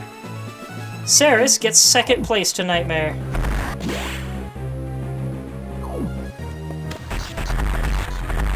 Special mention to Plantera for just being plain interesting. 2 reds! Heck yeah.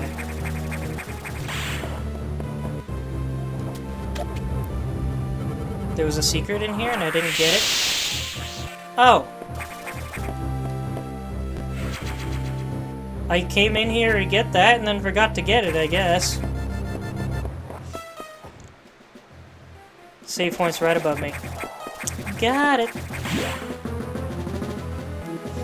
Definitely saving after that fight. Likely the only fight that's gonna kill me today. Ridley might. SAX might. Those things are gonna leap at me. Haha!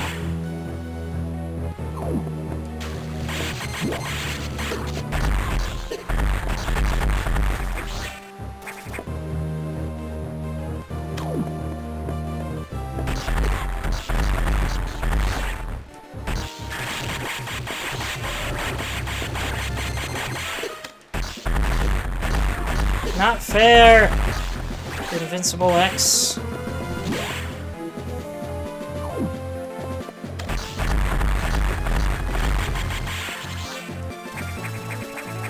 It's weird that that block is still broken. Okay, we actually don't want to use a power bomb in here. Haha!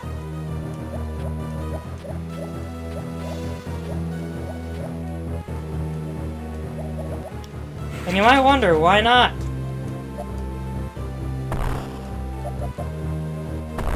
That's why. If you use a power bomb in here, you get locked out of getting that item and you have to leave the room and come back in.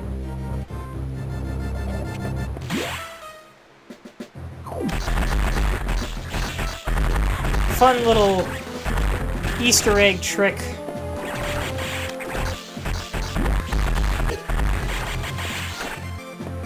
Okay. And now we get a running start.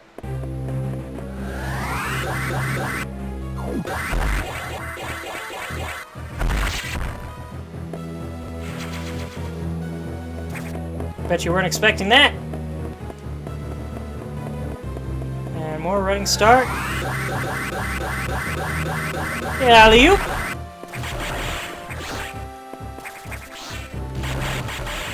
And we're in Sector 4 now. I believe that room was the transition room between Sectors 5 and 4, unless there was another one. Was there another one? Not that we found yet. Unlike the other transition rooms, which are out in space, this one is for some reason underwater.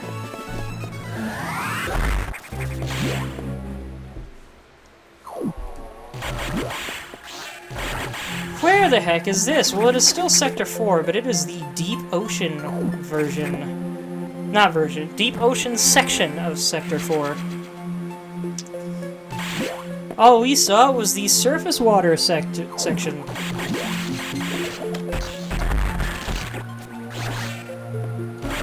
And I love the music here, too. Very ambient. I'll give you a second to listen while I drink some water.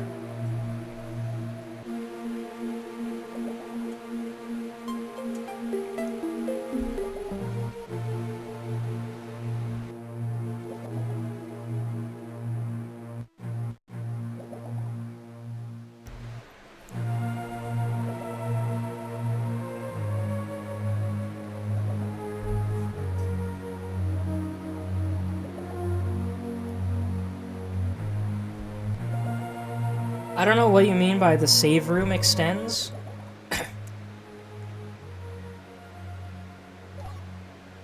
Oh yeah, I forgot I could do this. Too bad we can't view the other maps in the game from here. Never mind. Map tricked you? Alright, fair enough. I don't remember where every item in this game is. I just know where most of them are. So, I'm always open to call-outs and such. Hold on, I think there's some kind of trickery here. I have 28 power bombs, by the way. That is more than any of the other games give you, I think. Nah, I'm not done in there yet.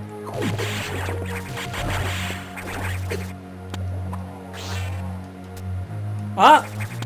Ha! That's what I was looking for. Speaking of having so many power bombs.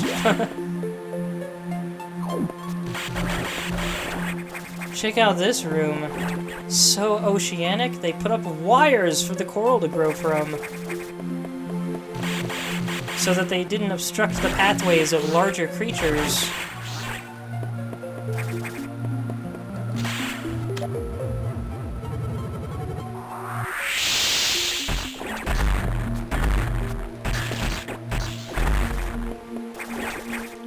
Yeah, this room I think is supposed to be the one that makes you think about the power bomb thing, like in the other games, but instead of breaking the whole tube, you break through the top of one.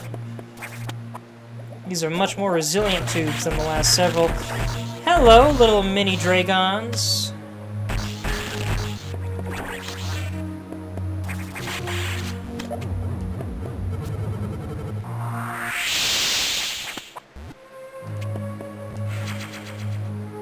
More power bombs.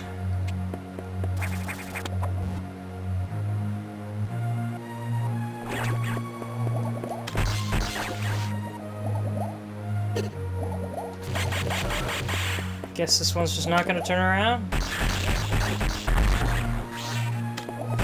Of course, these are technically Dragon babies, but still.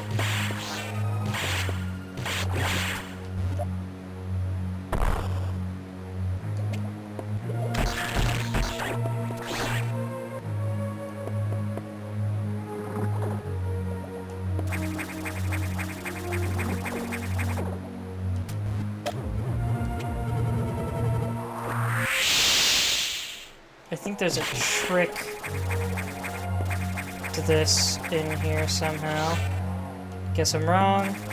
That was just a big ol' item pull-in moment.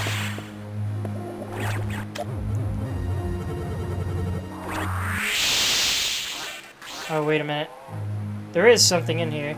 I remembered this, but I thought this was the correct way to go, and I could be wrong. So, Yep.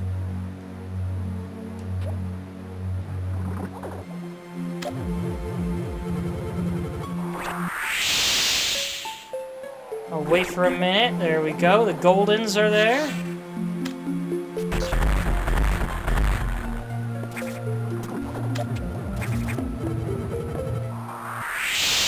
Can't hurt them with that, huh? What about Plasma Beam? There we go.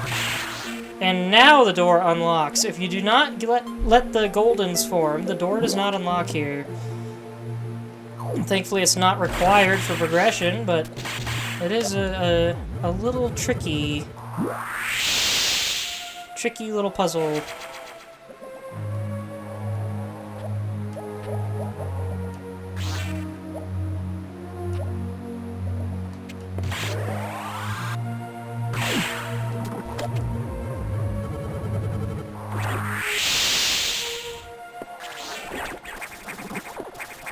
I love how animated the X-Parasites are. They look all grotesque, despite just being a blob.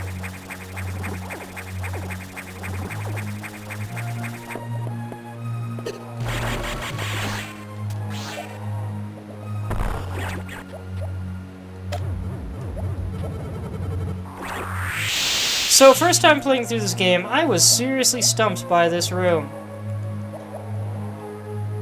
Because you're supposed to go right here. So many dead ends there, man.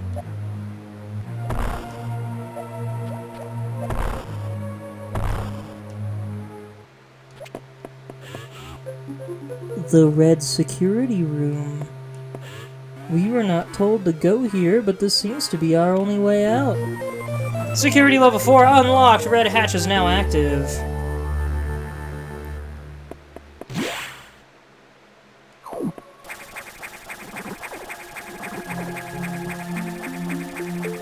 Now I can go through here.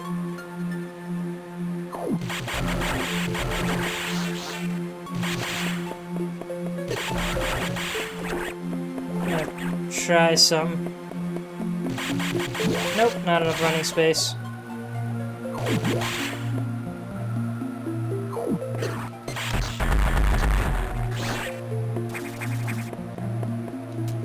Another power bomb in this tube? Ha ha ha ha! They know you're gonna try it.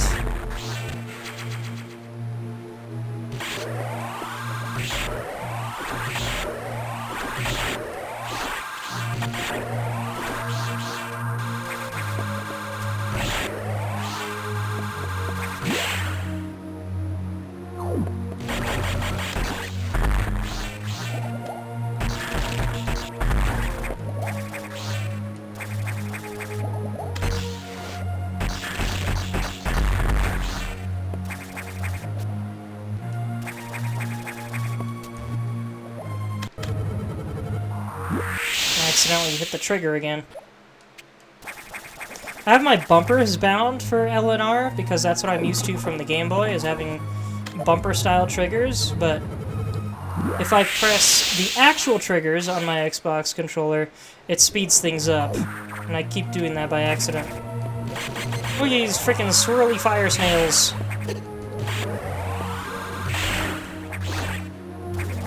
There's your grumpism for the day. Game Grumps style humor. Swirly fire snails.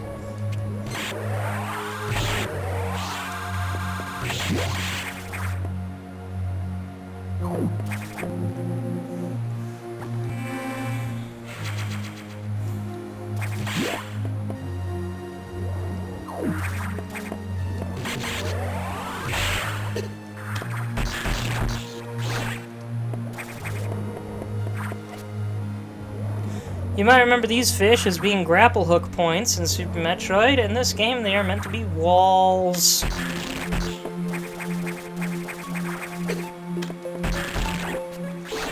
And they get in your way if you don't freeze them first.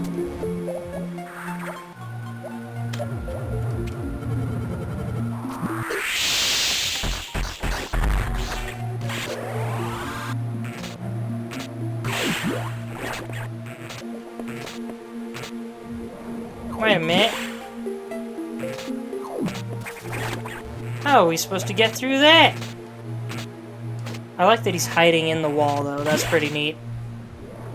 Hermit crabs? You're right, these things are hermit crabs. Hermit snails, maybe? Can't get through that either. But I can get through this! Just barely.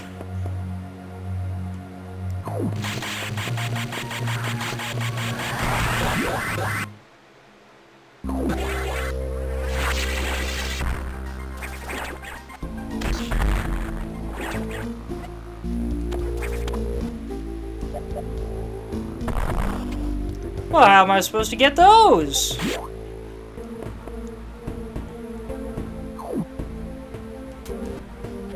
This room is fun.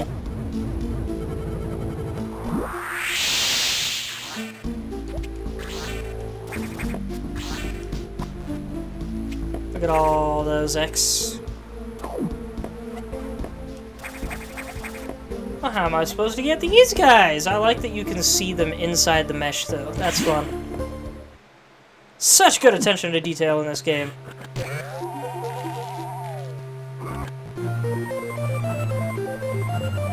Diffusion added to missiles. Charge with R, fire with B. Check this out.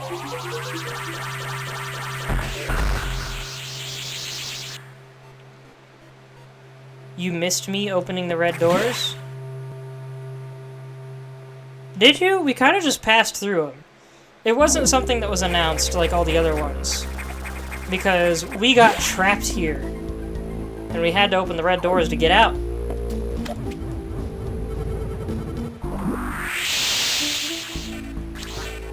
That was the red security room earlier. But yeah, check this out. That's just fun.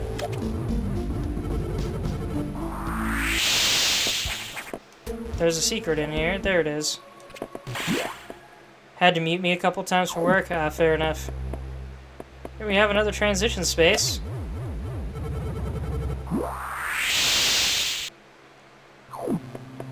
And we once again need the screw attack.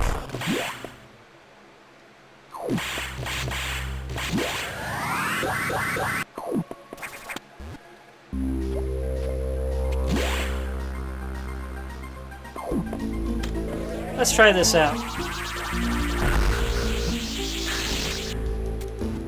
Well, it doesn't destroy walls, but it is very handy if you're dealing with missile blocks or large groups of enemies you want to freeze in place.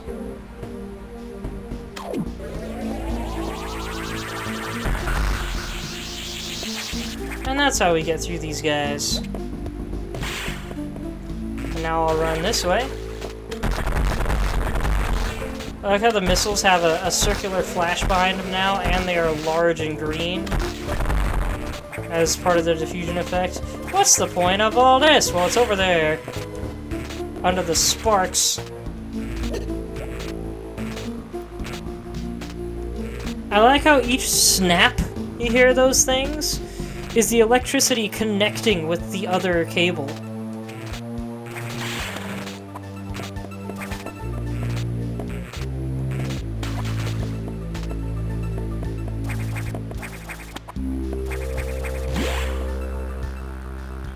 So, well, I'll tell you in a second what I'm thinking of.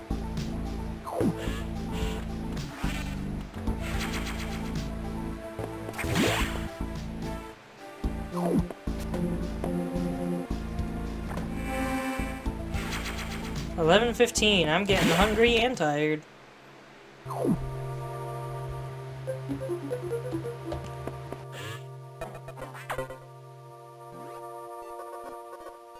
You upgraded your missiles? That's unusual. There was no word from HQ. A procedural error, I'm sure. Even so, I did not approve of bypassing security level 4.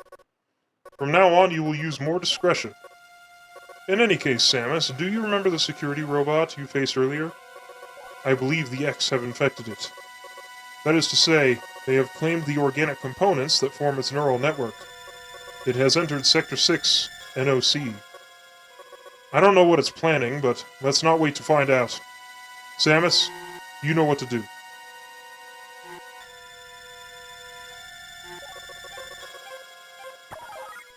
To Sector 6, quickly. The second half of this game is just so strong, man. This is one of those games where it gets better the more you play it.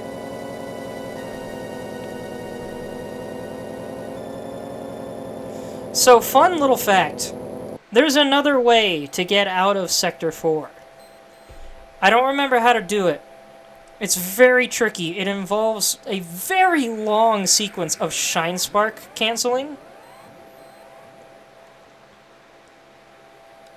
But if you can pull it off and make it to one of the navigation rooms, they have a little homage to the game's sequence-breaking roots, in which the computer will be surprised that you made it there through the specific method you did, and will congratulate you on it, and then the mysterious goateed man will show up and be like, "Hey, should we let her in on things? She's pretty good." And the computer's like, Nah. Let's not. And Samus, for some reason, is just like, okay, that was weird. She doesn't really have much to say about it.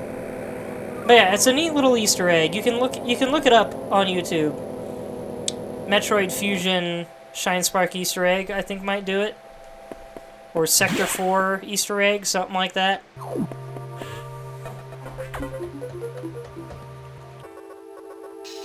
The security robot seems to have gotten much stronger. This worries me. Be careful. But we have another problem. Once you're done, leave NOC immediately. The SAX is tracking you. Don't stay longer than you must. Understood?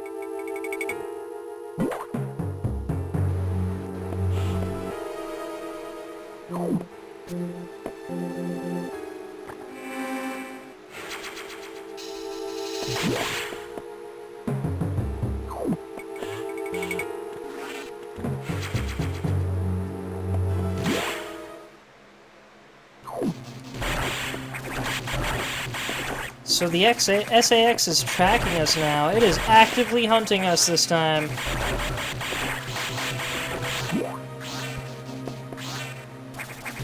It's hard to think all of this happened because of Samus's armor showing up here. These X repopulate so frickin' fast that they sent Samus's armor here, and it gained sentience and spread its babies all over the entire gosh dang station. And it did it fast enough that these creatures have been taken over after every time we open the security doors. That's right, not all of them were dead when we showed up. But each time we open the security doors, the X immediately blast through those doors and start infecting more creatures. In addition, where was I going with this? There's the matter that when the crate of Samus's armor originally showed up, that was the only X there was. And in the time between that and then us getting here, the whole gosh dang station is dead, and X are freaking everywhere.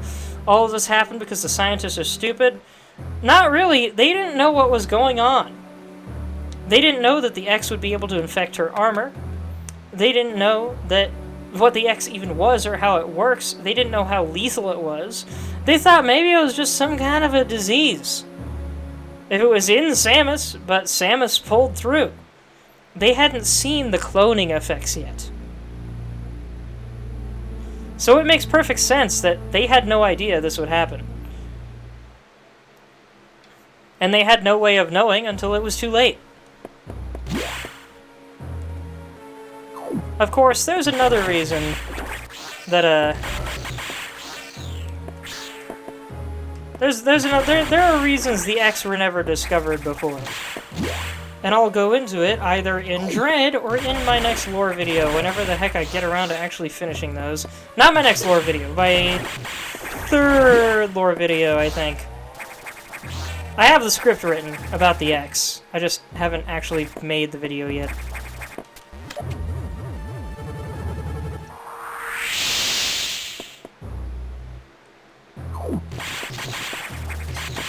I can't remember if I've already been through here. I guess I have. Oh! That thing comes back, huh? And it's immune until you activate it.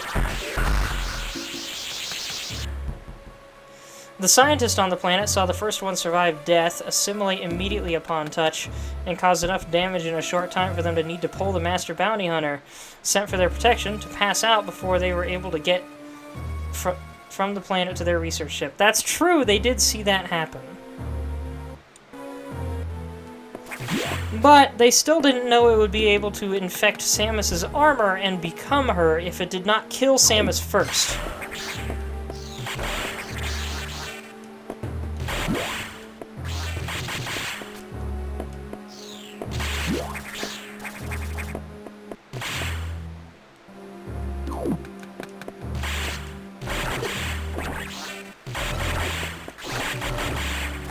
Of course, as you probably suspect from the mysterious goateed man, There is still more going on behind the scenes. Should have had a smaller quarantine ship for things they truly didn't understand before placing it on the fully staffed and stocked research ship. I mean, technically, it was quarantined.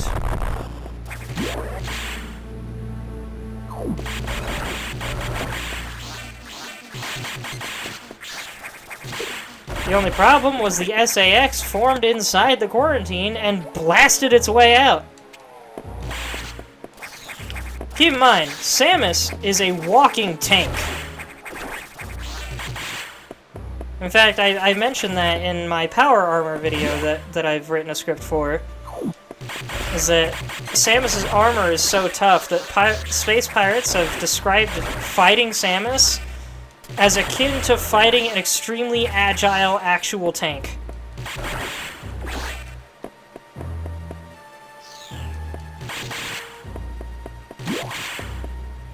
Well, they sent it to the research station, but that's because this lab was the best place to research the X. What they didn't expect was that the X would be able to break out. Especially considering it was in a crate that was theoretically smaller than Samus. And then, yeah, they had to cut the armor off of her, but it was still just armor. They didn't think it would be able to reform from the armor.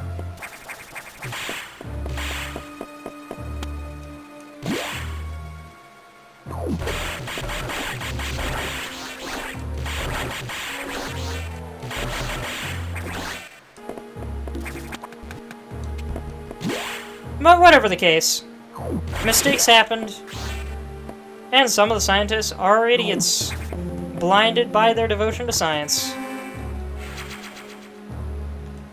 Should have had infection protocols? Who's to say they didn't? The X is the craziest parasite they've ever seen. They've never seen it before. Their infection protocols, whatever they had, they didn't work. I don't think it's that they didn't follow them. I think it's that they just plumb didn't work. I mean, their infection protocols would theoretically involve hazmat suits and stuff like that, but the X is something entirely new. Hazmat suits ain't gonna do jack against the X parasite. Samus is literally the only thing right now that can kill the X parasites. She is the only thing they are scared of. I think I've gone the wrong way.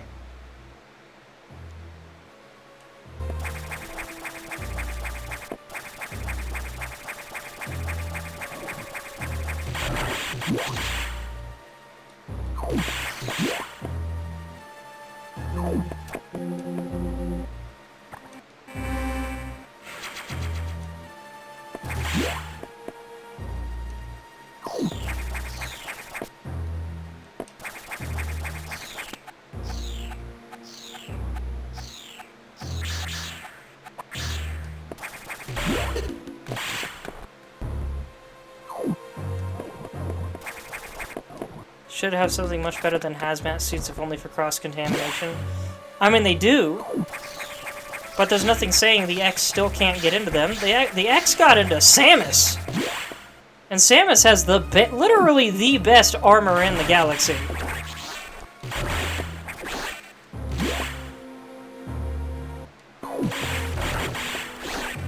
And I guess it's true that Samus's armor is more biological than most other armor in the galaxy, but still. There was nothing they could do beyond what they did.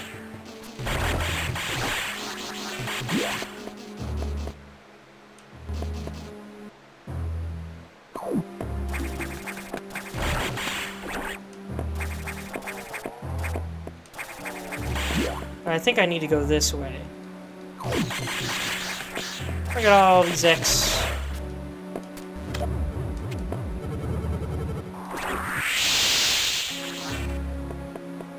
Ah, here we go. Hidden area behind the wall for some reason. Look at all them glowing mushrooms back there. That's neat.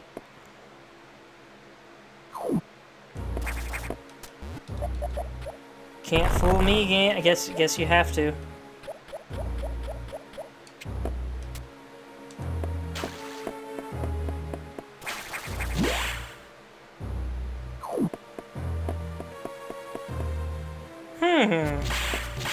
How do we get that?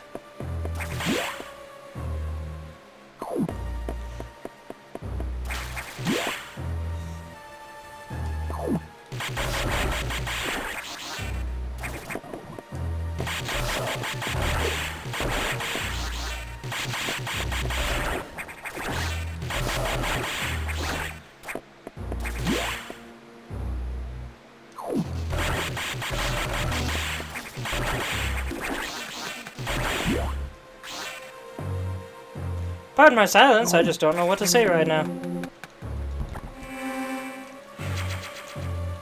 Is it just me, or did the save animation change colors when we got Samus's new suits?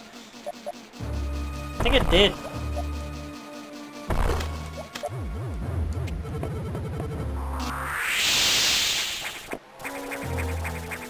Y'all hear that slight buzz when the power bomb went off? I think that was a glitch in the sound effects of one of those little flies. Caution, keep out. Cool caution logo. Also, neat little blinking camera thing. Warning, no entry without authorization. Warning, no entry without authorization. Warning, no entry. What authorization do I need that's beyond level 4? Warning, no entry without authorization. Shoot the eye, it does nothing. Warning, no entry without authorization. Eh. No entry Just a without camera. authorization. A weirdly orbular camera. Warning, no entry without authorization. Warning, no entry without authorization. Warning, no entry without authorization. Warning, no entry without authorization. Warning, no entry without authorization. Warning, no entry without authorization. Explosions.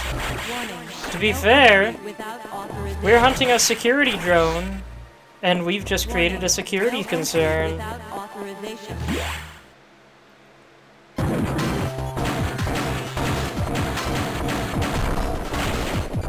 Notice the water's electrified because this thing's half busted.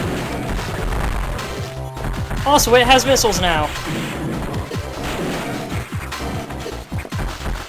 I don't know if that's just a secondary function of this thing, or if that's a result of the X infecting it.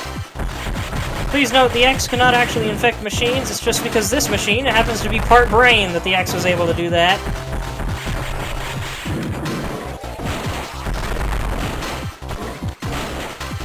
Oh gosh, dang it.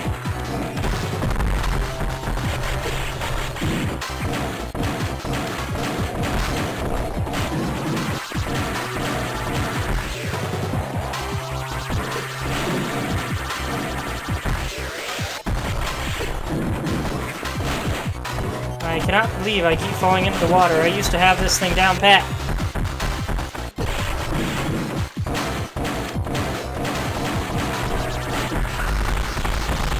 Ah, that's the secret. I need to get to the edges where it bounces away from the wall.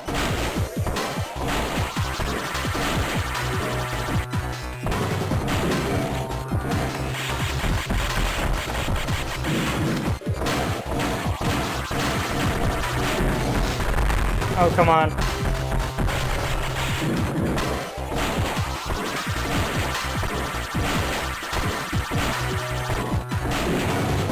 Now it's gonna launch the missiles. I kind of love this music, by the way.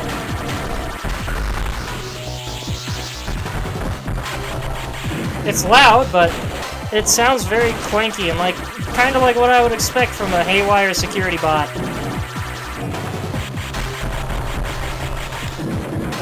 Now hit the wall.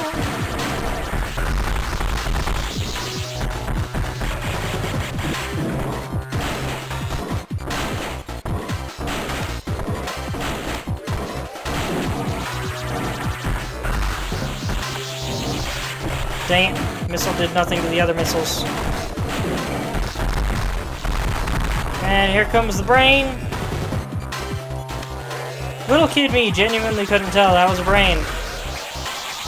What is this craziness it's throwing at me?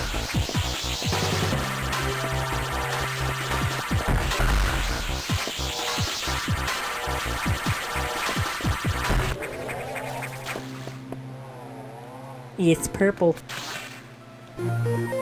Wave beam ability recovered. Beam now penetrates walls. And friends, this is in my opinion the coolest wave beam in the entire series. Warning, no entry without authorization.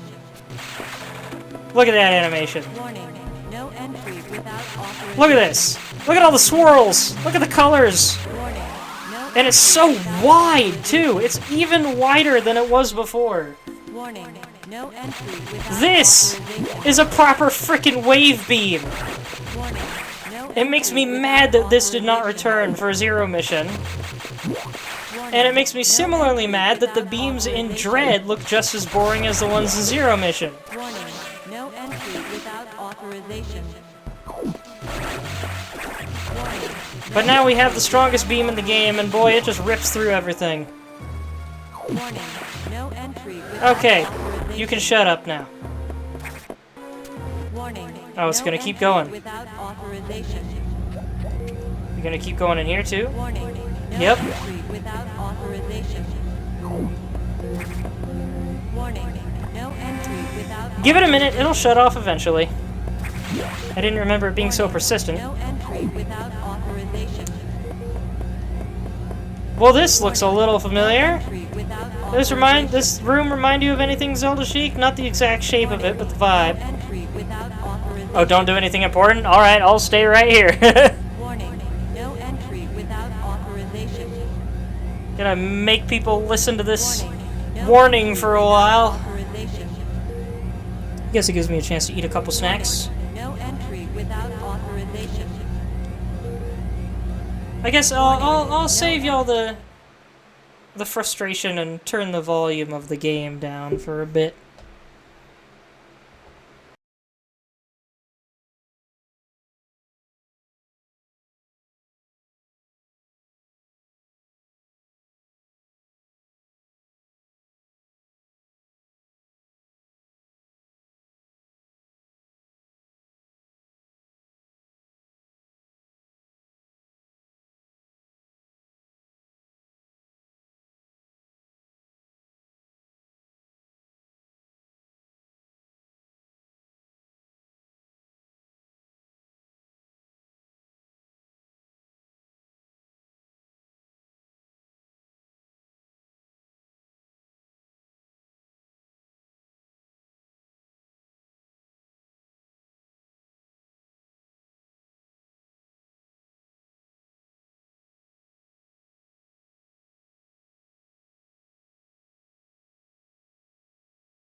No entry without authorization.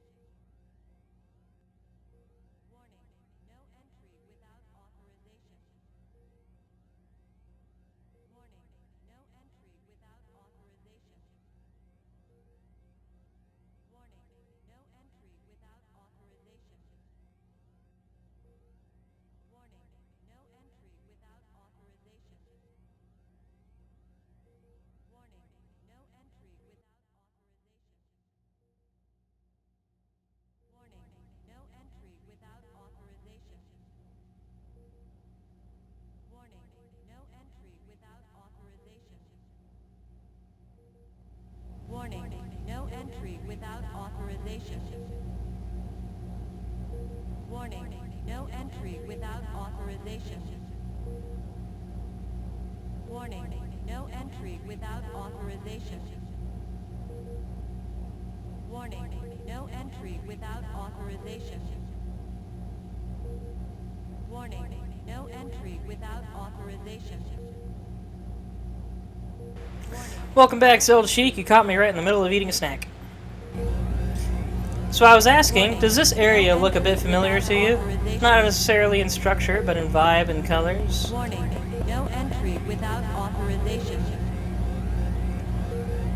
Warning, no entry without authorization. Gosh, I love the wave beam in this game. Without authorization. Look at them oscillations. No entry Kind of. without authorization. It looks like the research center at the beginning of Super Metroid. No entry without authorization. Ceres Research Station. No entry without Let's check this out.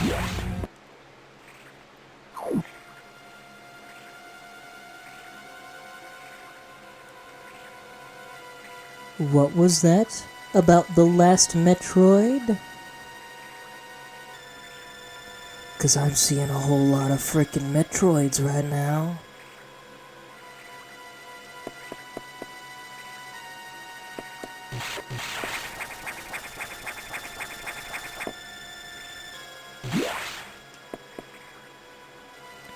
And here we have the whole Metroid life cycle in jars back here.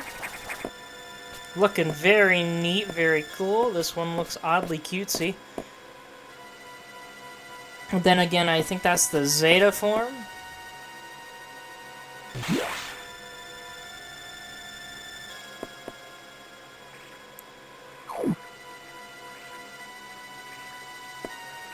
I wonder what that is on the wall over there. Huh?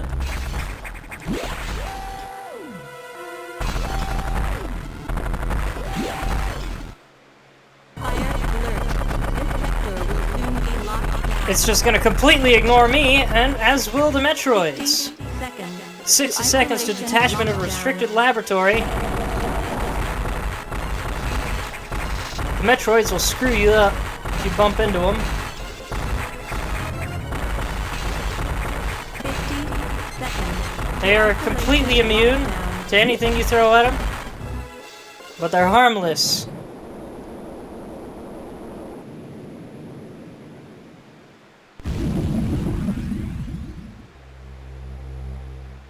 We can't go back there, so it's a good thing there's no items in there.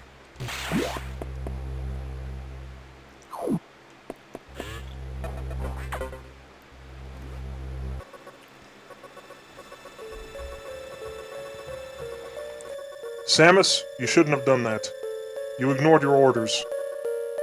You may have to pay a price for that quite soon.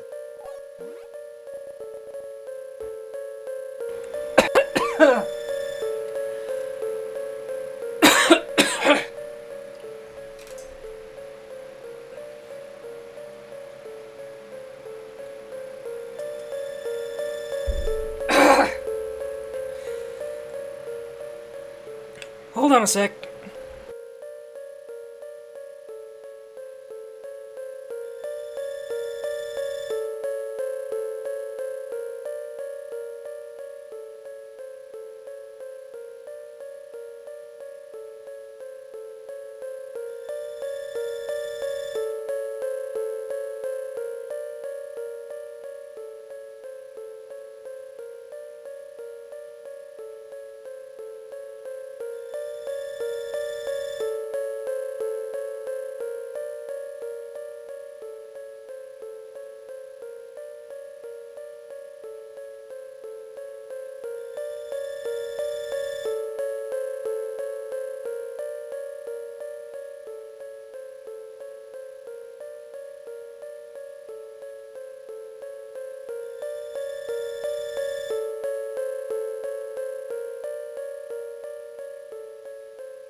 There we go. Sorry about that. I inhaled something and it went straight to the back of my throat. I started coughing on it. Doesn't help that my throat's been compromised by all this talking.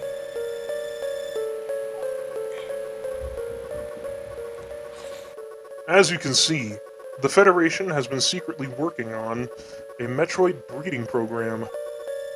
For peaceful application only, of course. Please understand. But perhaps you already knew of this program's existence. Certainly, you must have had doubts when you saw Sector 1, SRX, a faithful replica of the SR-388 ecosystem. Ideal for raising Alpha, Gamma, Zeta, and even Omega Metroids. This research even uncovered techniques for rapid growth. Imagine, creating an Omega from a larval Metroid in days. But that research is finished. The X has smelled out its natural enemy, and one of the SAX is on its way here. One? Are you saying there is more than one SAX? Don't be so surprised, Samus. You know that the X reproduce by asexual division.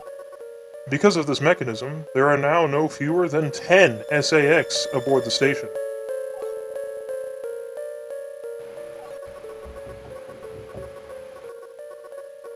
Samus, you must go. Get out. If you stay too long, the SAX will destroy you. Stop only at a navigation room to uplink for me.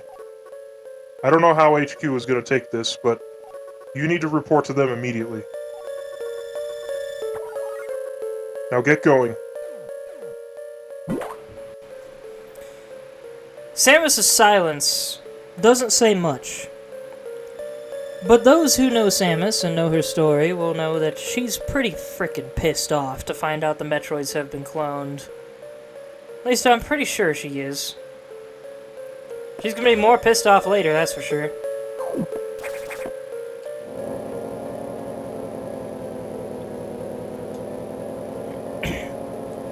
See, it's purple and blue! Why does the sprite look green? The real Adam would have said the same thing about that incident, but he would have softened the blow. He was relentless in his criticism, but he always cared. He was not a machine obsessed with duty. No such compassion could exist in that computer.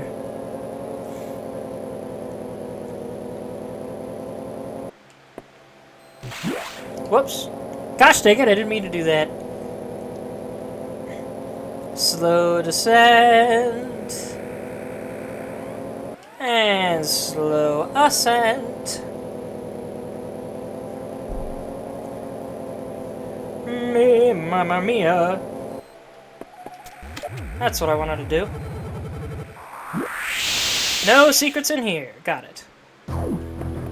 Well, this place looks a little familiar. Whoops, not what I wanted to do. Hold on.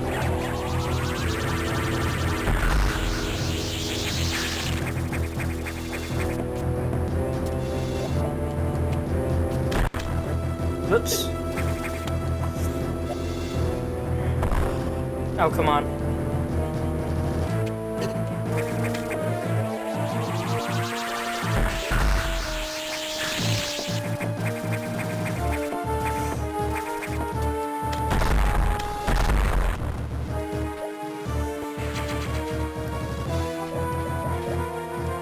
There we go.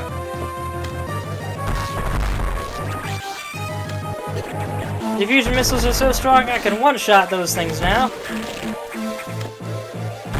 Oops, that might have been a bad idea. Hold on. There we go. Gosh, look at the beauty of that wave beam. I love it so much. Ow. And here we have some green acid. It's possible the gravity suit protects us from lava in this game, but not this green acid. I have to wonder why this acid is even in here.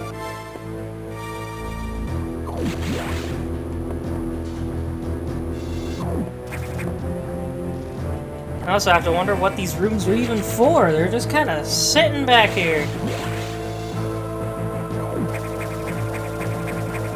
No special environment or anything, it's just a lot of metal.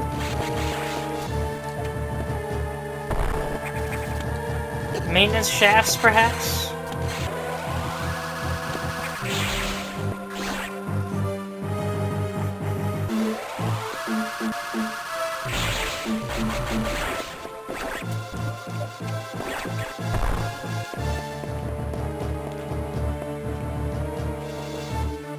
Y'all saw that, right? So that X was trying to combine into it with another X, but no other X were released, so it just gave up.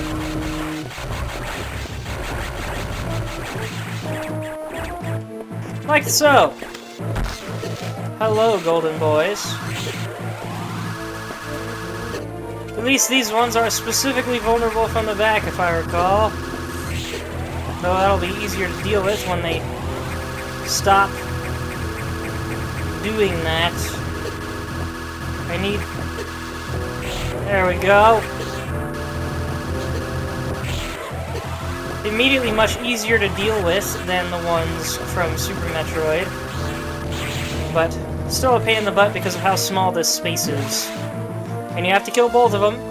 If they do not form, you do not get through the door.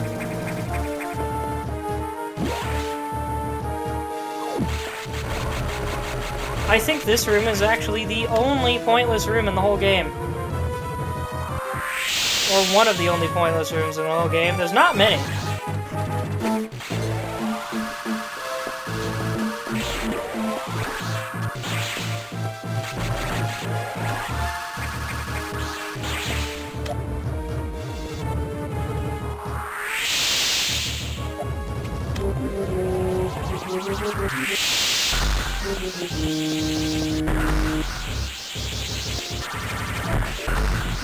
Yep, no secrets in here. I believe there's one here, though. No?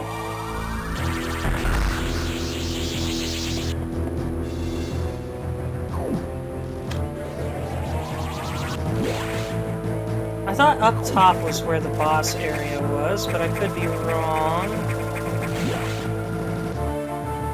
Oh, this is another save room. Jarringly close to the previous one, but I guess that makes sense, because I just realized my health is way down. Probably got taken out by the golden boys. I swear there was a secret under this room.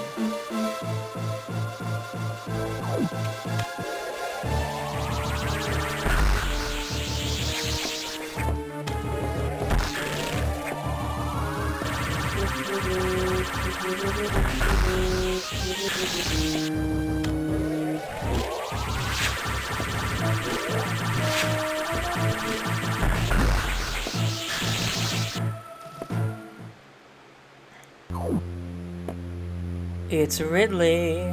For some reason, still a husk. Until now. The screams have returned! And he's looking meaner than ever.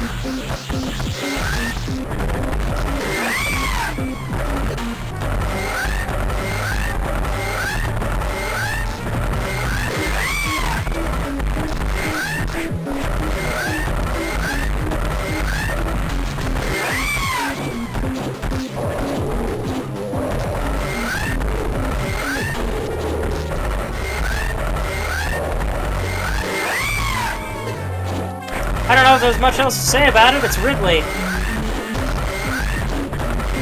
Albeit a much leaner looking version. Much leaner, no, actually he looks like he's gained a little bit of weight. Ugh, this is not a good corner, my guy.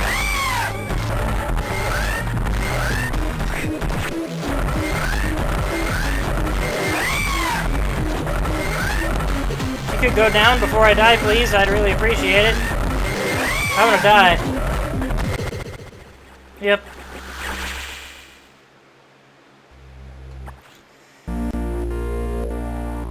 That's what I was worried about. Ridley X is a little tricky just because he hangs so low to the floor. Maybe this room is meant to be a recharge room of sorts.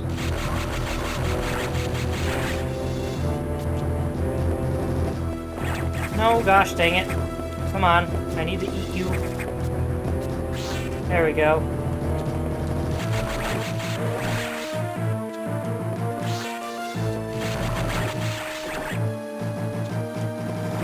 Sorry, but I'm gonna have to subject you to the screams again.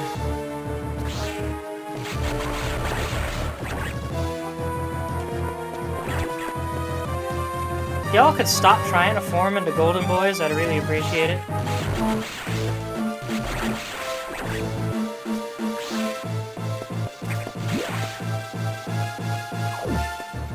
Okay, now I'm gonna save again. Because I think the red X should get me up to maximum. I think there's still something in the back of my throat.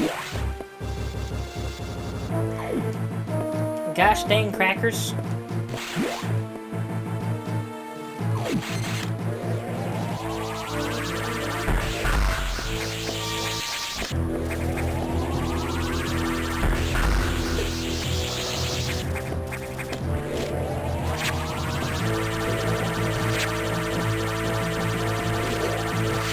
Come on. There we go. Gosh dang it! I'm not at full. Oh well. The screams come again! I have to wonder why X Ridley is blue before he becomes the actual Ridley X.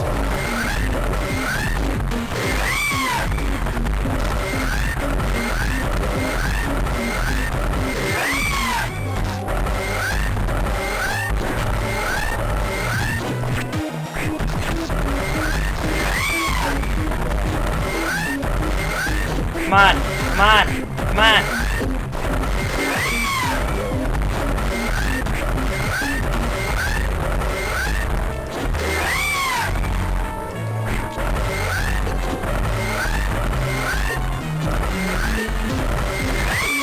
Doing much better this time, even though I'm quite literally just standing here and shooting missiles at him. It's not a particularly great fight.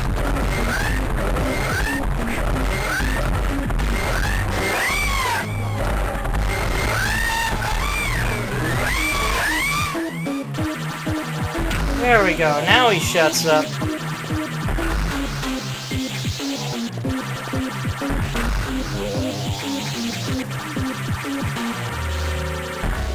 don't think I've ever actually listened to this version of Ridley's theme before.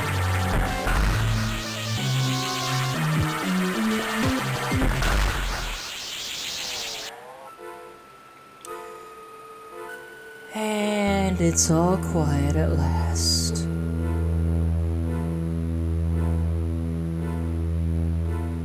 I have to wonder why they chose pink for this one.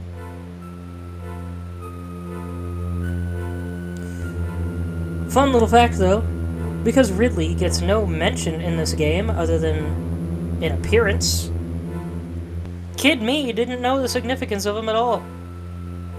I was just like, okay, what's up with the dragon? Don't get it? Cool dragon though. Don't know why it screeches, it's kind of annoying.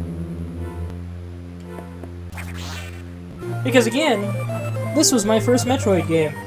I knew nothing about Ridley the first time I played this. I didn't even know he existed, but now we have the screw attack and it's frickin' rainbows!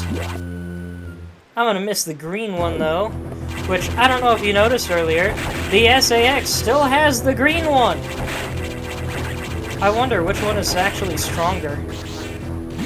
Or if there's a difference in how they function. They certainly look different.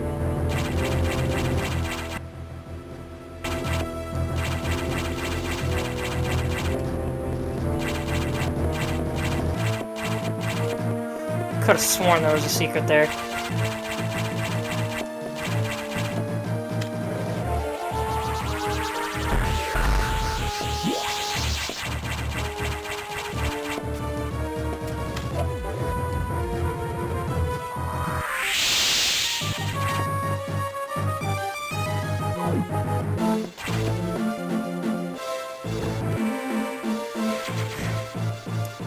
Nothing to say this whole time, huh, Zelda Sheik?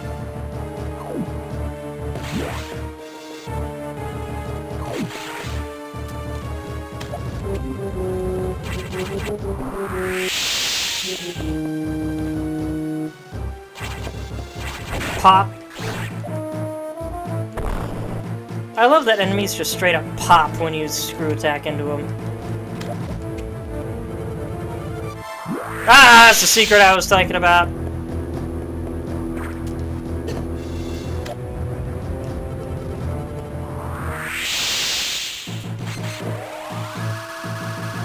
a bit of a letdown for a Ridley fight? A little bit. I'll tell you what, though. Dread is not gonna let you down.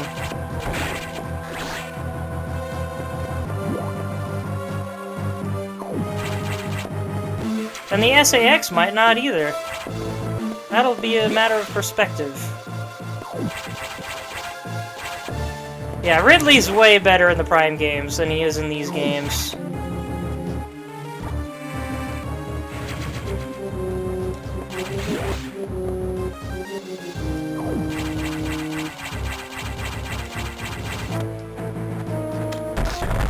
And to be fair, it was an ex-Ridley. Sure, it had... And it wasn't even the original Ridley that it cloned. It did not have all the pirating experience of our great nemesis. To this ex, Ridley was just a wild animal.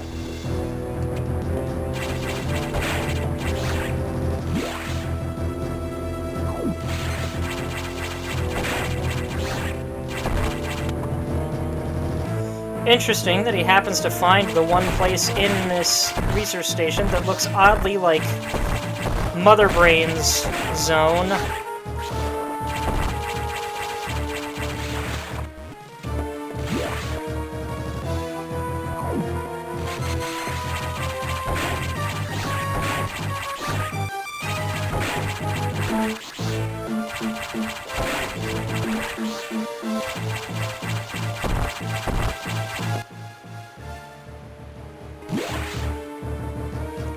Hey, we're back in Sector 1. That looks familiar.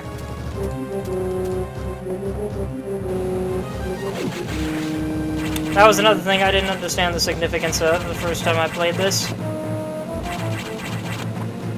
This game really builds on the lore of the last few.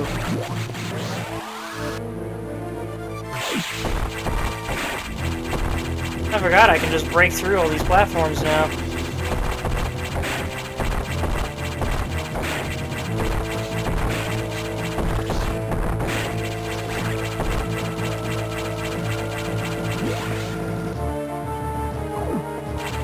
I am now lava immune.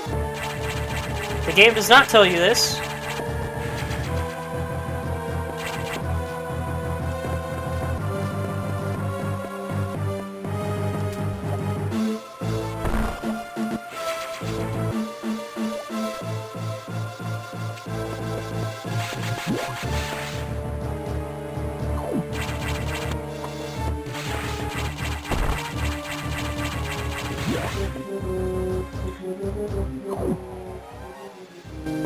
Heck yeah!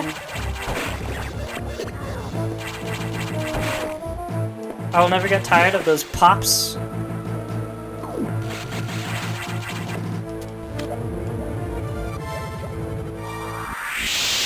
Ah!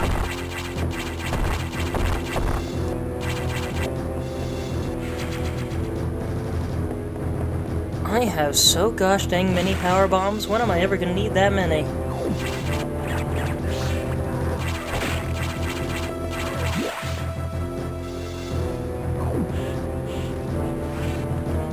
$38 in total.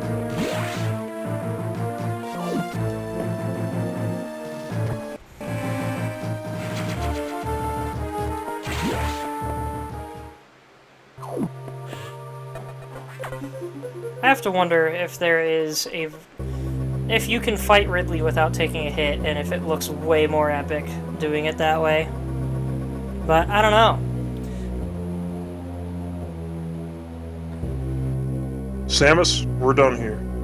Leave the rest of the Federation. We should be preparing to evacuate the station. Are you joking?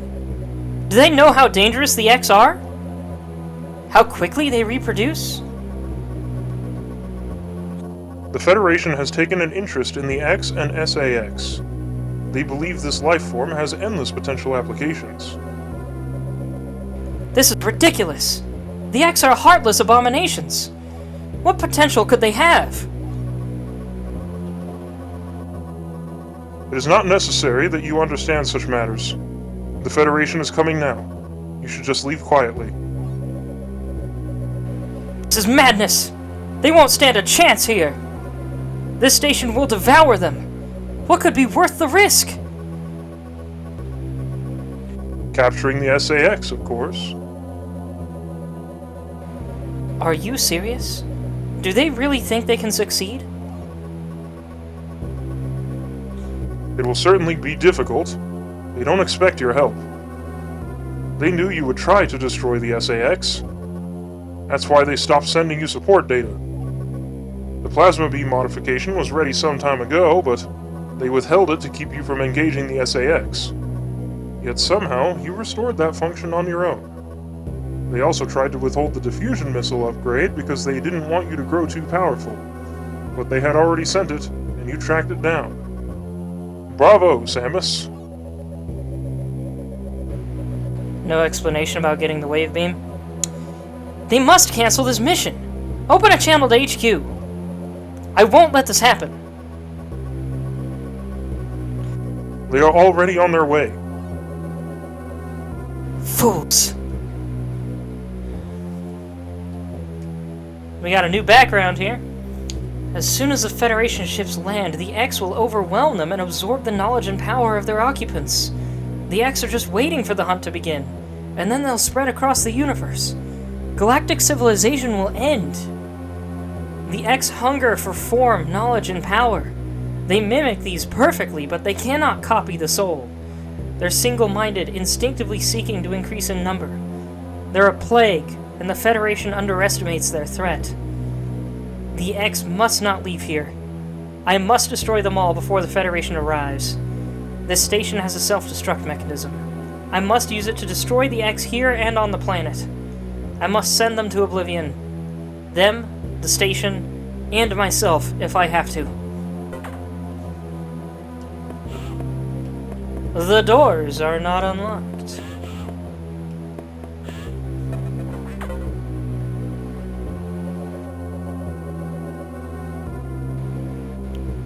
I accidentally turned on the voice thing. I forgot Samus speaks first. Open the hatch! I have been ordered to confine you until the ships arrive. Don't let them do this! Can't you see what will happen, Adam? Adam?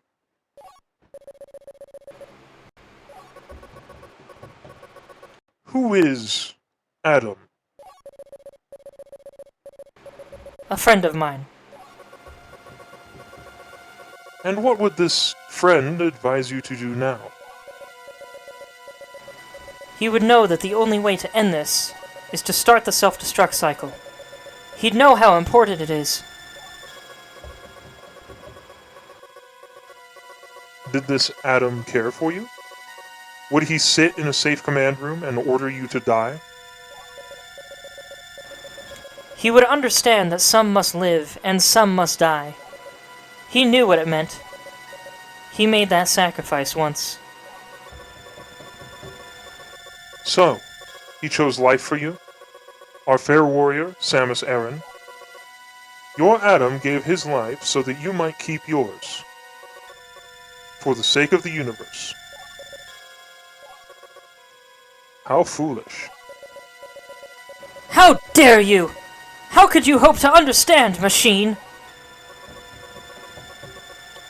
You know that detonating this station in high orbit would not guarantee the complete extinction of the X-parasites, even though the station would be utterly destroyed. You would only succeed in removing the one obstacle to the galaxy's ruin. Yourself. You would ignore this simple fact and choose death. When Adam decided who would live, he chose incorrectly. If you were to alter the station's orbit, then you might be able to include the planet in the vaporization field of the self-destruct detonation. You would have to start the propulsion sequence now, before the Federation arrives. Samus, this is your last mission. Go to the operations room and adjust the station's orbit path to intercept SR-388. Then return to your ship and escape. Move quickly and stay alive. That's an order. Any objections, lady?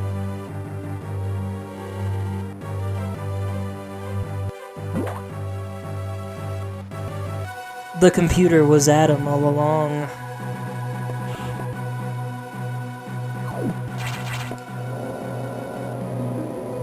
But what? Why? How? We'll find out in a little bit. But for now, we have an urgent mission to complete. And I've still got 6 energy tanks missing. Goodness gracious.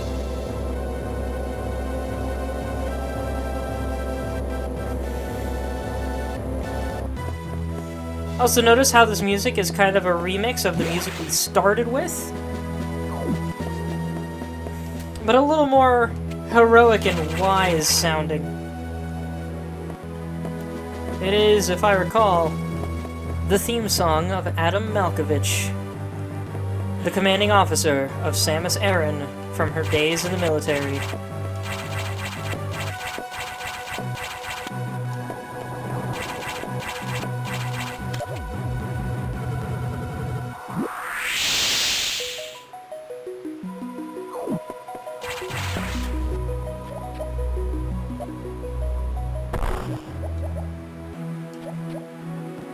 More power bombs! As if I needed 40 of these things. I could blow up the entire station with that much power.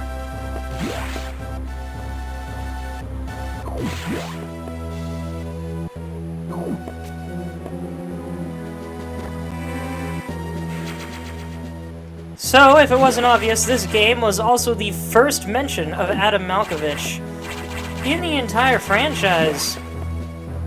Not including the e-manga. I don't remember when the e-manga came out. It might have been before this, might have been after.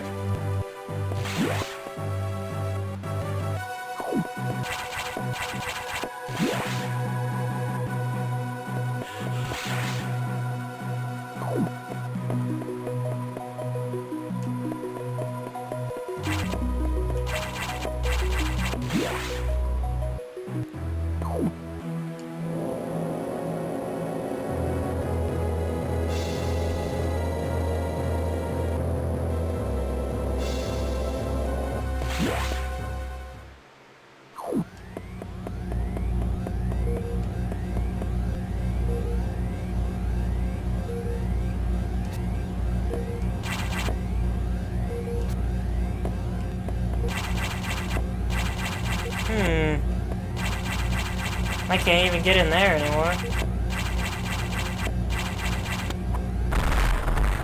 But we've been found!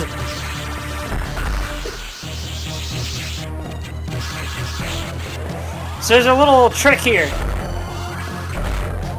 You can trap the SAX down here if you can pull off the stunt right, the timing. Come on.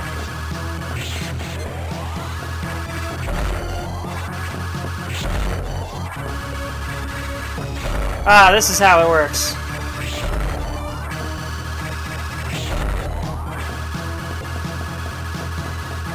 Yeah, the SAX is actually a little bit dumb. It really chases after you, though. But I don't want to cheese the fight too much. That's a little boring. The only reason I fought Ridley the way I did is because I couldn't figure out an alternative.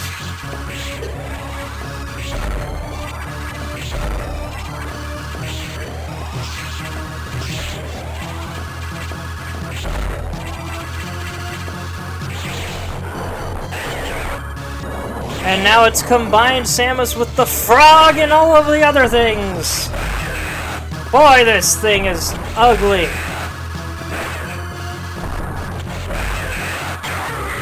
And significantly easier to beat.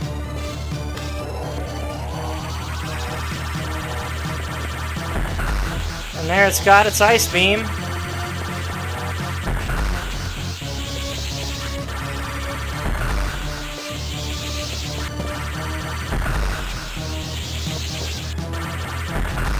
The ice beam that we saw in AM2R, in fact. Ah, but we can't get it. And that was the fight against the SAX. Look at how flashy and bright this room looks. I love it.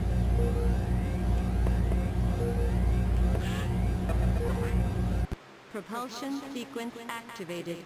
Destination, planet SR-388. Orbit change implemented. 3 minutes to impact.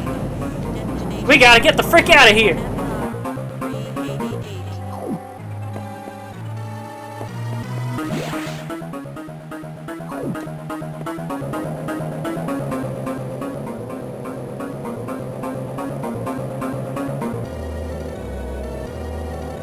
Just patiently waiting on the elevator.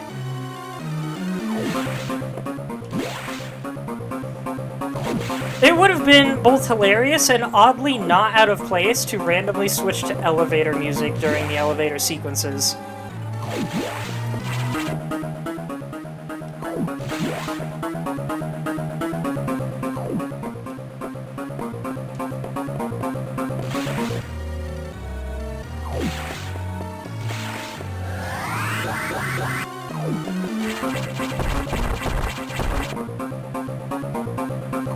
Ah, this place is all beat up. What happened here?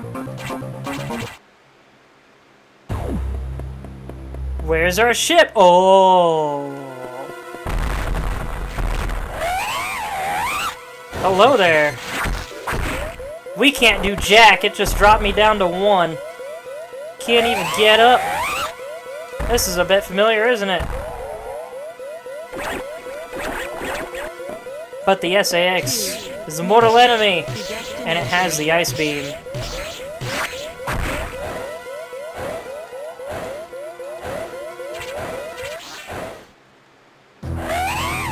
Somehow we have our suit back and the ice beam, and look at this beautiful thing.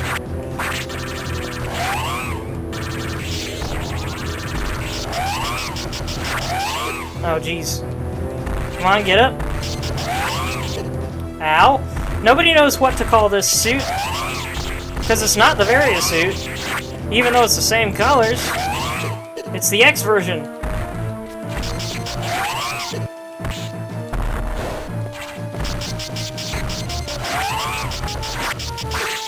Ow! Excuse me, sir. I need you to stop doing that.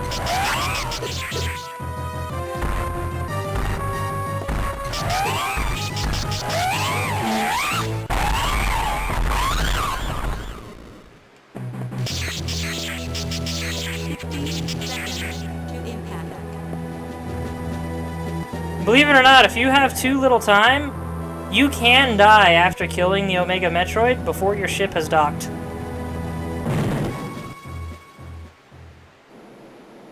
Boom! There she goes!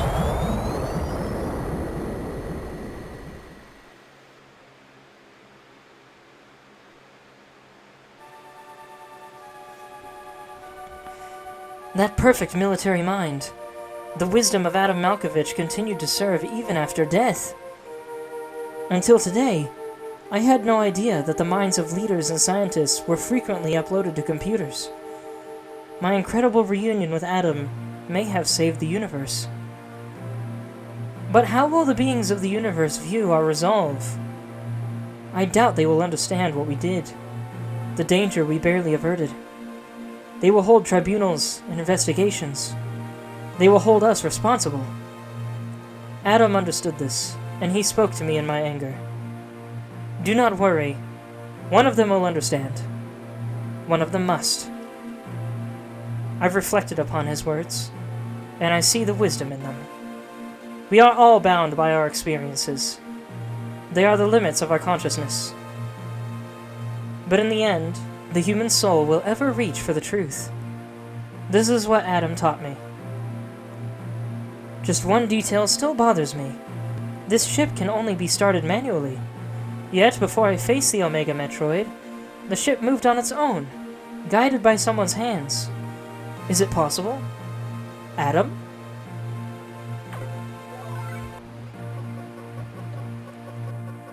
Lady, what's troubling you? You wonder how I started the ship? Just think about it. They lent me a hand. Aw, they're so cute. Look at the little baby.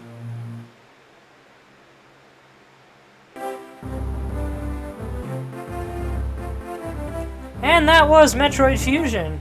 There's something I forgot to mention earlier.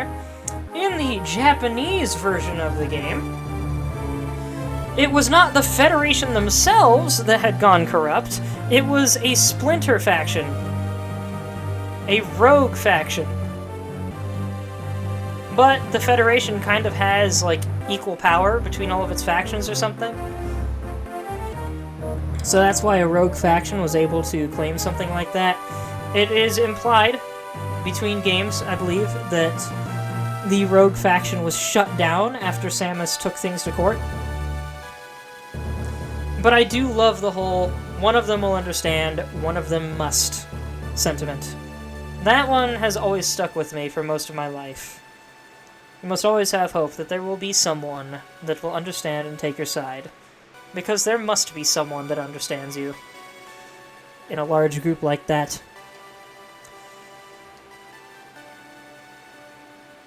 This music's pretty. And it's so militaristic, but in the best way. An additional point is that I believe the American release of the game came out before the Japanese release. Probably because Metroid is more popular here than it is in Japan. Japan is more fantasy leaning, United States is more sci-fi leaning. And because of that, the Japanese version has difficulty options where the American version doesn't. And I've always been bummed about that because of how easy this game is. I always wished there was a hard mode that I could play. But alas, this is what we got. That was Metroid Fusion. A very, very good game. Very fun. Very well thought out. Very artsy.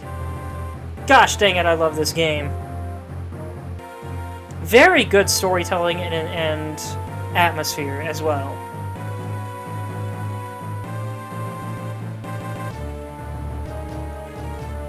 Clear time? 3 hours and 41 minutes. Your rate for collecting items is 69%. Nice. Also, frickin' love the claw arms. I'm kinda bummed we didn't get some kind of melee slash with the claw arms at any point in the series.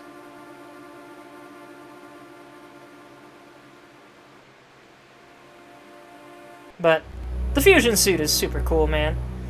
Fun fact, if you have a copy of Metroid Fusion and a copy of Metroid Prime, and a link cable, you can plug your Game Boy into your GameCube, or maybe it's put Fusion into the Game Boy player, if you have the Game Boy player. One of those two things. And you can unlock Fusion mode in Metroid Prime, which puts on the Fusion suit, albeit still with the original arm cannon, which I'm a little bummed about. No change to the animations, unfortunately, other than just wearing the Fusion suit. And then, I believe it also makes the game a bit harder, because because it is the Fusion suit, so you take damage more easily. But yeah, that was Metroid Fusion. Essentially, the movie The Thing, Metroid style. Coming up next, or next for Metroid anyway, is Metroid Dread. A smash hit on the Nintendo Switch that came out because it was on the Nintendo Switch, I want to say 10, maybe even 15 years after this game. There was a huge lull in Metroid games after Prime 3 happened. But, yeah, Metroid Dread is a very, very good game, and I am very excited to play it for all of you. I might stream it tomorrow, we'll see. I might not. It wasn't in the plan, I was gonna wait till next Saturday, as much as I'd hate to, but we'll see.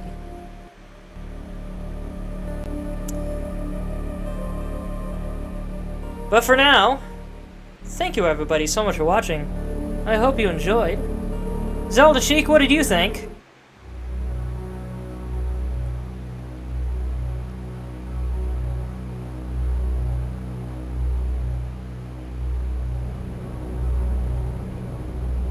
Assuming you're in a position to respond. Enjoyable except for the start? What about the start was not enjoyable for you? Just a bit of a slow start? Or were you talking about the long cutscenes at the beginning?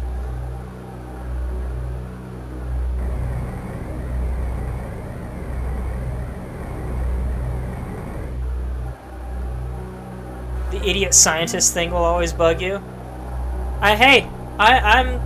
I'm still saying they were not idiots. They just could not possibly have expected this thing to be as dangerous as it was. They didn't see it mutate. They didn't know it would clone itself like that. They didn't know that it would clone itself off of Samus's armor. They didn't check. Maybe they did check, but it attacked them too fast. You saw how fast that stuff reproduces. It reproduces freaking immediately sometimes. But anyway. Thanks again, everyone. Oh, before I forget, you may find my YouTube and Discord in my Twitch profile, or if you're watching this on YouTube, you may find my Twitch at TheWinterPrince52. YouTubers, also please leave comments. Let me know what you thought of the game and of my streaming abilities, my voices, all that jazz. Should have checked before sending it to the main research ship. Maybe. Maybe the research ship was the only place that could check.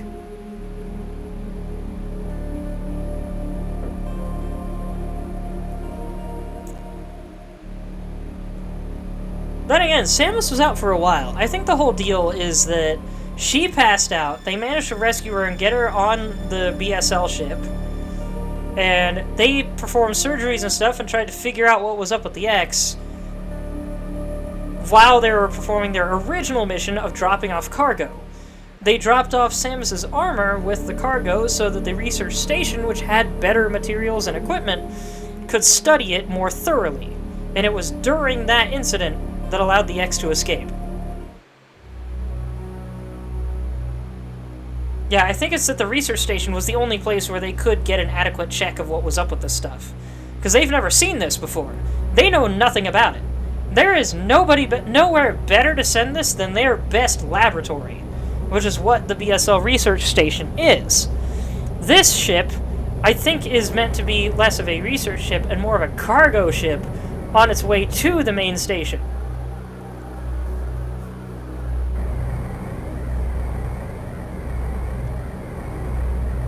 Don't know for sure. But anyway, yes. All that stuff. Already said the YouTube and Twitch thing, so thanks again, everyone. I love you all. Look forward to Metroid Dread whenever I decide to do it. And, yeah. Have a good night, everyone.